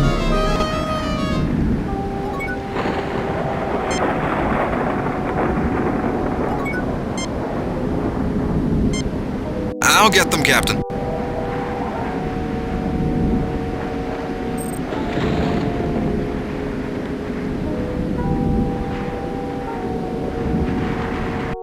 I've put them in the power...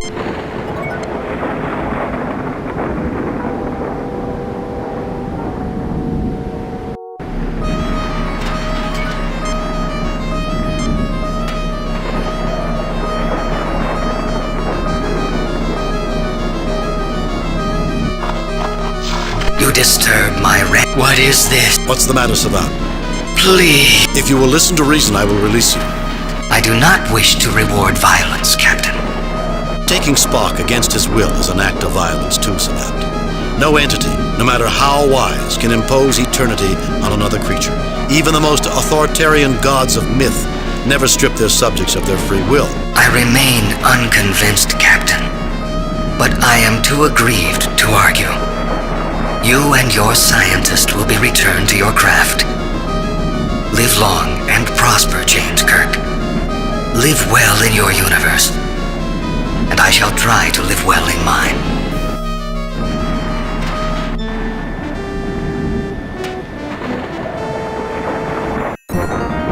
Captain's log, we are out of the Antares Rift and are on our way to Starbase 8, where the Enterprise has extensive repairs scheduled.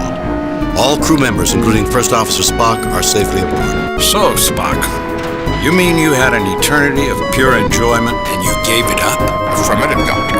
That has to be the most illogical thing I've ever heard. Humans spend their entire lifetime dreaming of an eternity of pleasure. As do animals in the field. Perhaps humans are meant to be better than that. Perhaps we should dream of greatness and not simple gratification. Greatness is a term subject to individual interpretation, Captain. The Savant viewed the pursuit of greatness as useless, because all great deeds and accomplishments are destined to be forgotten in cosmic terms. A cosmic being thinks in cosmic terms, Spock. But somehow that philosophy overlooks a lot of life's little pleasures. There's just one thing that bothers me about the whole thing. Really, Doctor? Spock finally got to enjoy himself, and I wasn't there to see it.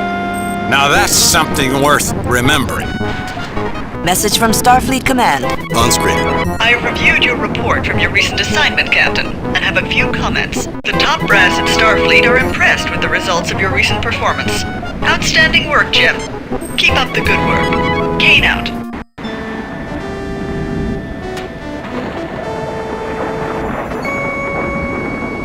How long until we reach Nova Atar, Ensign? About 23 hours, Captain. 22 hours, 53 minutes, and 17 seconds to be precise. Spock, there's no need to be precise. We're going on shore leave. Rest, relaxation, no calls from Starfleet. Captain, we have a message coming in from Admiral Richards at Starfleet. On screen, Lieutenant. Hello, Jim. I know you're going on shore leave, but... What is it, Chris? Since you're going there anyway, and it's only a small favor... Favor? I don't want to inconvenience you, but... Fine, you have it. What would you like me to do? We recently discovered that one of the exhibits in the Smithsonian Annex at Nova Atar is of great historical significance to the Serenzi, an influential family from planet Lakian. The museum is going to have a small ceremony to return the item. The Federation planned to send a representative, but, well, she couldn't make it. Since you'll be in the neighborhood, well, no dress uniforms. All you have to do is smile and shake hands. Smile, shake hands. It would be my pleasure, Admiral. My chief engineer had already promised to show me around. We'll be there. Thanks, Jim. I owe you one. Check your data files for details. Oh, one more thing, Jim.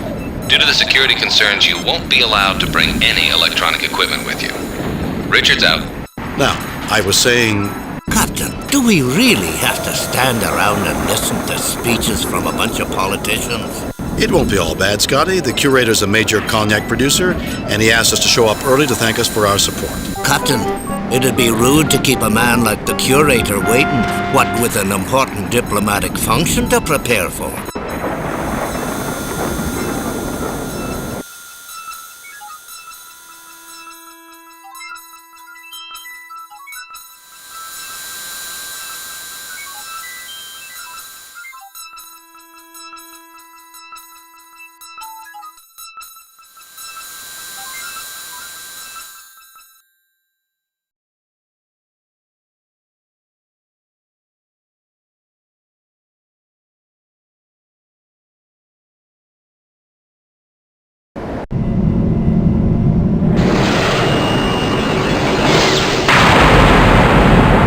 We've arrived at Nova Attar, Captain. Bring us into standard orbit, Mr. Sewell. Aye, Captain.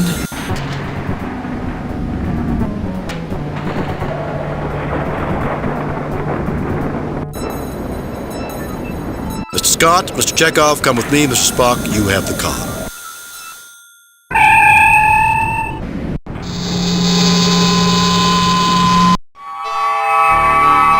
Captain Kirk, good to meet you. I am Boris Brezhnev, curator of the museum. Everyone is buzzing about visitors from the Enterprise. A real feather in my cap. The pleasure is ours, sir. This is my chief engineer, Mr. Scott, and Ensign Chekhov, our navigator. Most pleased to meet you both. Chekhov, a fine name. I'm certain you will be interested in sampling the Kazakhstanian cognac, distilled and blended by my family. In fact, I will later show you my most prized possession, a bottle of our finest vintage, aged 40 years from our very first pressing. But isn't cognac French? Originally, Mr. Scott. But before my ancestors came to settle this planet, they went to Cognac and purchased cuttings, brought them here, and made enhancements. You could say we reinvented Cognac. I do not wish to be rude, but you gentlemen are a bit early, and I must see to making certain the cleaning crews are finished working.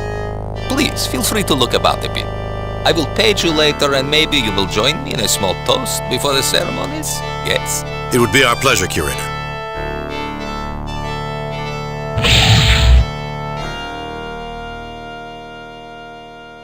I told you we invented it. Maybe we were a little hard on you, laddie. Never doubted you for a second, Mr. Chekhov.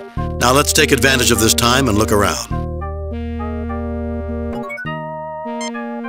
The plaque reads, an old ground-based phaser cannon model B-17, the real equalizer, rescued from a Federation scrapyard, probably based on the frontier near Nelapur. This phaser cannon no longer possesses any of its focusing or targeting equipment. The large capacitors in the base allowed a variety of power sources to be used to energize the cannon and gave the real equalizer considerable flexibility in use. Lights cascade continually above the surface of this device. Plaques on each side read, "The Vandecourt Aurora generator was donated to this museum by Sir William Loudon." Originally, a university experiment designed to test broadcast power as both a containment system and photostimulation for possible use in a propulsion system, the unit was presented as a gift to Loudon, who liked the way it looked and had recently donated a significant sum to the university. The plaque reads, "The Niven, non-integrated Vulcan electronumerator, was one of the earliest versions of a Vulcan computer.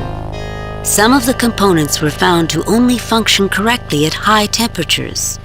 Since the focus in those early days was on computational effectiveness and not user-friendliness, the operator could not stand near the Niven during its operation. Input to the machine was cabled in from a separate device. Hence, it was a non-integrated computer.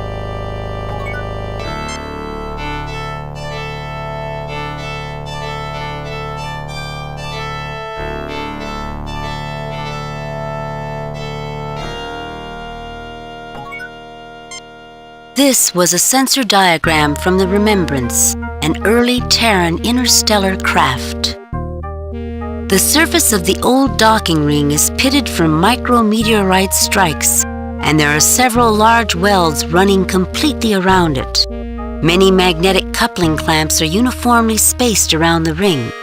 The plaque reads, "This docking ring was recovered in pieces from the port facilities at Genevieve 9, where it was broken when a freighter, the Hardy, accidentally turned on its thrusters just before mooring was completed." Low and sleek, this space vehicle has a Spartan look, written on the plaque. This is the escape pod in which the famous smuggler known as the Black McKiernan was captured. Unable to outrun his pursuers, McKiernan tried to escape in the pod as he blew up his ship, hoping the authorities would think he had perished. The pod had been specially constructed of expensive metalloceramic alloys to withstand such an escape tactic. Unfortunately for McKiernan, the pursuit included a trailing scout ship looking for a backtracking maneuver, and when the smiling smuggler opened the hatch thinking he'd made planetfall, he was treated to the inside view of a Federation cruiser's shuttle bay. The plaque reads, "A failed experiment in Habis robotics. The Green Mark 6 was one of those ideas where the original concept might have been sound, but the follow-ups were too much. Planned as a simple cargo handler, attempts were made at increasing its function and therefore its flexibility. Unfortunately, proposed missions such as security were well beyond its recognition systems and processors. One small piece of lasting notoriety was that the Mark 6 was one of the first Habis robotic uses of room temperature superconducting wiring. While the wiring concept went forward, little else of this robot did.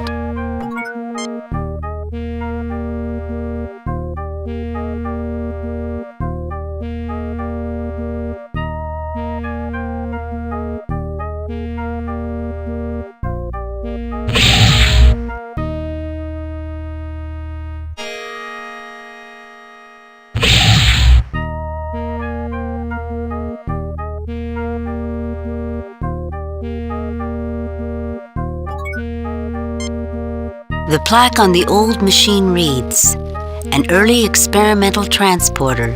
The Murnane 8 was from a time before transporters were safe for travel by living beings. Constructed to be a frequently modified testbed, the Murnane 8 had only a small loading bay.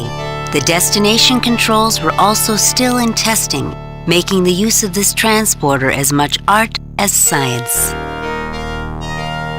This EVA suit was worn by Ivan Petrovsky, a late 21st century Terran astronaut during the famous Commonwealth mission. Petrovsky used this suit to dock with the damaged spacecraft SS Commonwealth and saved the vessel from certain destruction in orbit around Mars. Petrovsky? Isn't that a Russian name? I don't think so, Mr. Chekhov. I sincerely doubt it, laddie. Really? I would have sworn it was Russian. Hulking consoles ring the room, making the raised pedestal stand out even more.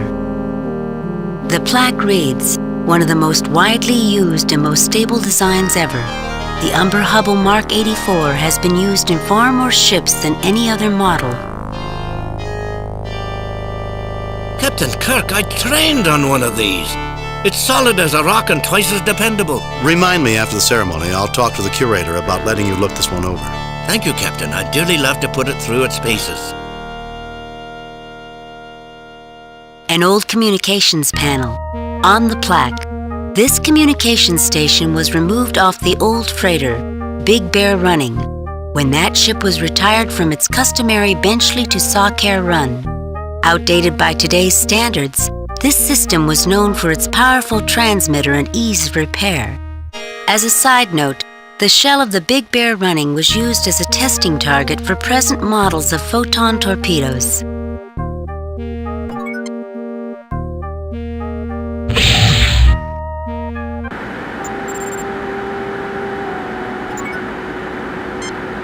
Written on the plaque, Federation Scientific Probe Model 331-19A. The 331-19A was powered by a small fusion reactor, since removed.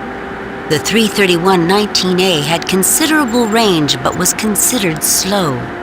The 331-19A carried a 3-ton instrument array. This has also been removed from the display model. This particular probe was used to monitor the collision of Algiers 5 and Algiers 6. One of the double stars at the core of the Algiers system had begun to collapse to a brown dwarf stage, and the resulting fluctuations resulted in the planet's orbital paths crossing, which led to their collision. I've used one of these before, Captain. Everyone notices the fusion reactor, but I'll bet they forgot the fuel cell that served as backup power for the instrument package. It's probably as dry as a bone after all these years. The schematics for a Dunkelberger Automated Worker Mark 12.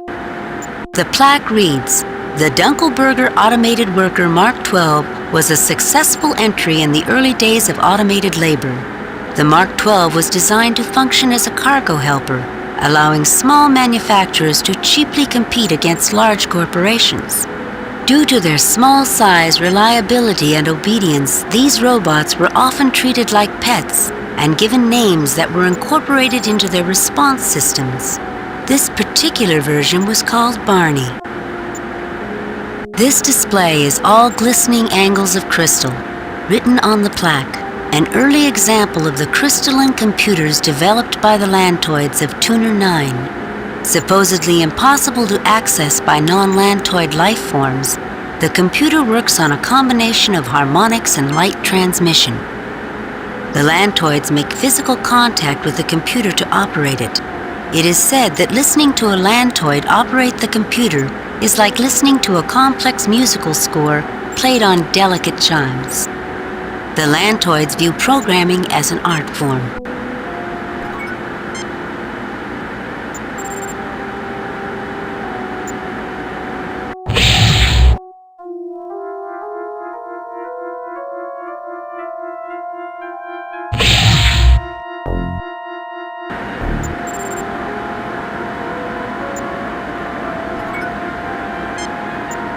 This case contains a model of an ancient Lockean temple in honor of the guests.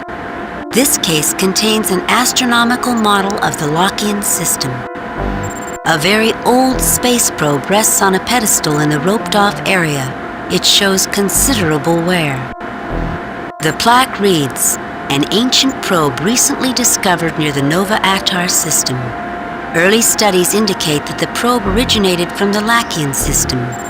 Interestingly, the technology involved in the probe's creation surpasses the current technology of the originating planet."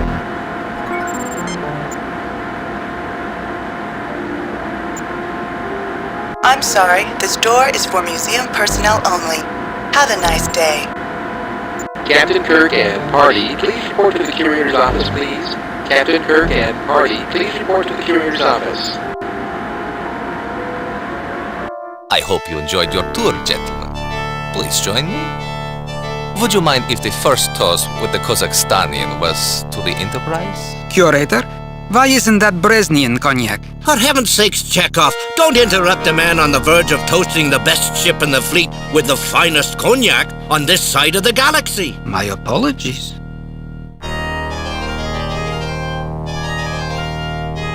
Questions later, then.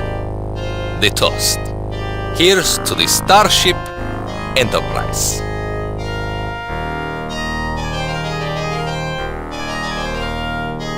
What could this be? A conspiracy, if you ask me, Captain. Let me pull this up on screen.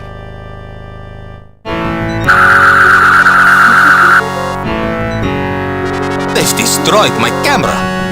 Well, let's see how they deal with our other security systems.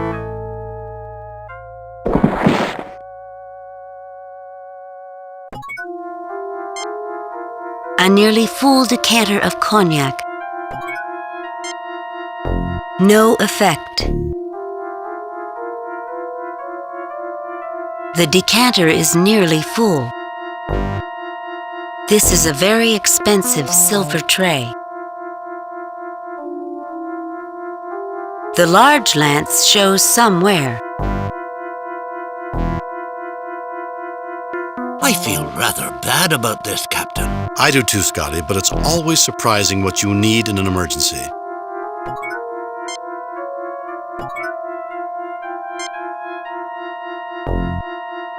I wonder what this is for.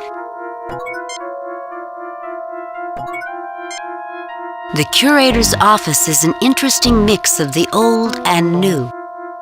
Ignoring the slight ozone odor, the curator looks peacefully asleep.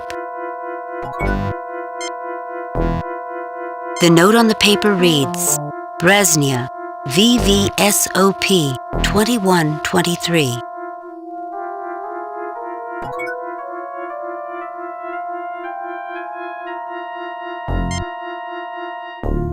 No effect.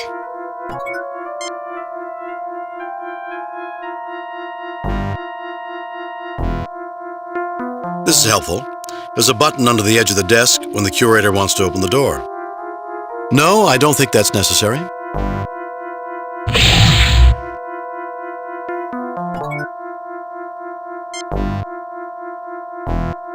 Mr. Chekhov, see if you can wedge that knight under the door. Yes, Captain.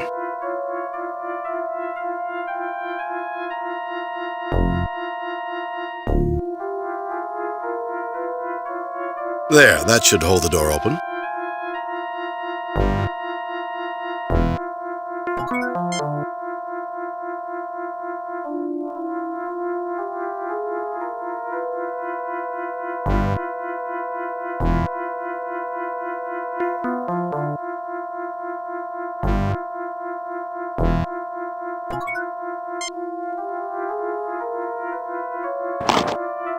I've looked this beastie over, and the only things we might be able to use are the capacitors. I've taken them out. They'll soak up a wee bit of power before releasing it.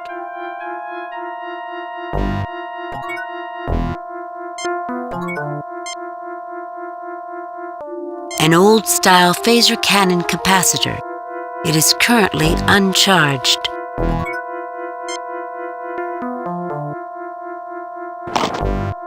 There's little else we can do with this, Captain.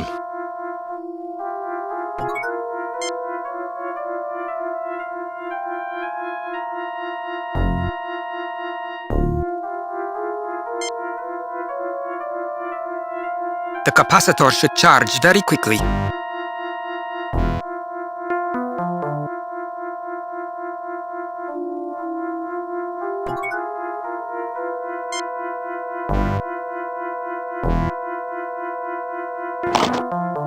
There's little else we can do with this, Captain.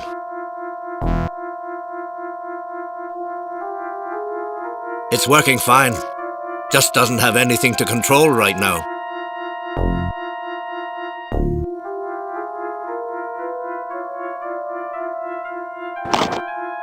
Well, it's not like anyone's likely to be using this monstrosity soon, so I pulled out the only things we might be able to use. It's not much, only some heat-resistant wiring and a cable.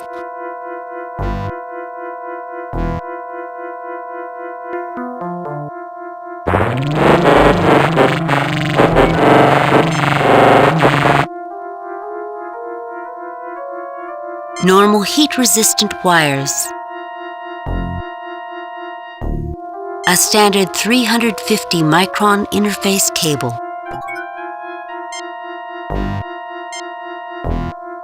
The capacitor should charge very quickly.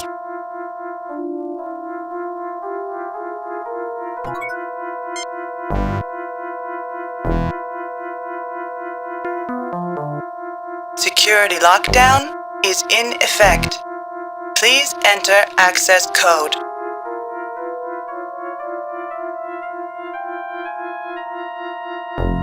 Security lock deactivated.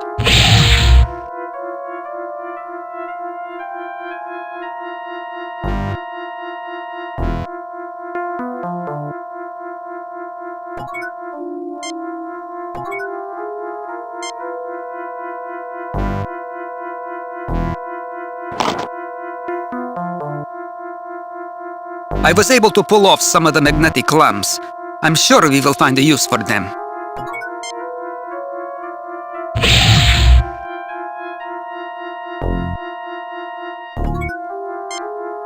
An old-style phaser cannon capacitor. It is currently charged. An old-style phaser cannon capacitor. It is currently uncharged.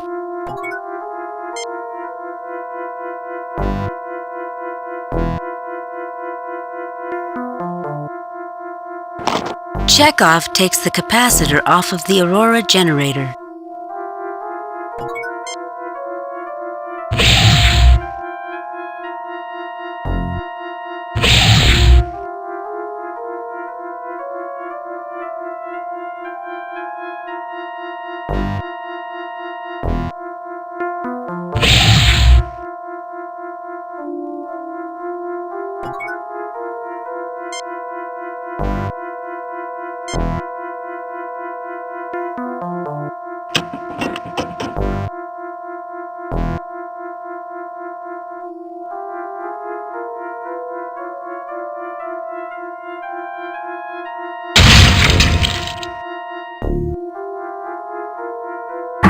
That has to be one of the most useless robots I've ever seen. Badly designed, Captain. It's not going to help us, is it? Only in a dance contest, Mr. Chekhov.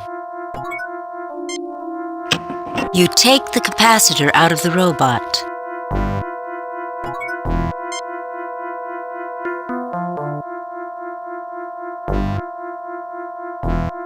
Its head is as empty as the vacuum in space, but I did get some good wires.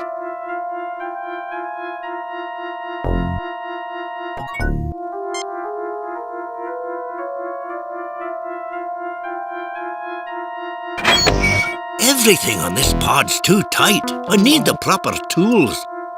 I was able to get one loose access panel, but I'm not sure what we can do with it.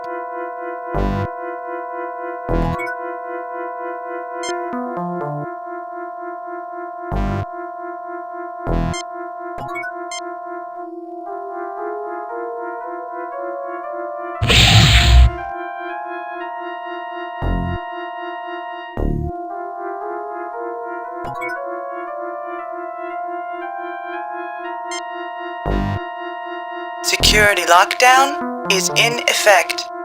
Please enter access code. Authorization code correct. Warning. Malfunction in security authorization. Access denied. It appears that the terrorists do not want any visitors. Captain, when you were in school, did you ever make a tennis ball cannon? Of course, Mr. Scott. It's a dormitory tradition. Empty cans, tape, and a little propellant. If I remember my formula... But what's that got to do with our situation? I was standing here looking at the cannon and thought maybe we could use the same idea to get through that wee door. We're going to knock down the door with a tennis ball? I'm sure Scotty had something else in mind. You did, didn't you, Mr. Scott? Aye, Captain. In an engineering dorm, that's for freshmen only. As you move along, you get into bigger and better versions. We'll use a big tennis ball? No, laddie. I was thinking, since we cannot fix the phaser here, maybe we could build some sort of mass driver. The capacitors on the cannon can discharge a lot of power in a short burst. Oh, I remember. Using magnetic fields to propel an object faster and faster. Don't say it, laddie. You didn't invent them. Of course not. I was going to say we will need an iron tennis ball.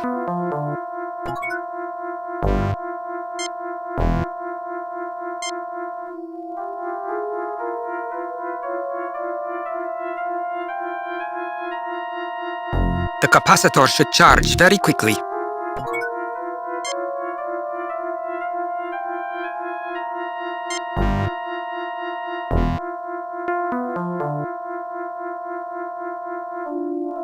We'll still have to wire them up, Captain. That's going to be the real job.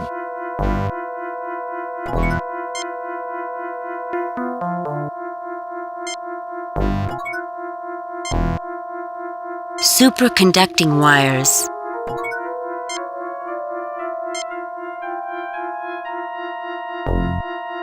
Captain, I'll need a little help positioning the clamps correctly while wiring them.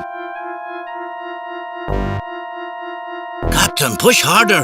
I'll need these tighter to get more power. I'm giving it all I got, Scotty.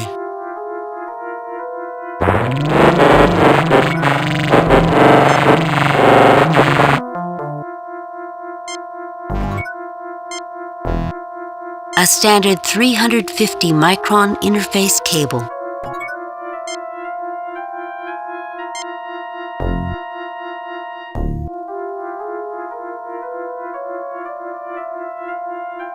This end's ready, Captain.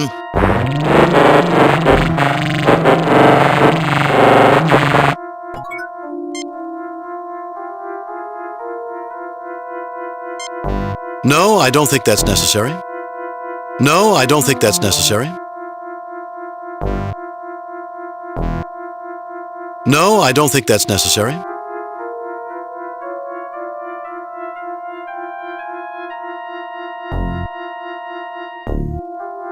One projectile ready to go, Captain.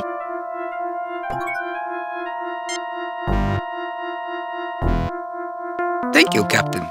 This should be fun.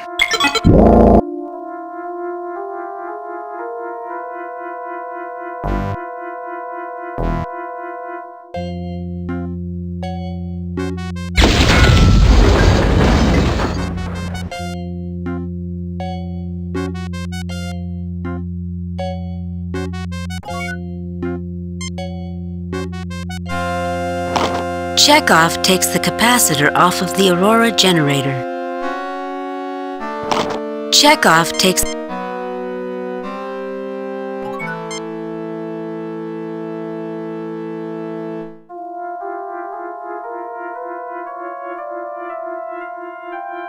The engineering panel.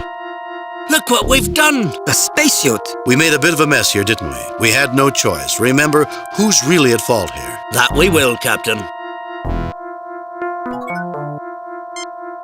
Although badly scuffed, when it was blasted free of the sealing, the gas canister and nozzle look functional. The curator mentioned these were in each room. We could open the door and spray it on the terrorists. If it's fast enough to stop them from using their phasers, it'll stop us too. And they'd get a warning if the door started to open. Time enough to put the hostages in jeopardy.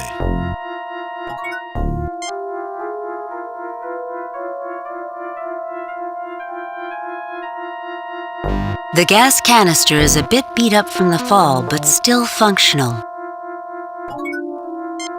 The plaque on the old machine...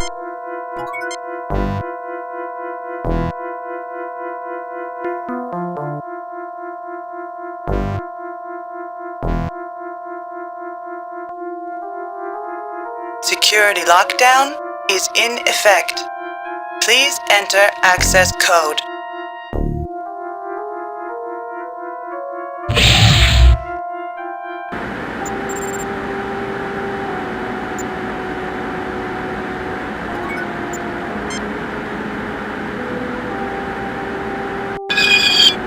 The access panel is stuck, Captain. I don't think any of us are strong enough to pull it free.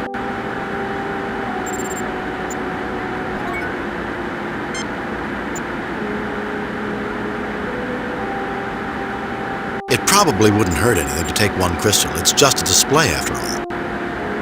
This one looks good.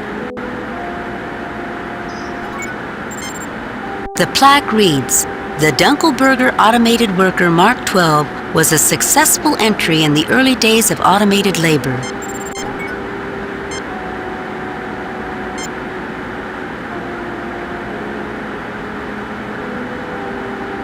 There's only a wee bit of juice in this capacitor, but I think it'll be enough to power up the robot. It's a tight squeeze, Captain.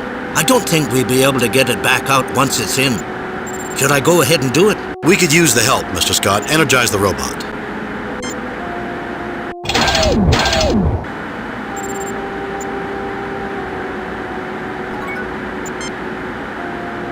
Barney, open the pod bay door.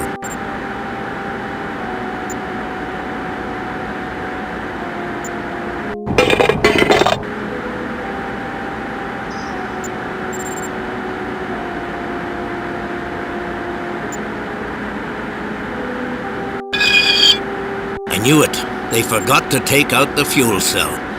That fusion reactor always scares people enough that they forget the backup cell. It's dry now.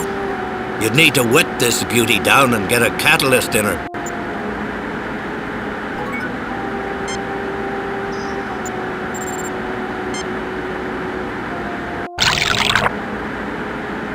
Better than brandies? More than stums?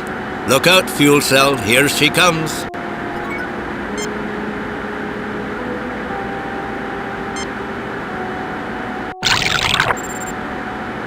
I hate to see a sweet liquid used for something other than tasting, but at least it'll work a fair bit in here.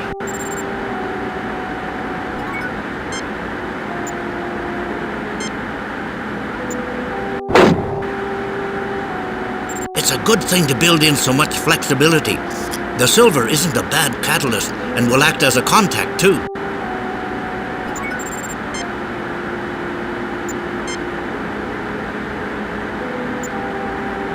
All hooked up and charging, Captain.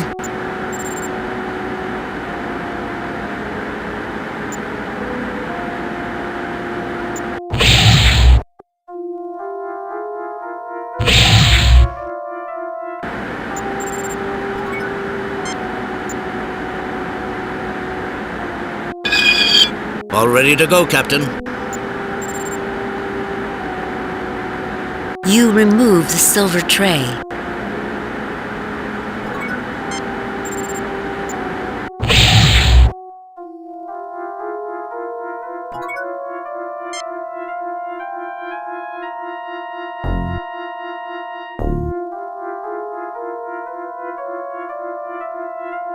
You think Uhura would like it if we swapped this one for hers? Scotty, I never took you for having a death wish. Actually, Captain, this one's not in bad shape. They took the transmitting gear and she's got no power, but other than that, she's in fine condition. They run a ship-shaped museum here.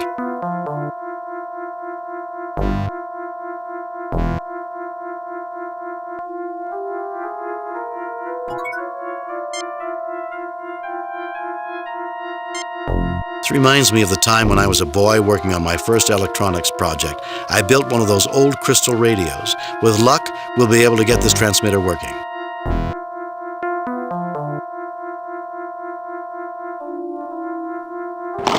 It's been a while, but I think that will work.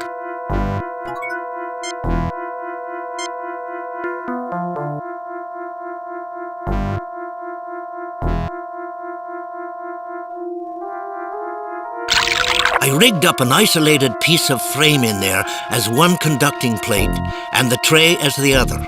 It's not the best solution, but it's the best I can do here.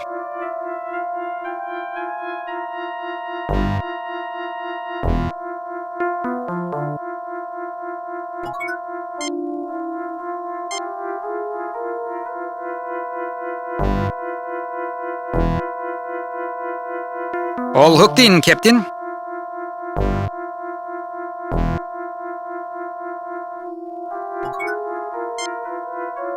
Well, let's see how well this works. Kirk to Enterprise. Kirk to Enterprise. Enterprise, come in. Who is this? This is Captain James T. Kirk of the Starship Enterprise. Who are you? Whoever you are, call for help. There are terrorists in the museum. This is Captain Kirk of the Starship Enterprise. I'm in the Smithsonian Museum, where hostages are being held. Who are you? I asked you first. This is Captain James. Whoever you are, call for help. There are terrorists in the museum. Yes, we already know. There's nothing to worry about. Now get off this restricted frequency so we can get on with dealing with the terrorists. Who am I talking to? My name is Lucas. I'm a member of the Lockian family, Onakan. Whoever you are, call for help. There are terrorists. I've never heard of the Onakan family. It's no surprise you haven't heard of us, even though we're one of the largest and oldest families on Lockian. Just shows how much the Federation believes the lies the Saransi pass along. The Saransi are your enemies? Our bitterest enemies for centuries, and you're backing them. I find it unlikely the Federation will take sides. If the Federation isn't backing the Saransi, how do you explain a ceremony giving the Saransi the Quelke? Obviously, the Federation believes their lies. The Kelke? You mean the probe? It is more than just a probe to us. The Quelke discovered Lockian generations ago. The entire race owes its existence to the Quelke. I knew it had great significance. I just didn't know there was anyone else involved. The Saransi presently have control of the communication facilities. They've been restricting access to make their positions seem more powerful. So you feel you have a legitimate claim on the Kelke?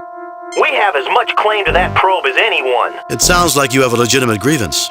Don't patronize me. You'd say anything just to stop us. Since you'd really rather talk to the Saransi, why not start practicing what you're going to tell them when they find that Quelke has been taken? Hello? Hello? He seems to have cut communications.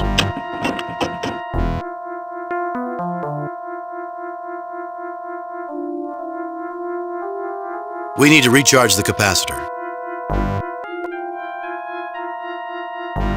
This is Captain Kirk of the Starship Enterprise. I'm in the Smithsonian Museum, where hostages are being held. How interesting. I'm in the Smithsonian Museum holding hostages. Who am I talking to?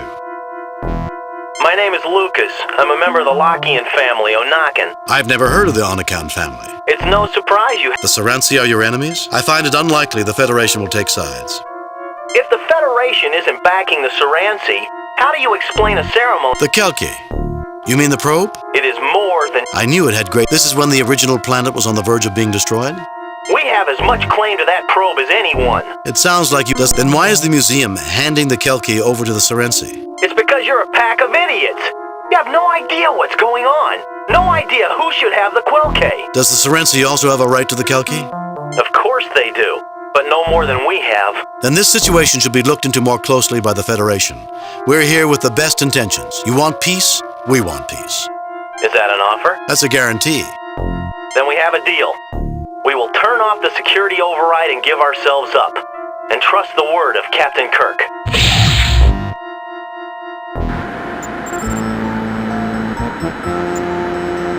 Mr. Chekhov, have Dr. McCoy beam down to make sure the curator and guards are all right. Mr. Scott, lower the museum's shields and have a security team beamed aboard. Captain's log supplemental. The terrorists had already turned off the security override. After putting the 3 Onakans in custody, it was decided that the probe would not be returned to the Saransi. Federation mediators will visit Lockian to assist in the negotiations on the fate of this artifact. The fact that they gave up voluntarily when they could have possibly escaped and injured no one certainly made points for the Onakan's claim. Curator Brezhnev was treated by Dr. McCoy and is in good health. Commendations are in order for Scott and Chekhov for meritorious service. Lieutenant Uhura, send a message to Admiral Richards. Tell him he owes me more than he thinks he does. Aye, sir.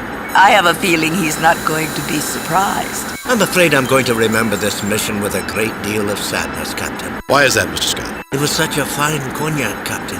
It was just waiting for us, and now it's gone forever. Such a waste.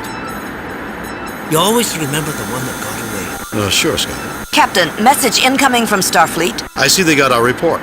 On screen. I reviewed your report from your recent assignment, Captain, and have a few comments. I am very pleased with your performance. It was a perfect mission, Jim. Your reputation as Starfleet's best starship captain is secure. Kane out.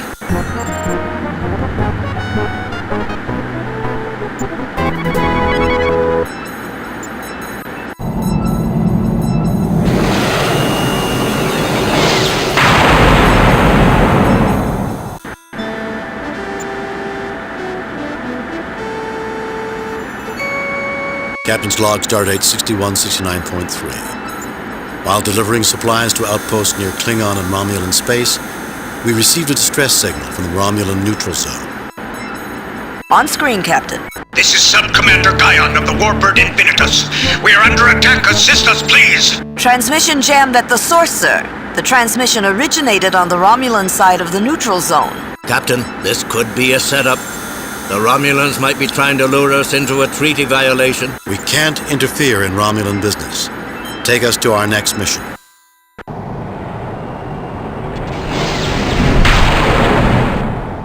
This day is not going well. Captain, we have an emergency message from Starfleet. Code 1. That's a planetary catastrophe. On screen. Captain, a very large alien ship is about to land on the planet Atibus in the Klingon neutral zone. The aliens stated that they intend to land in the midst of the capital city. Then the ship cut communications with us. Since then, all attempts to contact the alien craft have failed. You are the closest starship to Atibus. We want you to evaluate the situation and safeguard the colonists. We need you to make contact with the aliens.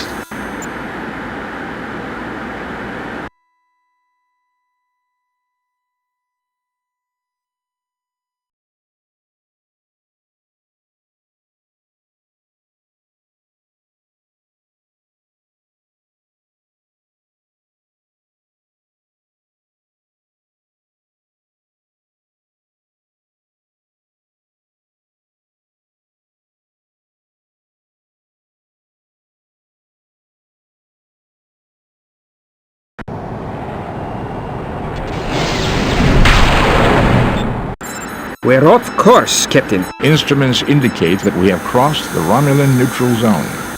Trouble, Captain. Romulans materializing off the port bow. Damage control standing by, sir. Message from the Romulan commander, Captain. On screen. Enterprise, you are in violation of Romulan space. My orders are specific. Unauthorized Federation vessels are to be destroyed.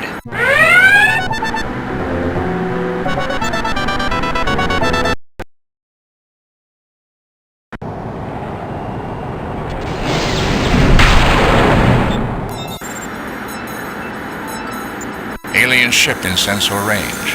I detect one Klingon battlecruiser on a parallel course. The Klingon commander is hailing us. On screen. Greetings, Enterprise! Welcome to Atibus. I am Captain Kla. What are you doing here?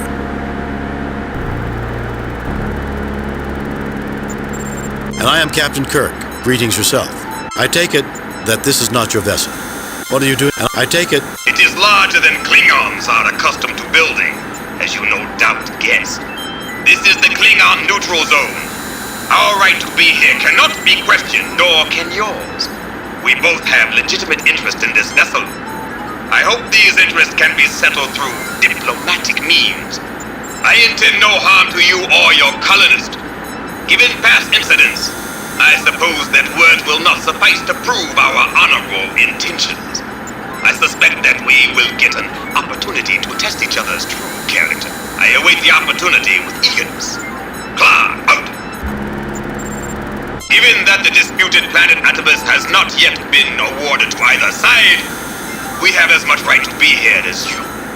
I do hope you understand that an alien vessel in our neutral zone is a matter of legitimate concern. I apologize if it seems confrontational. This is not the time for battle. I mean only to defend Klingon interest. Diplomatically, if possible. That is sufficient for a formal introduction. Kla, out! Well, it never rains, but pours.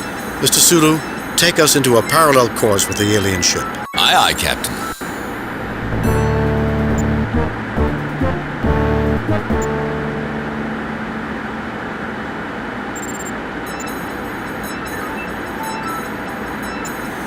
We're beaming aboard the alien vessel. Have Dr. McCoy meet us in the transporter room. Spock, come with me. Lieutenant Uhura, if its communication system is malfunctioning, then we'll need you. Yes, Captain. Mr. Scott, you have the con.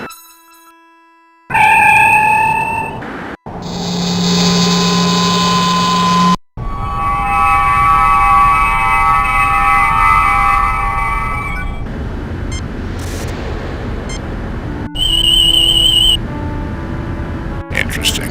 The plant does not register in the tricorder's botany file, but it does suggest similarities to Algolian crocus. Algolian crocus? Isn't Algol 3 the system with the semi-intelligent plant life? Affirmative, Doctor. There are characteristics of similar developments in this plant, but on a more limited scale. Interesting. The plant does not register in the tricorder's botany file, but it does suggest similarities to a Shasthar tree on the planet Beta 3. It's beautiful, Mr. Spock.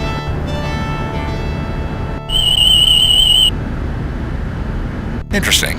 The plant does not register in the tricorder's botany file, but it does suggest similarities to a Mnemosynian cactus. The ones that can shoot thorns at people? Only 3 varieties of that plant can shoot thorns, Doctor. Nor do I detect that ability from this specimen. Go away! You'll get it dirty. I can't stand a dirty table. I'm Captain James T. Kirk of the Starship Enterprise. What's going on here? Who's in charge? Nobody's really in charge. Maybe the phase. That's one of the things that makes me so nervous. Nobody's really in charge. I try to take charge of little things like making sure the lights work. I don't like the dark. Are you gonna be in charge now? Maybe you should talk to the phase first. The phase? What's the phase? Why don't you just tell me what's going on here? If you need help, the Federation has many resources. Would you tell me about this ship? Why are you going to land in a town on Atibus? Why didn't you respond to our hail? The phase? What's the phase? We contemplate our phase. Some of our people think they're the ones who keep everything going. Sometimes they tell us things to do. They remind some people when to eat. Otherwise, they'd forget. I don't forget, but that's because I'm smart. If you want to, you can probably talk to the phase in the oratory. The builders built the oratory. The room there to the south, they built the garden north. If you're hungry or if your head ain't feeling right, there's food and such in the hall. Through there, the west door. The rest hall is through the east door, but you might have to wait for one of the beds. The builders were just so logical. They thought of everything. You can go anywhere. You know, Jim, I don't think there's much more you can tell us.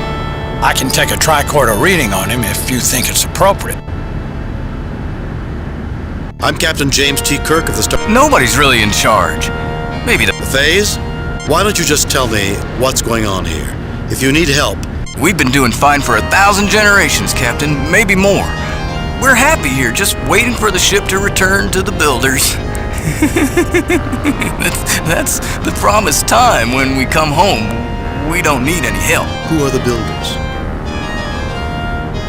The builders are the builders, of course. Us, but a long time ago. The phase can explain it better. I get confused sometimes. The builders built the oratory. The room there... You know, Jim, I don't... I'm Captain J... Nobody's really in charge. The phase? Why don't you just tell... We've been... Who are the builders? Let's get back to the main subject. Maybe you can tell me about your people. Who are the builders? Let's get... You know, these other folks can be a little... peculiar. You know, a few bricks shy of a load. Not all of us are, but the ones who are really make me nervous. Can't ever be sure how they're going to act. That's why I stay in a room like this most of the time. I'm safe here. You know, Jim... I'm Captain... Nobody's really in... Faith, would you tell me about this ship? We're going to land? Has the promised time come? I have to think about this. Please don't bother me anymore. Go away! You're breathing on my table.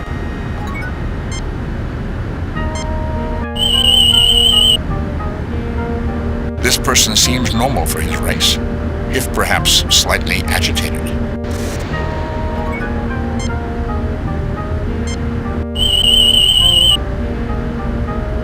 His mental activity is very high, but doesn't seem pathologic, Jim. Respiratory activity indicates a high degree of anxiety by comparison with others of his race. Now, that much stress is unhealthy if this is a chronic state.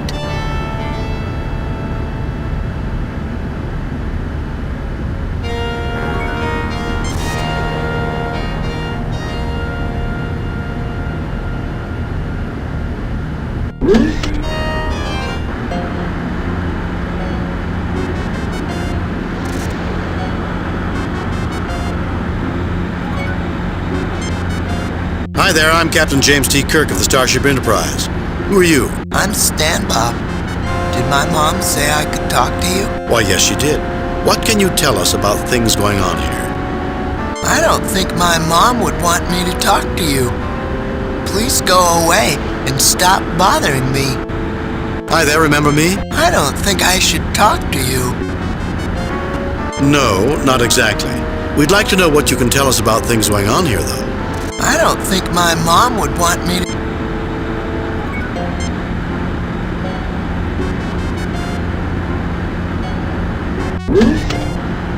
Keep back! I don't recognize you, you strangers! Rekaback, Gormagon, you recognize these people? No, Tuscan, we sure don't. Keep them away. Keep them away from me. They'll hurt us. They're out to get us, I tell you. Have I ever been wrong? No, Tuscan, you kept us safe, and we keep you safe.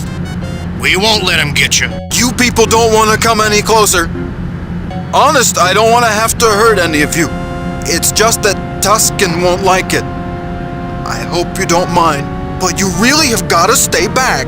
Protect me. They're after me. We'll hurt you, so just stay back. We really don't want to hurt you, you know, but you gotta stay back.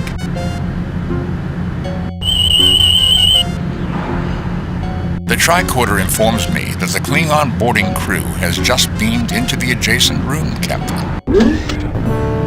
You are Kirk. I am Kla, captain of the Palya. This is my aide. These Klingons are so innovative in their introductions. I'm Captain James T. Kirk, commanding the USS Enterprise. These are my crew, Science Officer Spock, Lieutenant Uhura, and Dr. McCoy. What can I do for you, Captain Clark? You can avoid interfering with me or my man as we look around the ship, the same as you. And with the same air of mutual goodwill, we will avoid interfering with your activities. Unless we have cause to think your actions in some way threaten us or the Empire we represent. We do not threaten the Klingon Empire, Captain Clark, nor its legitimate representatives. Then there will be no difficulties between us, will there? We will leave you to your investigations now and carry on our own. You won't mind if we're in the room, will you? We'd consider it a mark of our mutual respect, Captain, if you don't get in our way and we won't get in yours.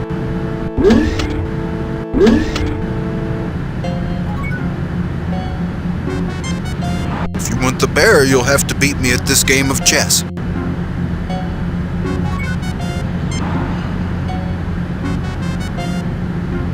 A complex situation. However, check and mate. How'd you do that? He cheated you, brother. He must have cheated you. No, that's a legal move. Here, take the bear. I promised, and I do what I say. I think it's a dumb game. That's what I think of this game.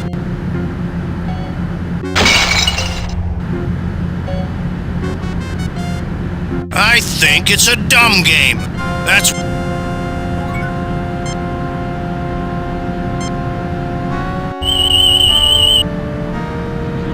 Like so many others aboard this ship, he's the victim of developmental genetic damage. A chromosomal misalignment induces a greater inclination to violence. I wouldn't feel confident enough to treat him medically without the full database of the Enterprise systems. Gormagon is one of the healthier individuals on this ship. Except for emotional stress, probably the result of being bullied by his buddies here. He's reasonably sound in mind and body. If I had to, I'd feel confident about treating him medically.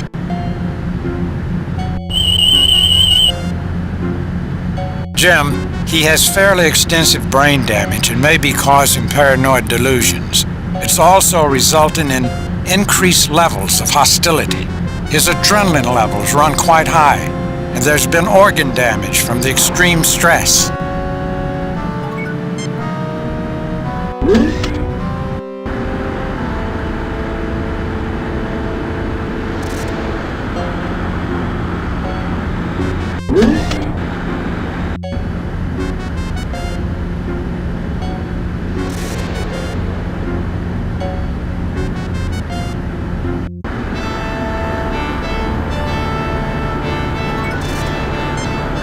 I'm Captain James T. Kirk of the Starship Enterprise. Who are you?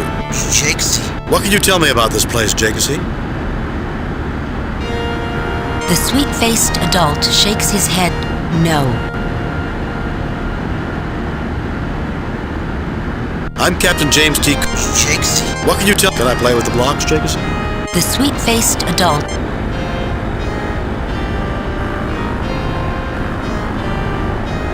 Methinks you peasants should know your place and speak only when royalty speaks first to you.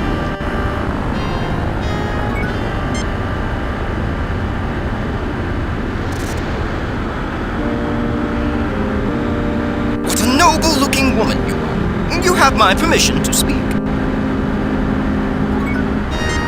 You stand out remarkably, bearing yourself like a queen. Yet these Carls do not treat you as royalty. Surely you have royal blood flowing in your veins? Bloodlines do not dictate who we listen to. We weigh a person's worth by their actions. My leader here is Captain Kirk, an admirable man. Speak with him.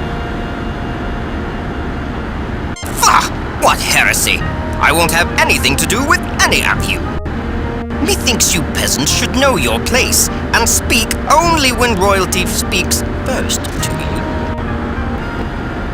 Royalty recognizes royalty, does it not? Look on me and decide for yourself. You will know. Oh, I am so glad to find another of royal blood.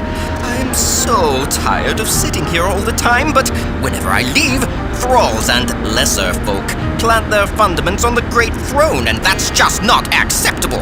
I know you'll mind the proprieties and not let anyone else sit on the throne. And now, I'll finally be able to go and get some rest. My ancestors ruled in the lands of Kush and Timbuktu. We may speak as peers, you and I. Oh, I am so glad to find another.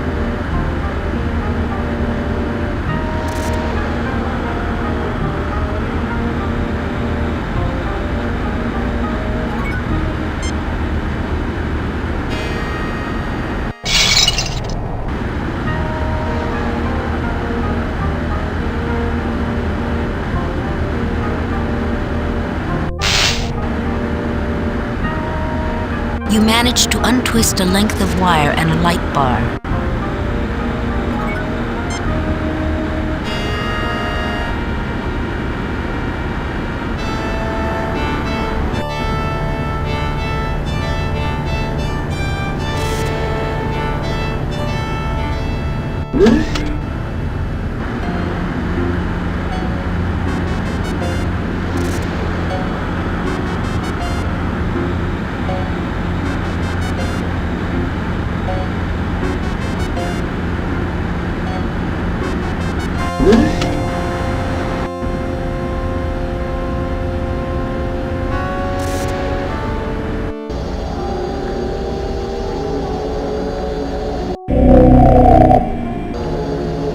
Captain, we have just been thoroughly and efficiently scanned. Please identify yourselves.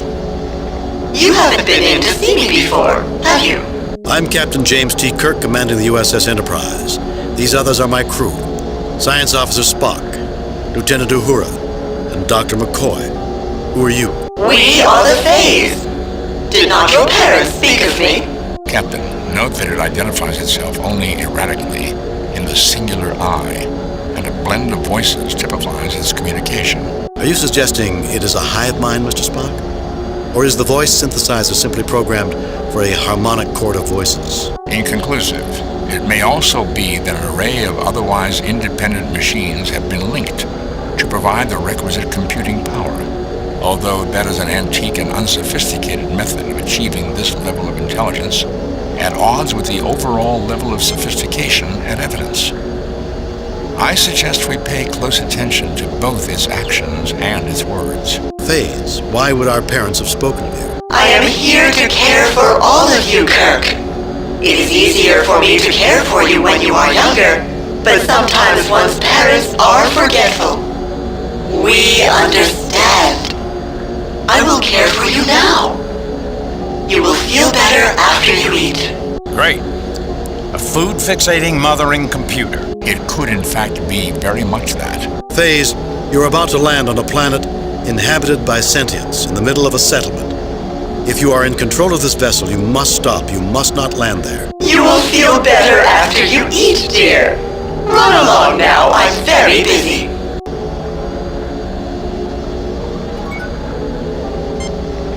A female of middle age is seated against one wall.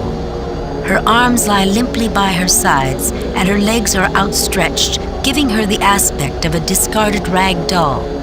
She is completely motionless as she stares into middle distance, focused on nothing.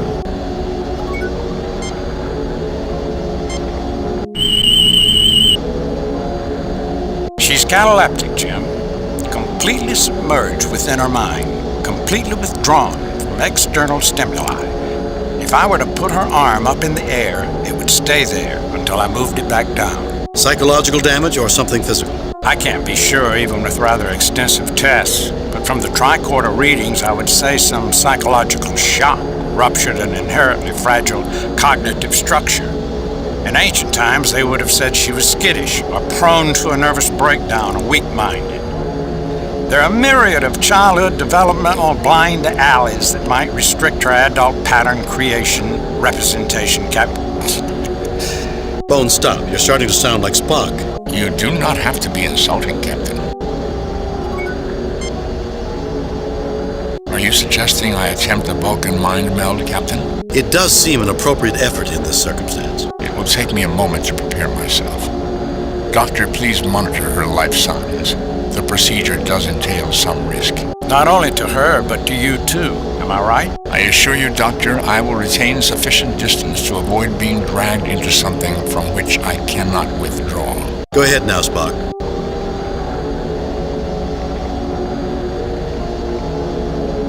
I am Puzzlewit. I am the one who reads it all. I do not understand. I try. I read it all. So many ideas. Always jumbled, though. Cannot make sense of. Puzzlewit wants to know. Hope to discover why why I cannot. I try to remember it all. Then Tuscan comes in. He destroys me. My hopes, all broken, all shattered. Ow.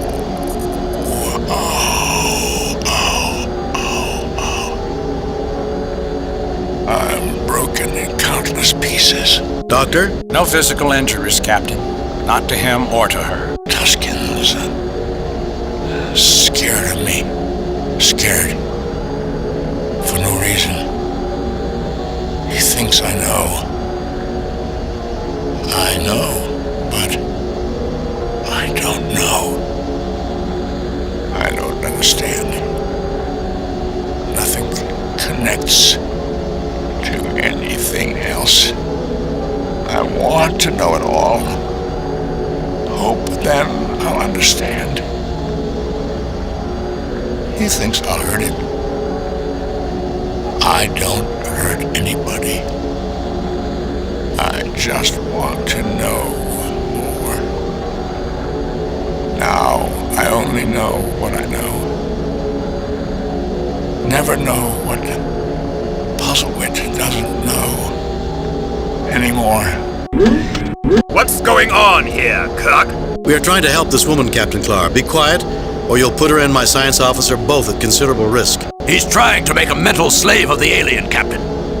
She could tell him the secrets of this ship, of its transit through the Klingon Empire. Stop him! We'll listen in a moment.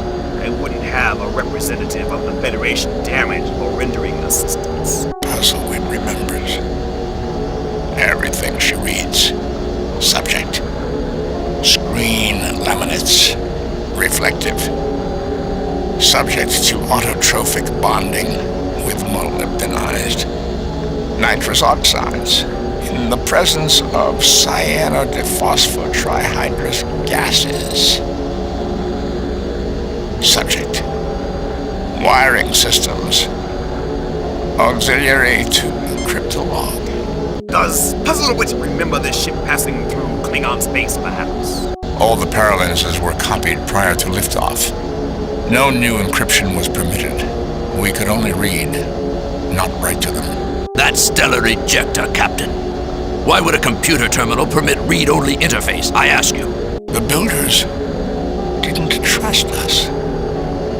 Didn't think we would be capable. We were damaged. Now, the reader is damaged. It's broken like Puzzlewit. Like us all. Like Tuscan. The paralens can't be replaced. The reader can't be fixed. Puzzlewit can't be fixed. Nothing to read now. Nothing new to learn, to remember. Stupid. Like Tuscan now. This whole thing is stupid, if you ask me. Anything but stupid, in fact. Captain Kirk, the library this woman read has been recorded entirely in her mind, although she lacks the ability to understand it or even to recall it in an orderly manner. She believed if she could fill up her mind, acquire enough knowledge, understanding would come. Now her personality is withdrawing, refusing to accept the loss of everything she has not yet been able to read. She pinned all her hopes on this, and without it, she may lose the will to live. Do you know everything she knows now? No, Captain Clark, I do not. This race has very unusual mind patterns, and I am fortunate she was in as passive a state as she is mentally. It is very likely I would have been hurt were she less withdrawn to begin with. Moreover, the knowledge she does possess is a very peculiar admixture, reflecting this society's uneven level of advancement. Archaisms and startling breakthroughs coexist. So there is much to be learned from this woman, and from this ship. Knowledge the Federation would gladly share with friends, Captain Clark. Let nothing happen to this alien woman, Captain. If she should die, I would take it as an indication that you would sooner let her perish than share her special knowledge with the Klingon Empire. Captain Clark, if I took her aboard the Enterprise, I might be able to help her. I would have expected such treachery from the likes of you. You'll start an interstellar incident like this. And I thought some of the folks on board this ship were paranoids. Gentlemen. Captain Clark, we don't want this woman to die any more than you do. Not because we want to milk her brain dry, but because she's an important being in her own right. Just as important to the universe as, well, as your companion here. Maybe more so. Dr. McCoy will do what he can. That's all that can be expected. That's all I would expect. Goodbye for now, Captain. Expect to see us again.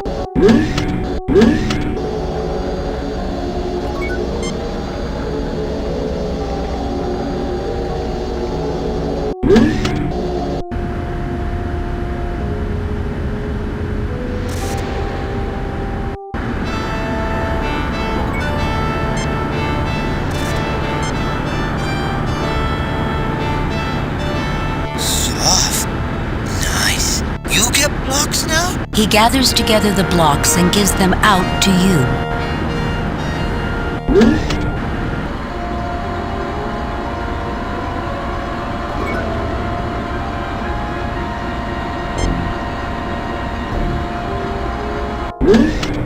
We are just here to look around, Captain.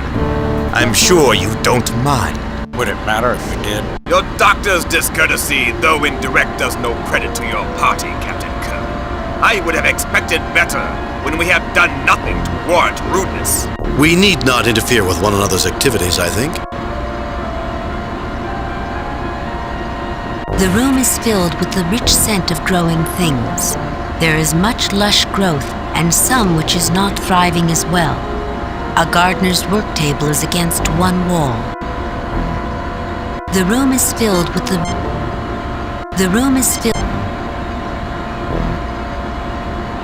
a sealed metal keg with a feeder hose attachment on top. A trace of greenish mold rims the connection joint.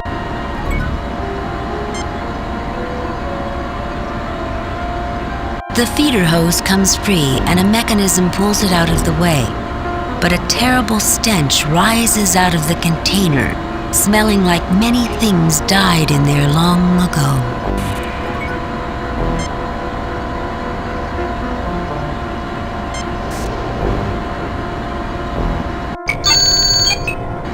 The nutrient broth in this container has become contaminated. It should be disinfected before the container can be reused.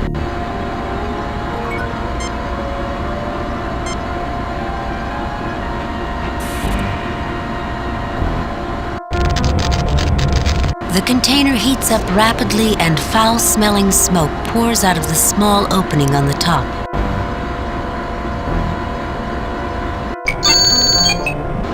This container must be refilled with nutrient broth before it is replaced for use.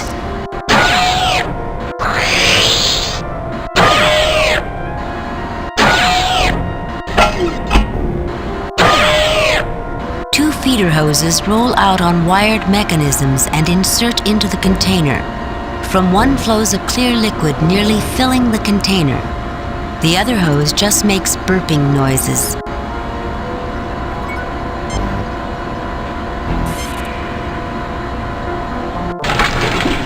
The blocks fit through the opening, splashing as they plunge into the liquid.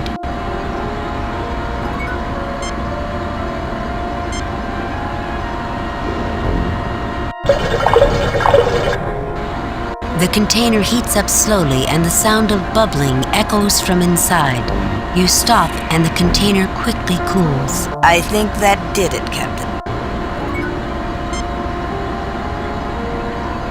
You take the metal keg. No, I don't think that's necessary. No, I don't think that's necessary. No, I don't think that's necessary. No, I don't think that's necessary. The container doesn't seem to fit here. The container doesn't seem to fit here. No, I don't think that's necessary. No, I don't think that's necessary. No, I don't. No, I don't think that. No, I don't think that's necessary. No, I don't think that's necessary. No, I don't think that's necessary. No, I don't think that's. No, I don't. No, I don't think. The container doesn't seem to fit here. No, I don't think that's necessary. No, I don't think. No, I don't. No, I don't. The container. No, I don't. You settle the container back into the niche it was removed from. The feeder hose, looking shiny and clean, rides out on some mechanism and reattaches to the newly filled container. You hear gurgling and see the nutrient broth begin swirling through the liquid medium. The dying plants seem to perk up before your very eyes.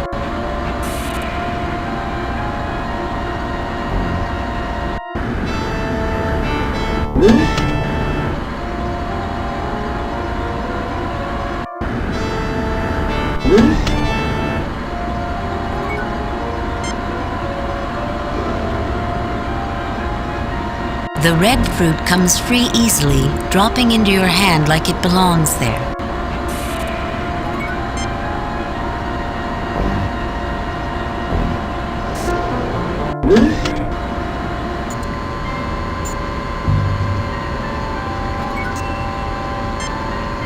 Hi there, I'm Captain James T. Kirk of the Starship Enterprise.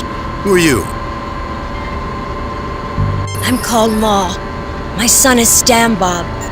And I failed him. I feel so badly. I'm a terrible mother. The woman's eyes brim with tears and she can't continue the conversation. Hi there, I'm Captain James T. Kirk of the Starship. Are you feeling all right, ma'am? Can you tell me what the problem is? I'm a bad mother.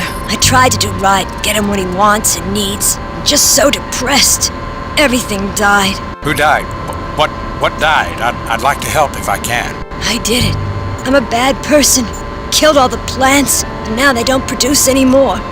I'm not worthy to have a good son like him. A mother's job can be difficult. I'm sure you did your best for your son. Would you care to tell me about it? Little Stan Bob. I tried to feed him right, give him safe food. He really likes fresh fruit. Now he can't have it anymore, and it's all my fault. Ma'am, hold on to this idea. It may not be your fault at all. We'll try to help. You have my word. The woman's eyes brim with tears and she can't continue the conversation. You got the plants to give fruit again, and I'd given up. Oh, I'm so happy. But I don't want to eat this. My son loves fruit, can't get enough, and I want him to have this. Please take it to him. He should be playing in the sleeping hall. I've warned him about not talking to strangers, but it's all right if you do so. You can tell him I said it was okay.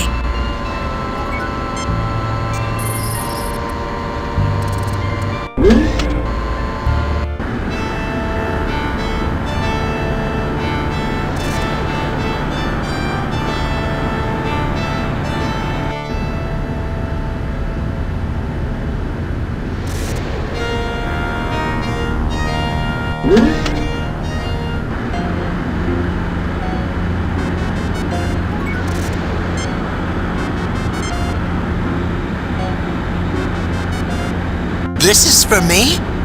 Wow, thank you. Mom would really be happy. She has been so sad about not being able to give me what I like to eat. Even though I told her it was okay, she was really, really sad. Now she'll be really happy. Thank you.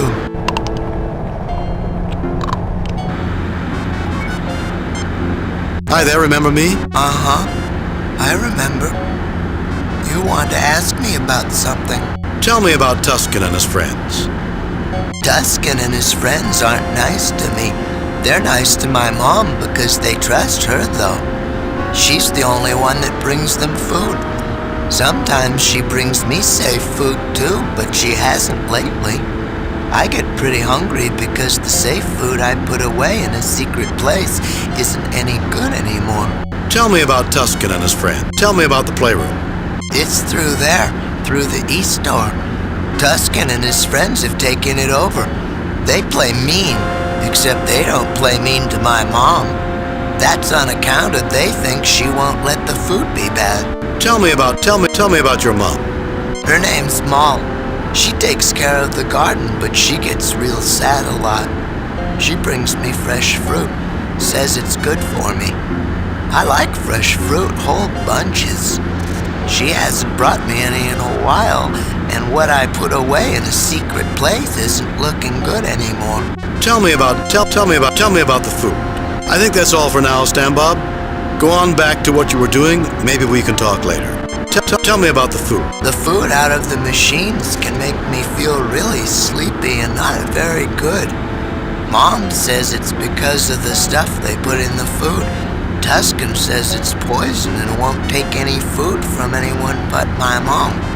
I put some good food away in a secret place, but the food doesn't look so good anymore. Do you want to see? Sure, why don't you show us? No, I don't think that. I think that's all for now, Stan Bob. Sure, why don't you... The youngster opens a hidden cabinet near him, and a sour smell like rotting fruit flows from the opening. See, it went bad.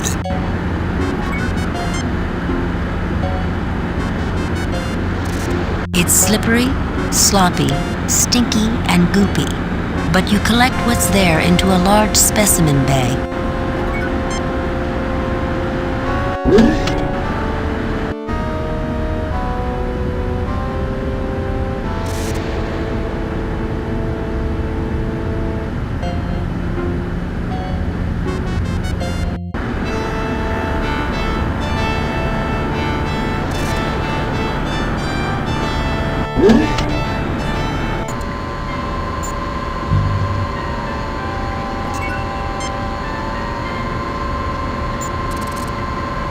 The machine whirs, lights blink, and a pre-packaged container of food is deposited on the tray.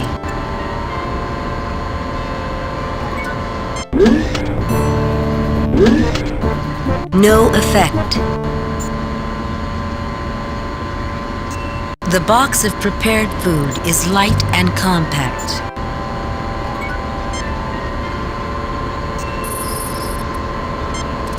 No, I don't think that's necessary. No, I don't think that's necessary.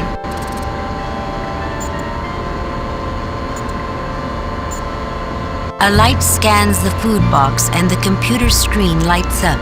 The food in this box has been prepared with standard quantities of tranquilizing alkaloids, calmatives, and euphorics. The drugs and chemicals added in preparation cannot be extracted without degradation of their potency. The youngster Stan Bob comes to the doorway. Mom, these nice people got me some fruit. It's fresh and everything, so you don't need to be sad anymore. Son, I'm so glad. It means the plants are healthy again, and you won't have to eat food I'm not sure is good for you. Thank you, strangers. I'm going back to my room, Mom, but I wanted you to know.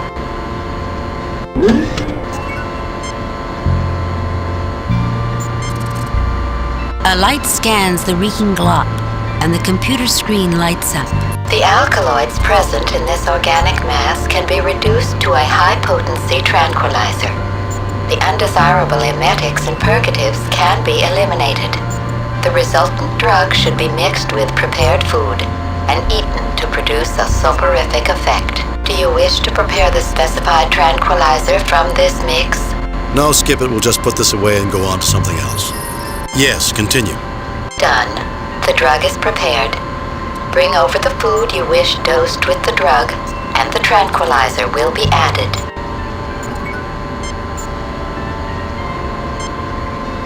A light scans the food box and the computer screen lights up. The food in this box has been prepared with standard quantities of tranquilizing alkaloids, calmatives, and the high-potency dosage of alkaloid tranquilizer you have prepared may be added now if you wish. Go ahead.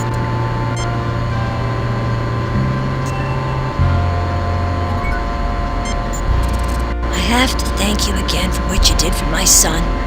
I was feeling so depressed because I couldn't give him the fruit I know is better for him than what the Fays make in the machinery. I don't trust the machinery food, and that's why I tended the garden, made fresh food. Even Tuscan will eat food I give to him, and he doesn't trust anyone. If you ever need help, just show me what you want to give him.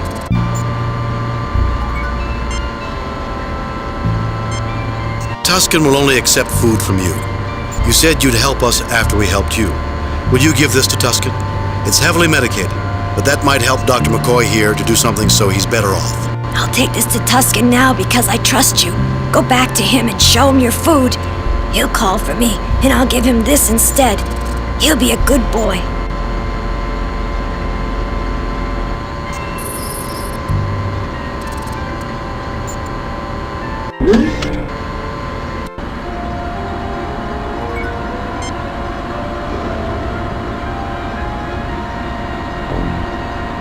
The red fruit comes free easy.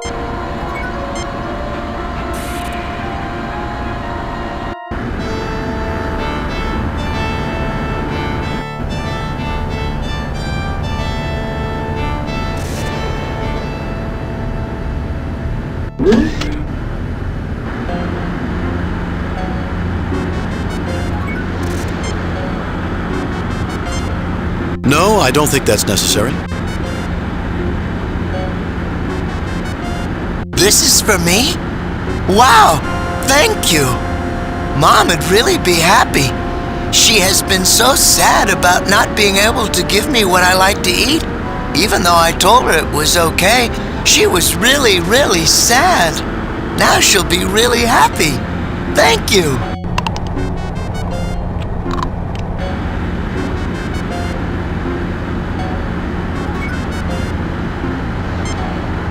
This elderly individual lies on a bed, his eyes closed in sleep. He clutches a blue blanket tightly around him.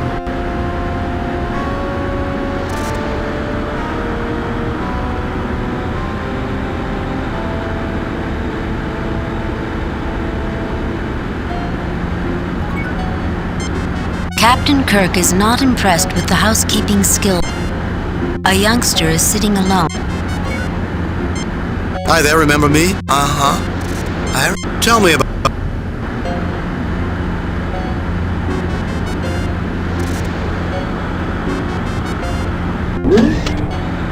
Protect me!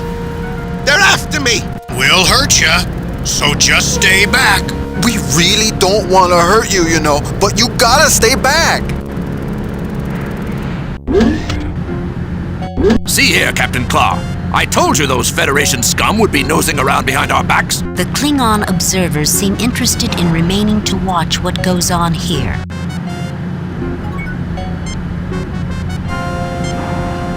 I am hungry. So hungry. It looks like good, wholesome. Maul? Where's Maul? I don't take nothing from nobody. Nobody except her. You do something to it. Make me different. You'd rewire my head!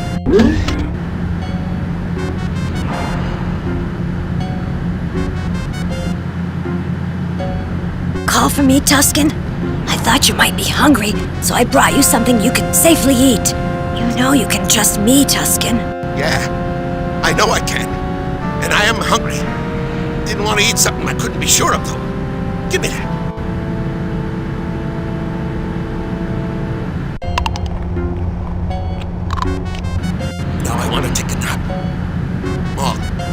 You watch out for me, okay?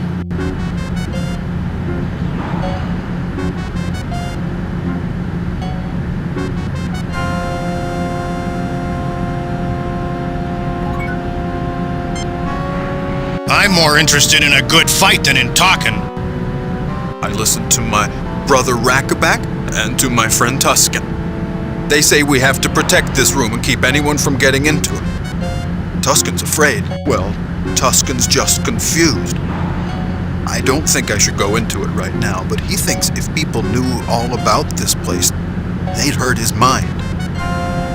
Actually... Be careful, brother.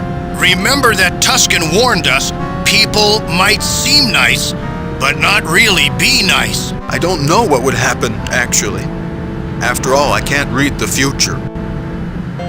Rackaback seems like he could be a big problem for us, Jim. He's obviously prone to violence, and there may be no gentle way to deal with him. He's clearly unreasonable.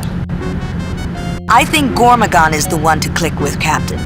Fortunately, he seems pretty reasonable to talk to, or at least to interact with. Except for the way he's bullied all the time. I think Gormagon may hold the key to our understanding of this situation, Captain. He seems rather more reasonable than some others here. Captain Kirk, don't waste your time or mine. I expect more than that of you.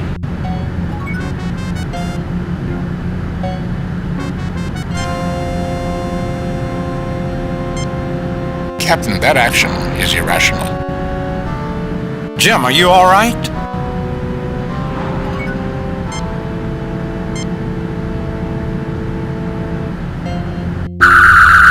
Gormagon falls, defenseless against the power of the phaser. Inelegant, Captain Kirk, and perhaps unnecessary. I feel that a less brutal approach overall might have produced much better results. I'm more interested in a good fight than...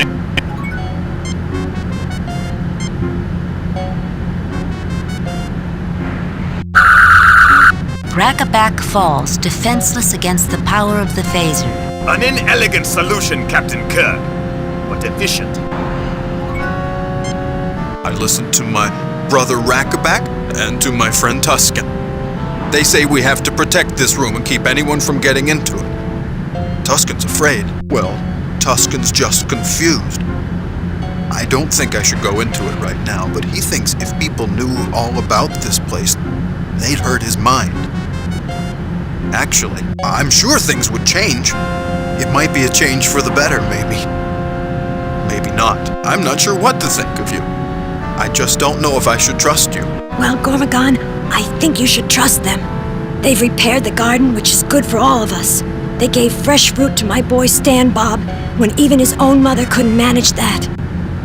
Well, despite some misgivings I had, I'll accept what others have said about you. I think I should show you the way into the heart of the phase, the secret entry that Tuscan is so afraid of. I feel that something good can come of this.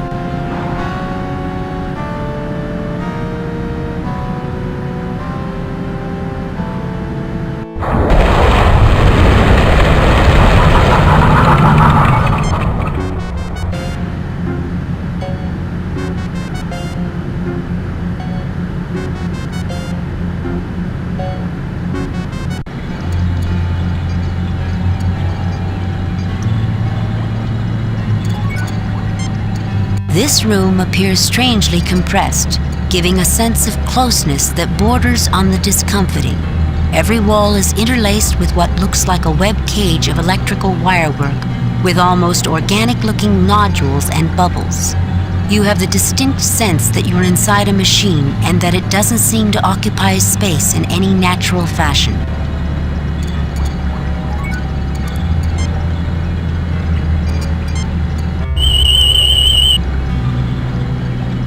This is not a life form, Captain, but it does register with biomagnetics and considerable electrical complexity. This is the heart of a functioning, artificially intelligent construct.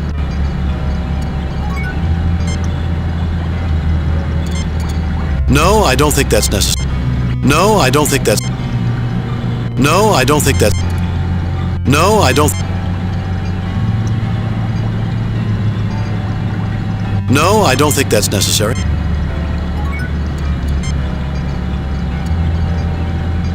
This looks almost identical to the containers that house the Fays. This looks almost...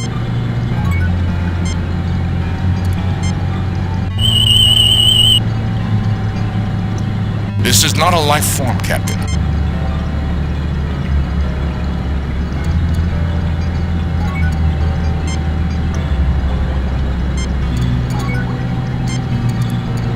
A sealed tube with connectors at either end, which can provide illumination when inserted into an appropriately powered socket.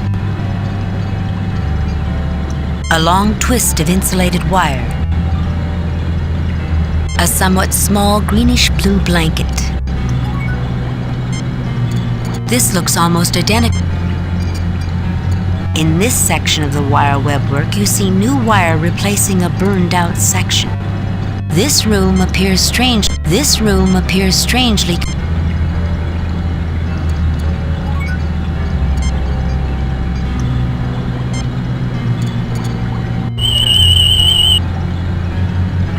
This web wire wall reads somewhat like an antique hand-wired computer circuit, Captain. And at the same time, like something which surpasses even what can be found aboard the Enterprise.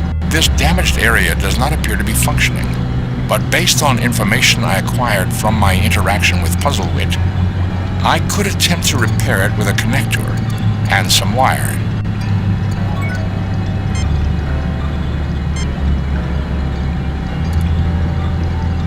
If you'll bring that over to me, I might have a better suggestion if I took a closer look at it.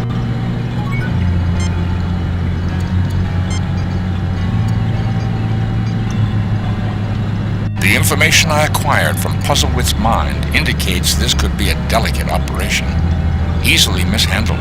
I think we should start off with the connector from the light bar in order to complete these repairs, Captain.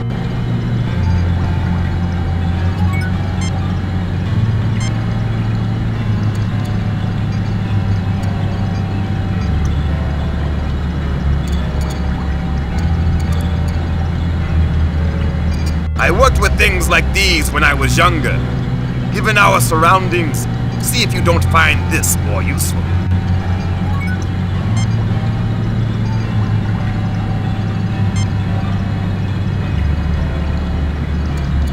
The information I acquired, I think we need to start with...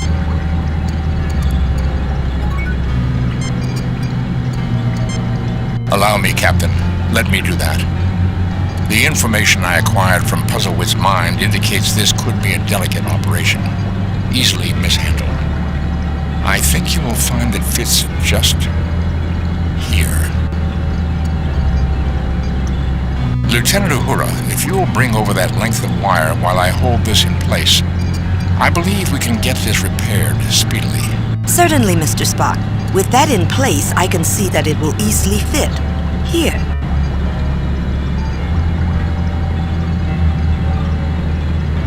The final connection is made, and Uhura smiles widely. That's it! That fixes the broken connection.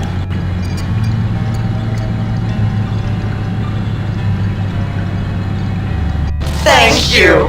I am now once again whole, and no longer an intelligence divided against myself. The system you repaired will re-enable me to analyze and update received data from external and internal sensor systems, altering conceptual constructs of previously acquired data. These systems appear to have been malfunctioning for some time, although it will take additional review to clarify all conditions. Much may have been lost permanently. Jim, do you notice? The phase isn't switching between I and we like it did in the oratory, and the voice is a single note, not a harmonic chord of blended voices. And it hasn't suggested we go get something to eat either. I am chagrined that my disabilities have endangered my mission. The compassion was launched with the best of intentions. If I can answer anyone's questions, I will endeavor to do so. Captain Kirk, you don't mind if I ask a question, do you? You'll get your turn, Klingon. Just hold your horses. Other things come first. Be my guest, Captain. Ask away. You'll get your turn, Klingon. Just hold your horses. Other things come first. Be my guest, Captain. Ask away. That you give me first place to speak is a mark of honor, Captain Kirk, and does not pass unnoticed, particularly in light of the urgency of your own questions. Hayes, this ship passed through the heart of Klingon space. We were not even aware of it until it was nearly out of our territory. We backtracked it and found it must have closely approached places we find sensitive. We expect assurances that data you may have collected there will not reach the hands of those who mean us harm. We seek proof. We expect you to download your entire memory into our ship's computers, that we may search it for data you have no right to. Thereby would you not acquire data to which you have no right? My aide speaks too strongly. While it is true we are interested in the knowledge and technology you possess, technology to pass through our empire undetected, knowledge of how to twist space back upon itself. For that data, we will treat with you as one civilized people with another. But it is a justified request that we ask you to destroy all data dealing with anything you learn within our borders. Had I any data, I would agree to seal it. However, as you should have deduced, I have none. Until my sensory systems were repaired, my ability to receive and process data was severely impaired, especially in regard to external data updates. Based on my present reanalysis of nearby space, I would speculate that my only data on your present sphere of influence would be as that area of space existed a very long time ago indeed. That is information for us to know, not you. Erase it. Silence! Hayes, we would welcome access to that information, but on the same basis as we would bargain with you for technological data. We have more to offer with you, I believe, than the Federation represented by these others. Klingon Kong Parha Nesoi Hadkla. So web kordu. So Yosh! Tua Moha! Verde not Lach! Phase, do not be hasty making that decision. I lack sufficient data to make any assessment. I can give no answer at this time. The primary reason we came aboard was to find a way to stop you from landing on top of our colony on Atipus, which would certainly kill thousands of our people. Now that your external senses are functional, have you altered your plans about where you intend to put the ship down? No, Captain Kirk. I will certainly not set the compassion down in a populated area, now that I can see it is there. I am at present in communication with the planetary authorities, and they are directing me to a stationary orbit until further arrangements can be made for my wards. Then are there other questions? Is the ship still set to land on Atipus colony? No, Captain Kirk. Then are there other questions? Is the ship still... How did your systems become damaged? I'm curious. I'd be... That's all for now. Is the ship... How did your systems become damaged? I am sorry I cannot explain this at this time. I do not even know if it is explicable, but I will search my memory for an answer for you. Then are there other questions? Is the ship still... Please clarify the anomalies we have perceived while being on board. I am sorry I cannot... Then are there... Is the ship... Please... I'm curious about what your builders really had in mind, shipping off all these people off-planet. There seems to have been some shadier agenda. The eugenics wars of our own past produced some of the ugliest abuses in human history, and notorious characters like Khan Noonien Singh, whose name still resounds with infamy.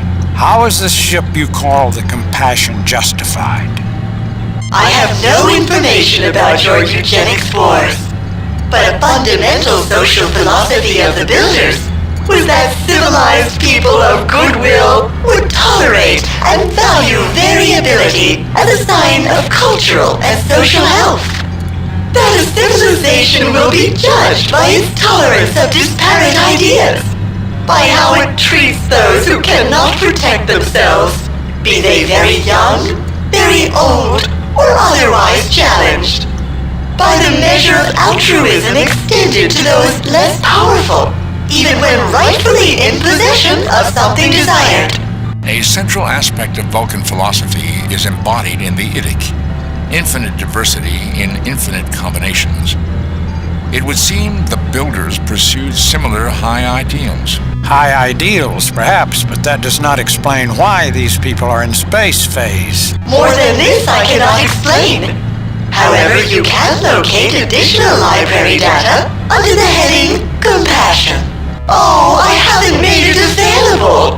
I should have done that immediately. I can't imagine why I didn't think of it. I'd be interested to learn more about those who built this ship. Their achievements certainly seem erratic in sophistication, but much of it goes beyond even what we are capable of accomplishing today. For example, the paralance medium for recording computer data is something we are only now beginning to explore. I think there's much to be learned from these people. My best recommendation is to examine the library records under Builders or Technology. There is more data than I can easily explain. Oh, I haven't made it available! Fascinating, Captain. That instance of forgetfulness makes it possible to speculate that the phase is not wholly restored after all. Then are there other questions? Is the ship still set, please? I would still... That's all for now, Phase. I assume we can talk to you if we have more questions. I will do my best, Captain. Although intelligent entities often find that there are more questions than answers.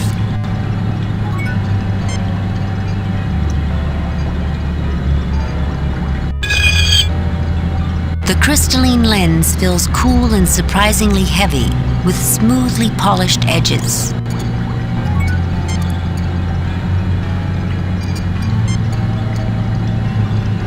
The lens slips easily into the terminal's reading port and the screen activates. Compassion.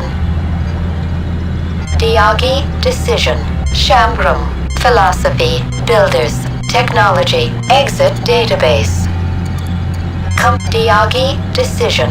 A landmark of planet-wide consensus. The first of such sweeping effect in the history of Shambrum after the failure of the individual nation-state and the rise of pan-world participation in self-rulership. All individuals suffering at Class 3 or higher were sent on extended extrasolar transshipment to await research into these conditions and their treatment. Compassion. Shambrum. Homeworld of the Builders. The unified people of the planet Shambrum. Now, just 1 minute, Phase. Are you listening? You keep saying you can't remember or you lack data or what have you. Even the library data seems vague, incomplete, and contradictory. If you don't know, then who does? Forgive the pause. I had to think long and hard to discover if you had correctly passed this final test. You correctly identify the heart of the matter. Let me introduce you to my builders.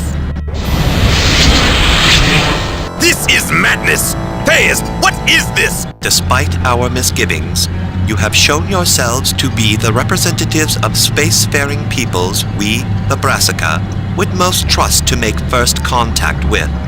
The contest has been in progress for some time, situations in which your true colors have been explored. The invitation has been made. You may return to your ship if you prefer, or you may step through whenever you are ready. Then, the final round begins. I think you have it right, Captain Clar. This is madness, Jim. The name of a Cetic-class starship. The name signified the compassion for the travelers, all of whom were diagnosed with life quality inhibiting disorders of Class 3 or higher. After a full generation of debate on ethics, a consensus opinion was reached, the so-called Dialogs decision. Final planned destination of the compassion was a return to Shambrum in 4 generations. Compassion, Sham philosophy. Before the unification of Shambrum, differing personal philosophies, ethical structures, and belief systems repeatedly plunged the people into life-quality destructive interactions on both massive and individual scales. The difficulties created were pandemic, and even those who believed they controlled the most power led desperate lives. Catalyzed by the enlightened intellectuals of the Rational Fifth Council, a desire for peace without loss of treasured freedoms was set as an achievable goal.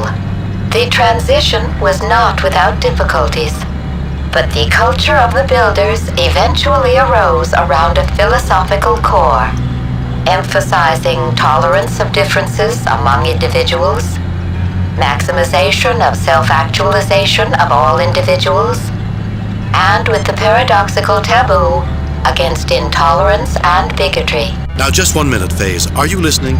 You keep saying you can't remember or... Builders, the culture of the people of the planet Shambrum, unified by a common philosophy. High value is placed on tolerance, and the value of the individual without loss of other-directed altruism. Compassion, build technology, a broad term encompassing all practical methods of achieving life quality altering objects, processes, and events. Now, just 1 minute. Forget! This is... Despite our I think you have it right, Captain Clark. This is madness, Jim. I think, Bones, it's Shakespeare who had it right. Though this be madness, yet there is a method in't. I agree with the sentiment, Captain Kirk. There is something more going on here, far deeper than first appearances have suggested. I imagine you will accept the invitation.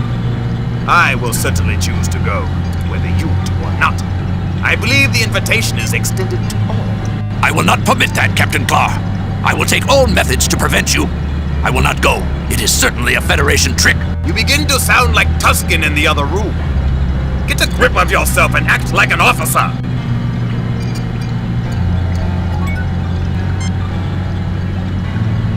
Nothing to report, Captain.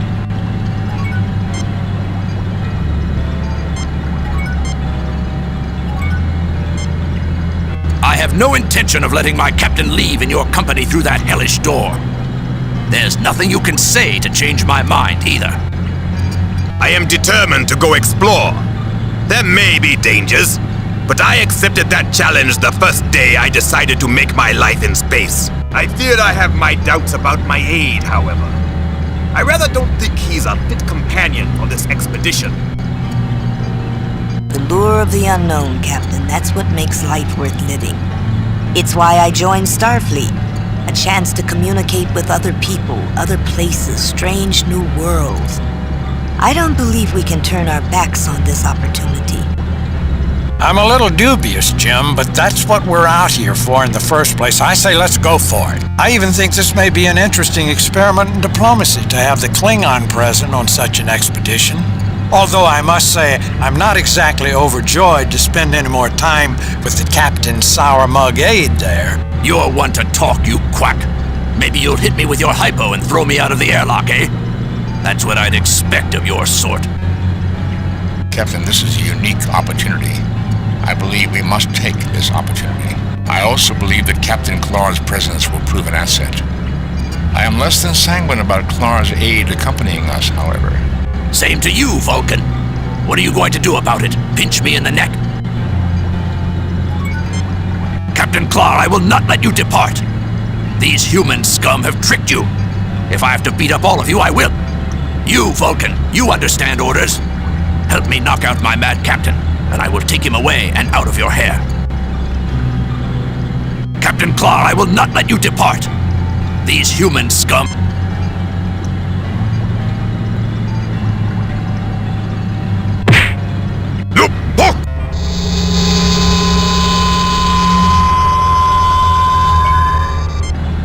I am determined to go explore. There may be dangers, but I accepted that challenge the first day I decided to make my life in space.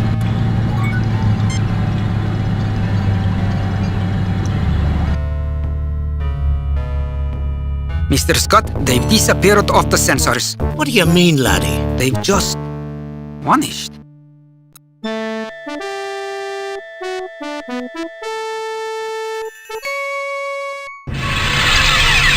Captain's log, stardate 6269.3. The landing party and the Klingon Captain Clark have passed through a portal in time and space. we're about to face tests by the Brassica. Success will mean formal relations. Failure will mean unknown. Welcome. We applaud your willingness to confront the unknown. Please tell us what's going on. Where are we? Patience. I cannot answer all yet. Those elements of our society still ill at ease with your cultures have more questions. We've had enough. No more foolish tests. Before we share, we will satisfy ourselves of who and what you are. The Brassica choose not to complete contact until certain. We seek out new life and new civilizations. If that means more tests, we will do them. Your attitude doesn't impress me. Send us home. Your attitude does not credit you.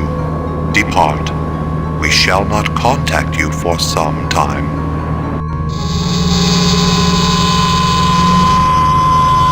What's that supposed to mean? I guess it means we'll all look back on this as a mistake. True, Dr. McCoy. I believe our peoples will come together in the future. But now is not the future.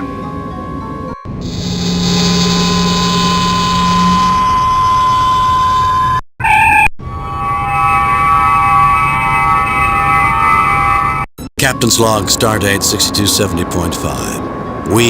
I have failed in our mission to make formal contact with the Brassica. My answer was responsible for the Brassica rejecting diplomatic relations with the Federation. The Klingon ship is leaving orbit. They didn't even say goodbye. They did display considerable anger, Captain. I can't blame them, Mr. Spock. Message from Starfleet, Captain. I reviewed your report from your recent assignment, Captain, and have a few comments. I'll be frank, Kirk. Starfleet expects more out of you than that. If I were you, I'd do some serious soul-searching about my command ability. I would expect as much from a cadet, but from Starfleet's finest. I'm gonna have to forward my concerns to Command. Kane out. Another message from Starfleet. On screen. Jim, we have evaluated your current series of missions, and we are satisfied with your performance. You've done some good work lately. Keep it up. Thank you, Admiral. That's all, Jim. Starfleet out. He could have been a little more enthusiastic. We haven't been doing badly. Starfleet was not built on adequacy, Doctor. They have always had high expectations. And so they should. We can always do better, Bones. I think I reached my limits a long time ago, Jim. None of us have reached it yet, Bones, but somewhere out there, there's a new challenge. And I can't wait to see what it is.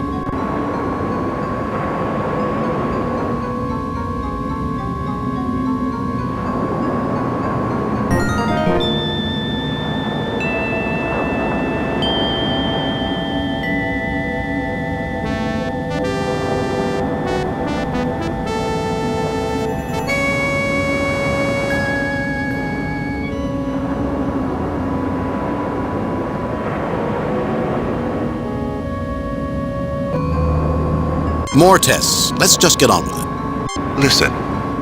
We have modified our legends by what we understand of your species. You will be asked a question and may discuss it. Only one person may answer. Begin.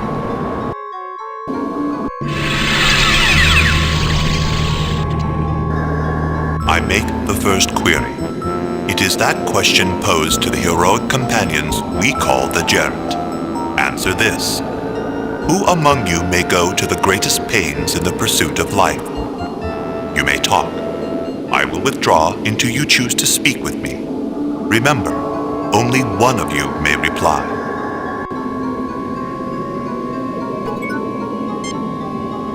The Brassican's question is not, properly speaking, a riddle.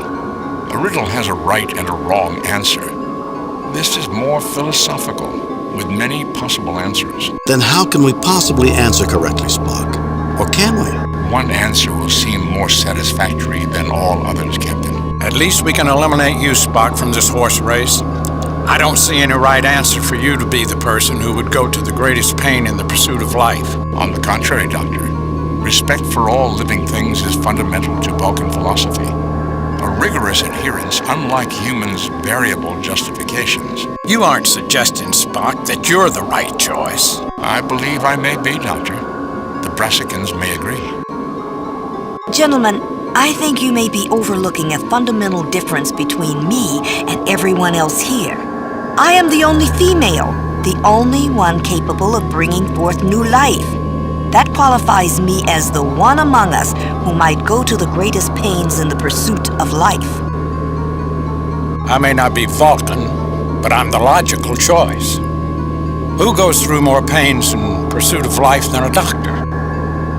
First, Kirk, I would hear you explain if you should be the one to answer.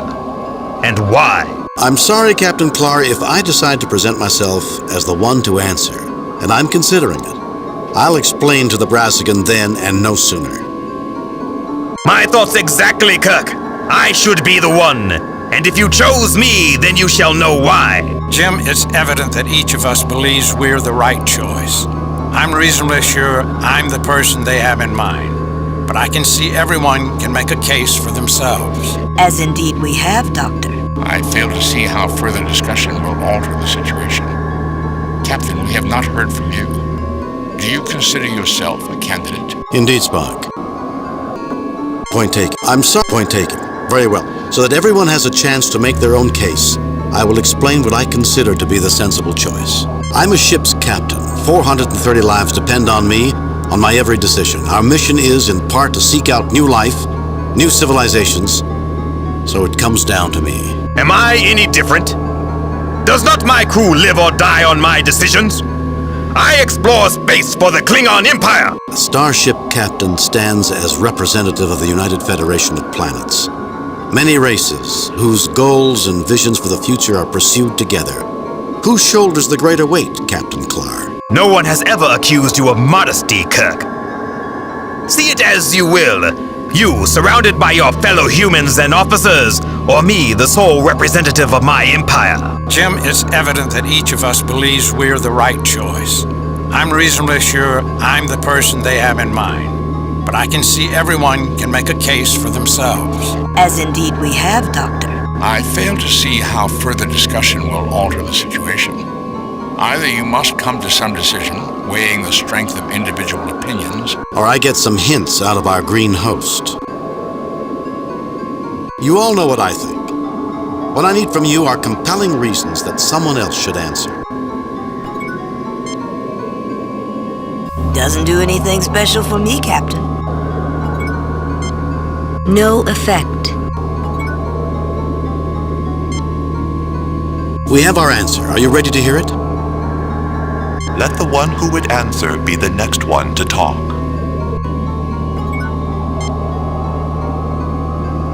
Alone among the people here, I am female and capable of childbearing.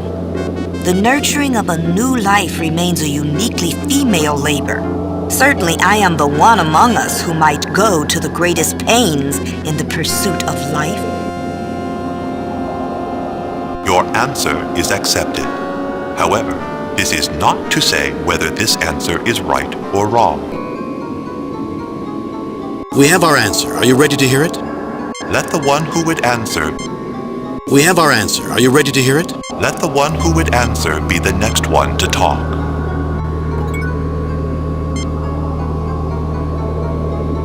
My people engendered a philosophy of reverence for life in all its myriad forms.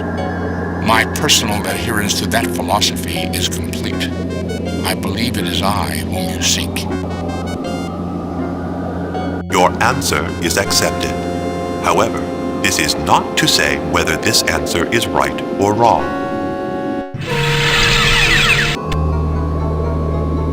My whole life has been dedicated to the preservation of the lives of those around me, to make the quality of that life as high as possible. In short, I think I'm the one who goes to the greatest pains in the pursuit of life. Your answer. I bear the same responsibilities that Kirk does, but he stands accompanied by others like him. I stand alone representing the Klingon Empire. Risking more than any other present, I pledge my honor and the honor of my house upon this statement. I am the one. Your answer. You'll want to discuss this. Address me again when you... Alone among... Your answer. Where's he gone? The next question awaits, Captain Kirk.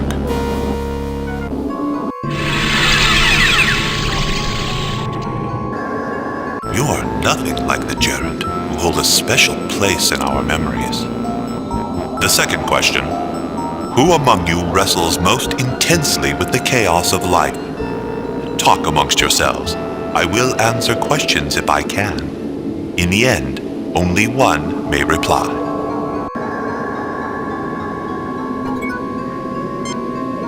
As with the previous question, this is a question of judgment, Captain. Meaning there's no right or wrong answer. I suspect the Brassica would disagree with you, Captain. There is likely a specific answer they expect. I can only speculate. And? Each of us can best make his or her own case. As science officer, I believe myself likely.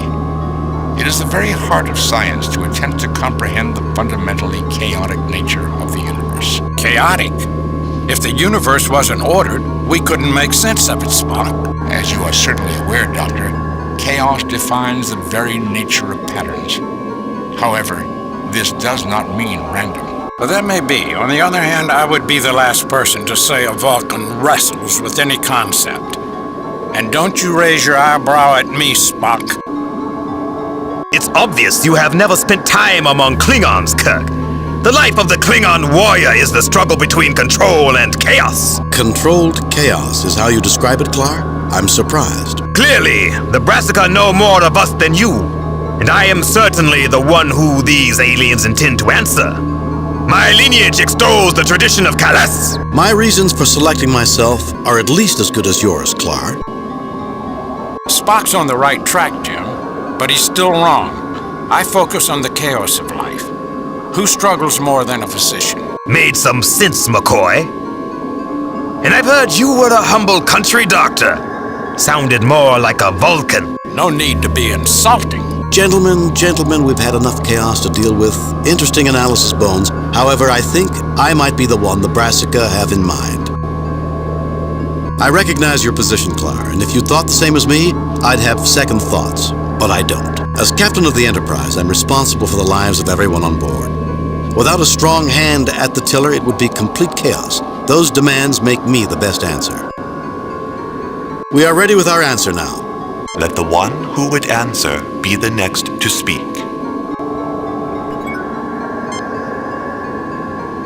It is the heart of science to seek an understanding of the universe and its laws, to make sense of what seems randomly chaotic.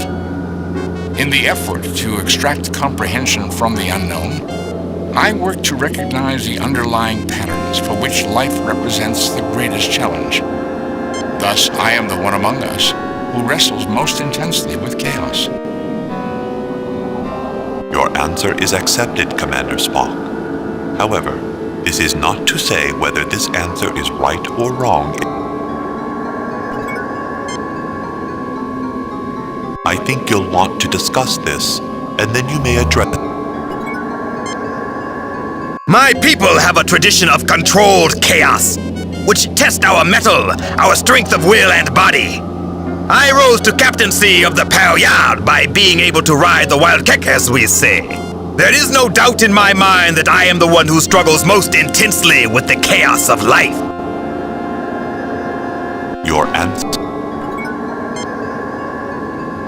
I am a physician. I am the one who cares for life and health of hundreds aboard the Enterprise. The patterns of chaos are the patterns of life and death, and every day of my professional life is focused on balancing those patterns towards sustaining the quality of life. I am the one among us who struggles most intensely with the chaos of life.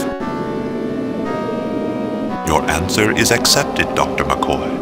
However, this is not to say whether this answer is right or wrong in our sight.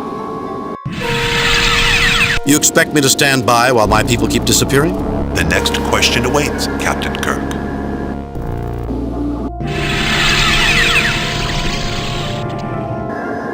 Congratulations, Captain. There are those among us who doubted you could make it this far. The third question is somewhat different, but our heroes, the Gerent, found the answer. Solve this equation. Pig plus X equals cow. Talk among yourselves. I will answer questions if I can. Only one may reply.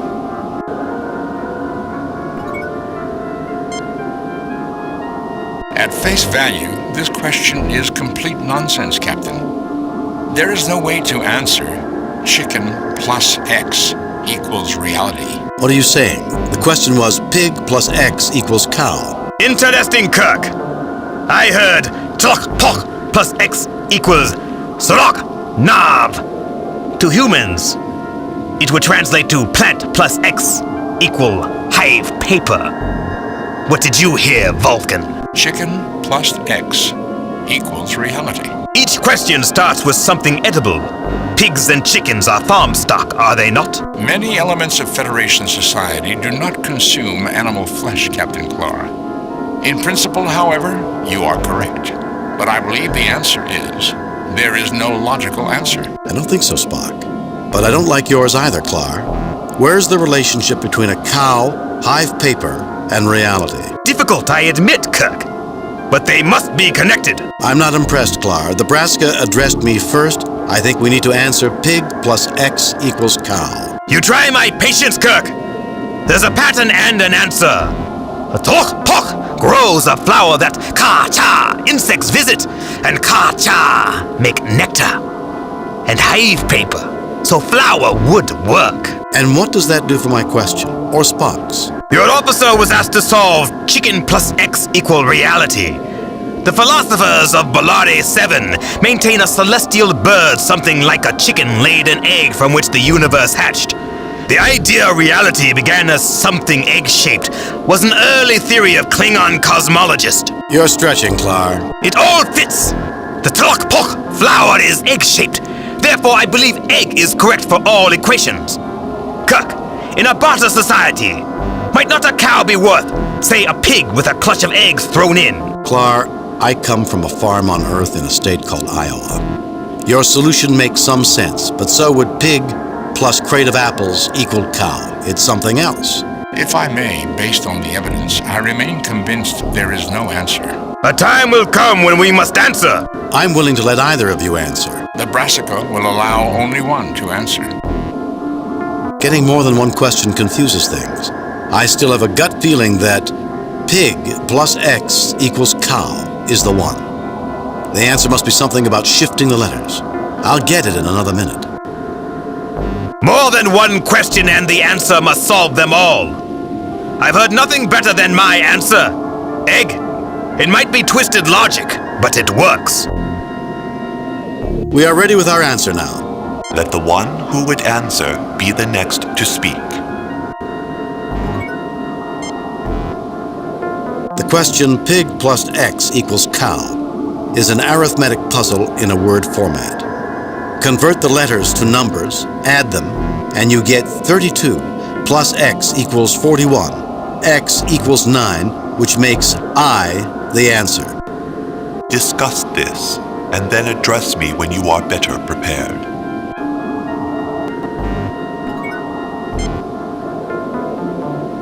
The correct answer solves for X.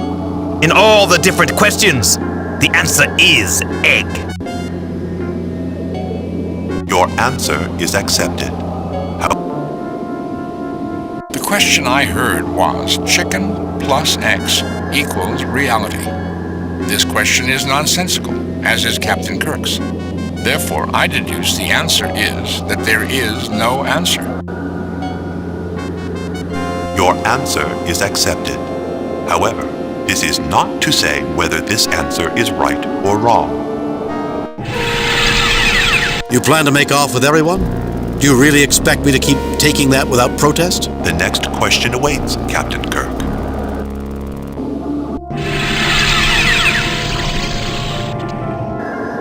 I am astonished that an alien like you has muddled your way this far. It is a great honor that we share the Riddle Master's questions to the gerund. The last question. Answer this. There are two present. Only one may go. Why should you be the one to leave this place alive? Discuss this. I will answer questions if I can and will. You might want to discuss this with me to explore your options.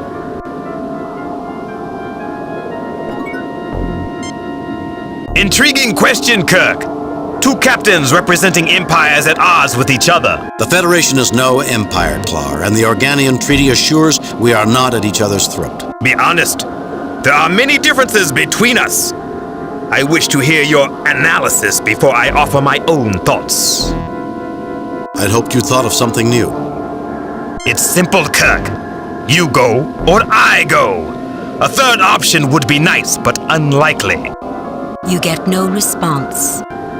Intriguing question, Kirk. The Federation is no empire, Clar. Be honest. There are... I'd hoped you thought of something. I'm having second thoughts, and I want to go over my ideas with you again. I'd hoped you thought of... I'm having... You go or I go, Kirk! Since I represent the peaceful and unified Federation, I'm the only one possible answer. We would share the Brassica knowledge, even with the Klingons, but I doubt the reverse would be true. This is best for everyone. Your arrogance is without limits, Kirk! Don't assume. I will not let you casually throw away my life. Do we really have anything to discuss, Captain? You seem to have made your decision already. I'd hoped you thought of something new. I'm having... You go or... Since I might surprise you, Clar. I believe the Brassica will come to us in time. The Klingons need the civilizing influence they offer, and you're the best representative. I'll bow out, and you proceed. I don't believe you, Kirk. You're no martyr.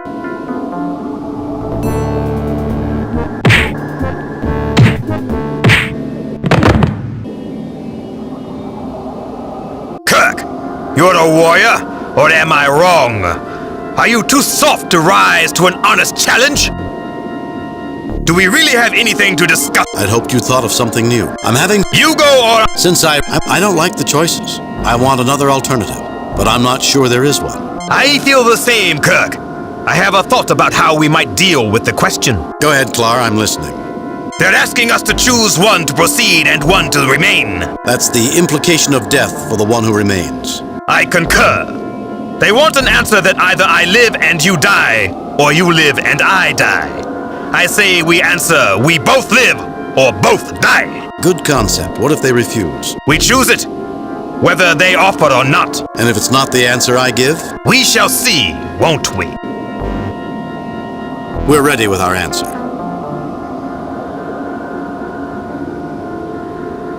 Let the one who would answer be the next one to talk.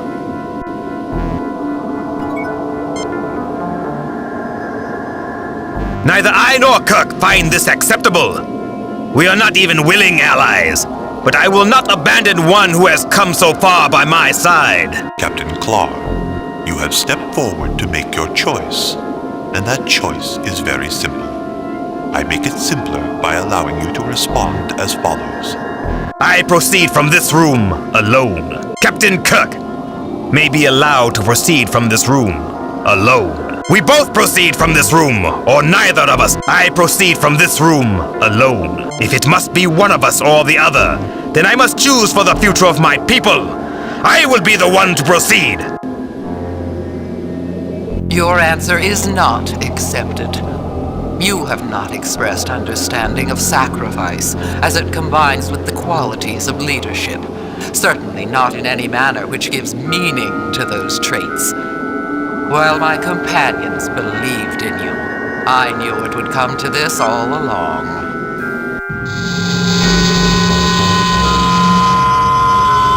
This may be a mistake. I have no more misgivings, Captain Kirk. I look forward to the future.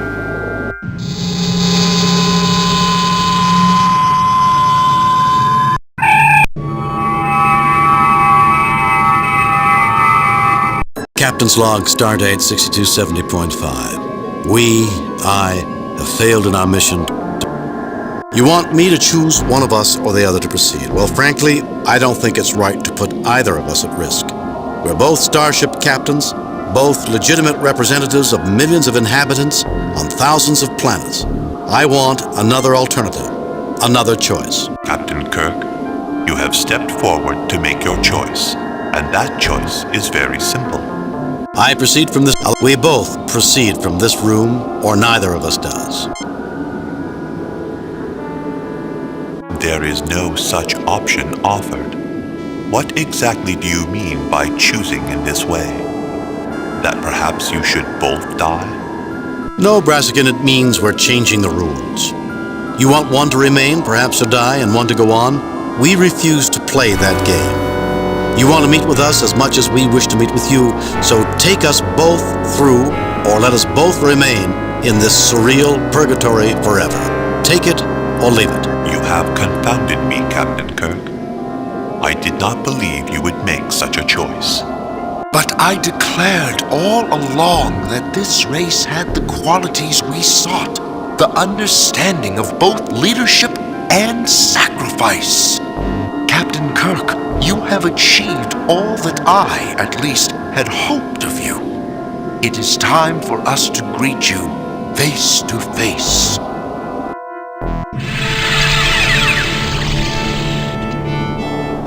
Greetings.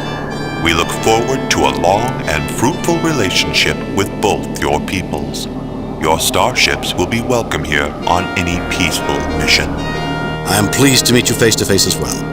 However, I want my crew back. Of course, Captain. You're all right, all of you? You were treated well? We are unharmed, Captain. We engaged in enlightening discussions with the Brassicans. They felt it necessary to isolate themselves so long ago because of interstellar disputes between... Later, Spock. Right now, I'm glad you're okay. Indeed, Captain. We are well. But they couldn't be sure we would pass all their tests. Brassican, how do you explain that? Some of us could not restrain our desire to learn. It seemed worth the risk, and has proved so. I believe the Federation and the Brassica will have a long and fascinating future together. Although my associate, Septhi, has great misgivings about breaking our isolation, others of us have high hopes. You are star-eyed, if you imagine that no difficulties lie ahead. However, all conditions have been met, and so I also welcome you, Captain Kirk. Thank you. Septhi, is it? Yes, and our moderator, leader to you, is Zenti. Zenti, Aha, and Septhi. I hope to show you've made the right decision. Speaking for the Klingon Empire, I too look forward to the relationship between all peoples. You surprise me, Kirk. Perhaps one day we will even trust you. We'll just have to see, won't we? Captains, feel free to look around while we summon your two ships to these coordinates. Captain Kirk, I have something interesting to show you over here. Come with me.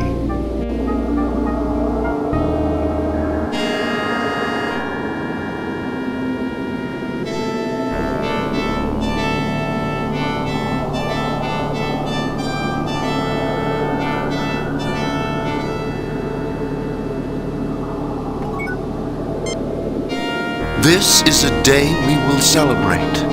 The day we broke out of our isolation and joined the other races among the stars. I was unsure. You have shown us that isolation is no longer a wise choice. I look forward to a challenging future. Captain Kirk, isn't it time you returned to your ship? Perhaps you should talk to the alien named Septhi, Captain. Jim, go talk to Septhi.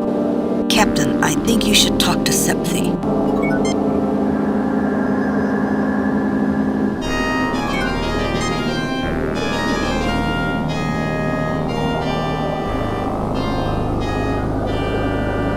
Captain Kirk, I have misgivings about the Klingon race.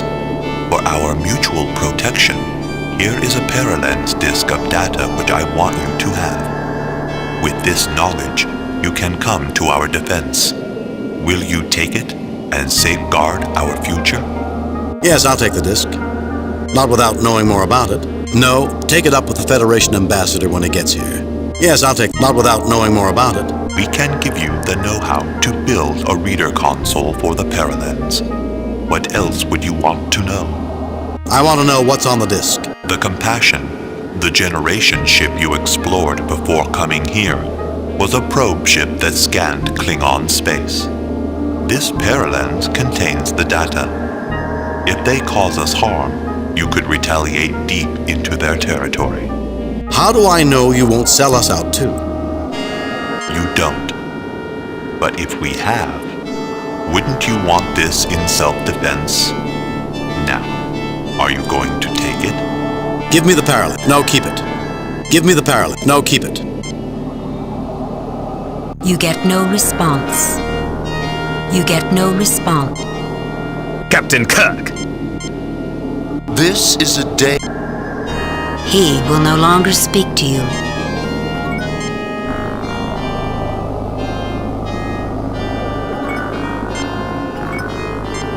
Captain, I noted that Clara was given an object by the Brassica. He placed it in his pocket. Oh, Clara, a moment of your time. What have you got in your pocket? Hi, Clara. Nice weather. Forgive me for leaving so soon, Captain. But a Klingon representative will arrive soon. Zinte, farewell. No, take it up with the Federation ambassador when he gets here.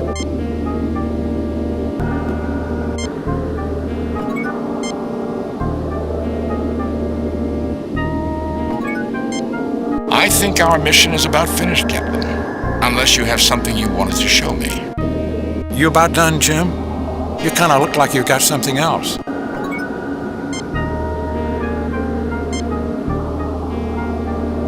This appears to be another of the paralens disks. Without a reader terminal, it is not possible to extract the data. Pretty thing, isn't it? Looks like the paralens thing we ran across before. The paralens looks intact, Captain. It should hold considerable data. We need a reader terminal somewhere along the line, though. Oh yes.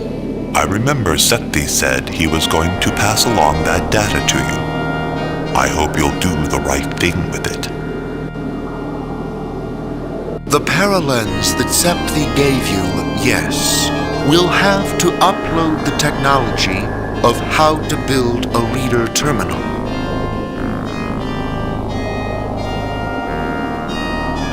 What's this, Captain Kirk? A paralens? Brascan data, no doubt. Are you turning it over to me? Yes, in the name of the trust and cooperation, Captain Clar, the data disk belongs in your hands. Not only to show it, Captain Clar, do you have anything to share as a result of seeing this? Yes, in the name of in the name of the trust and cooperation. What is it exactly? You might want to reconsider, Captain Kirk. What if I substituted a scan of Federation space and told you it was a scan of Klingon space? These aliens gave you a scan of our sovereign territory, Kirk! I demand you give that to me! If it is a scan of Federation territory, Captain Kirk, you will be branded a traitor if you hand it over. A difficult quandary, is it not? And the last Brassican test, is it not, Zinti? Even if you had a reader console to examine that paralens, which of you would read it? So we will not provide it. If you believe that makes this the last of our tests, so be it. This disk contains data which could bring about war. It must be destroyed. Clar, you have shown a level of honor I never expected. Take the paralens. If it's a scan of Federation space, I trust you to see it destroyed. Clar, if this is a scan of Klingon space, you have my word, it will be destroyed. This disk contains data. Don't be so hasty, Captain. What if that disk contains the best examples of our technologies? Would we ever offer the knowledge twice? The risk is too great. It must be destroyed. You retain the knowledge, so it isn't lost for good. Your decision is a noble one. We are sorry to see you destroy knowledge when you do not know what that knowledge is. Even I will have to spend more thought trying to understand your people. Farewell, Captain. Let me leave you with this. Individuals among us act as individuals, for good and for ill. But overall, the different races of the Federation are joined in a mutual respect that overcomes differences. I think you will be pleased with this. I think I can already see that, Captain Kirk. Farewell.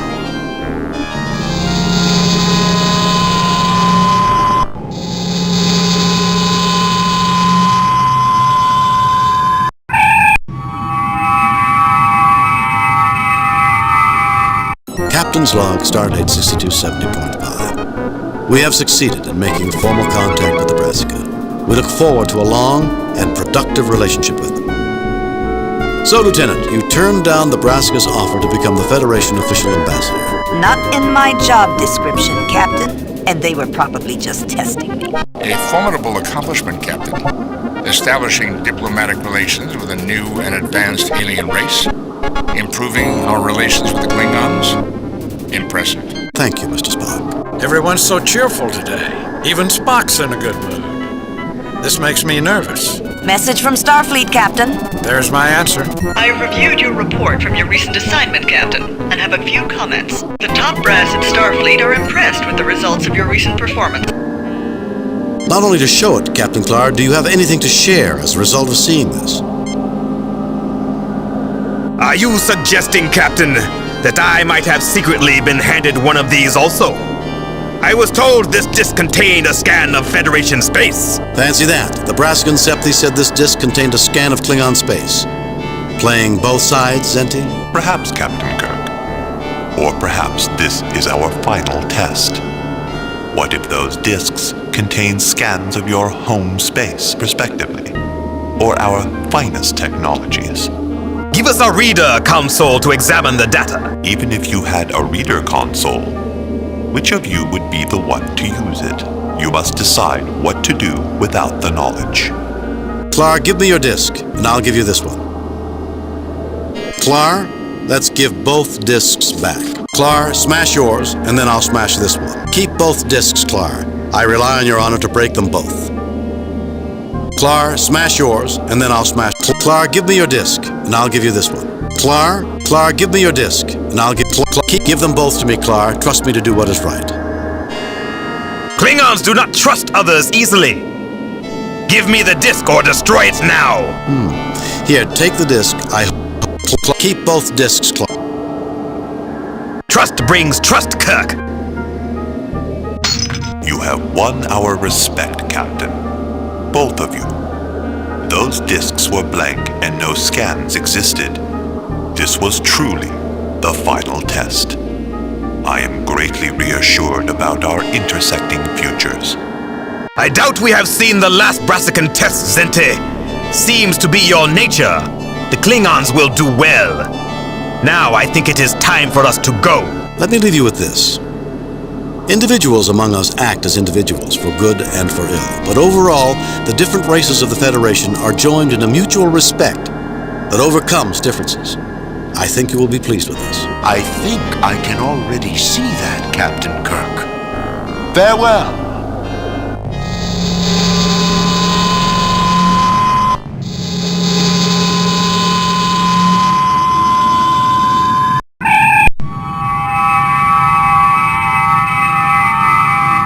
Captain's log, stardate 6270.5. We have succeeded in making formal contact with the Brassica. We look forward to a long and productive relationship with them.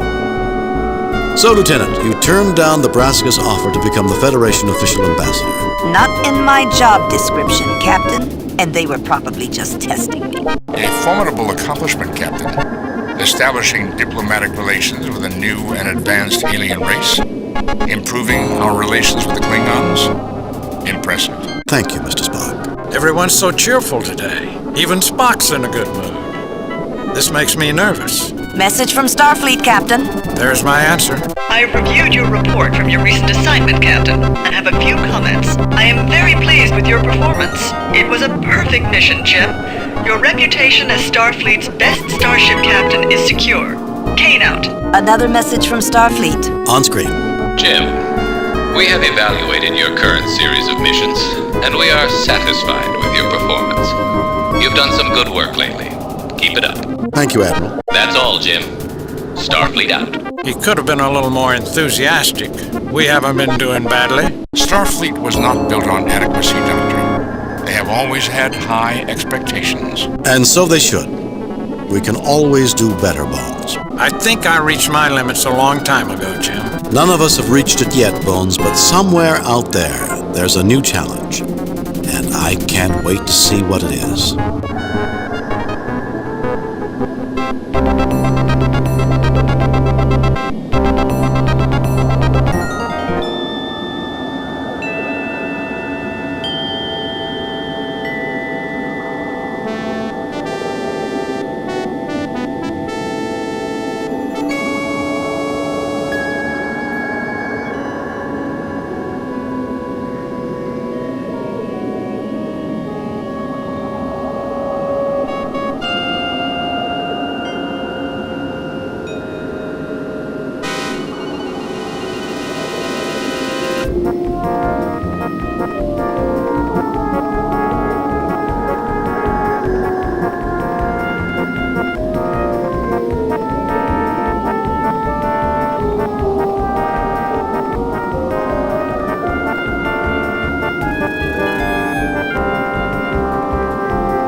Restart the game.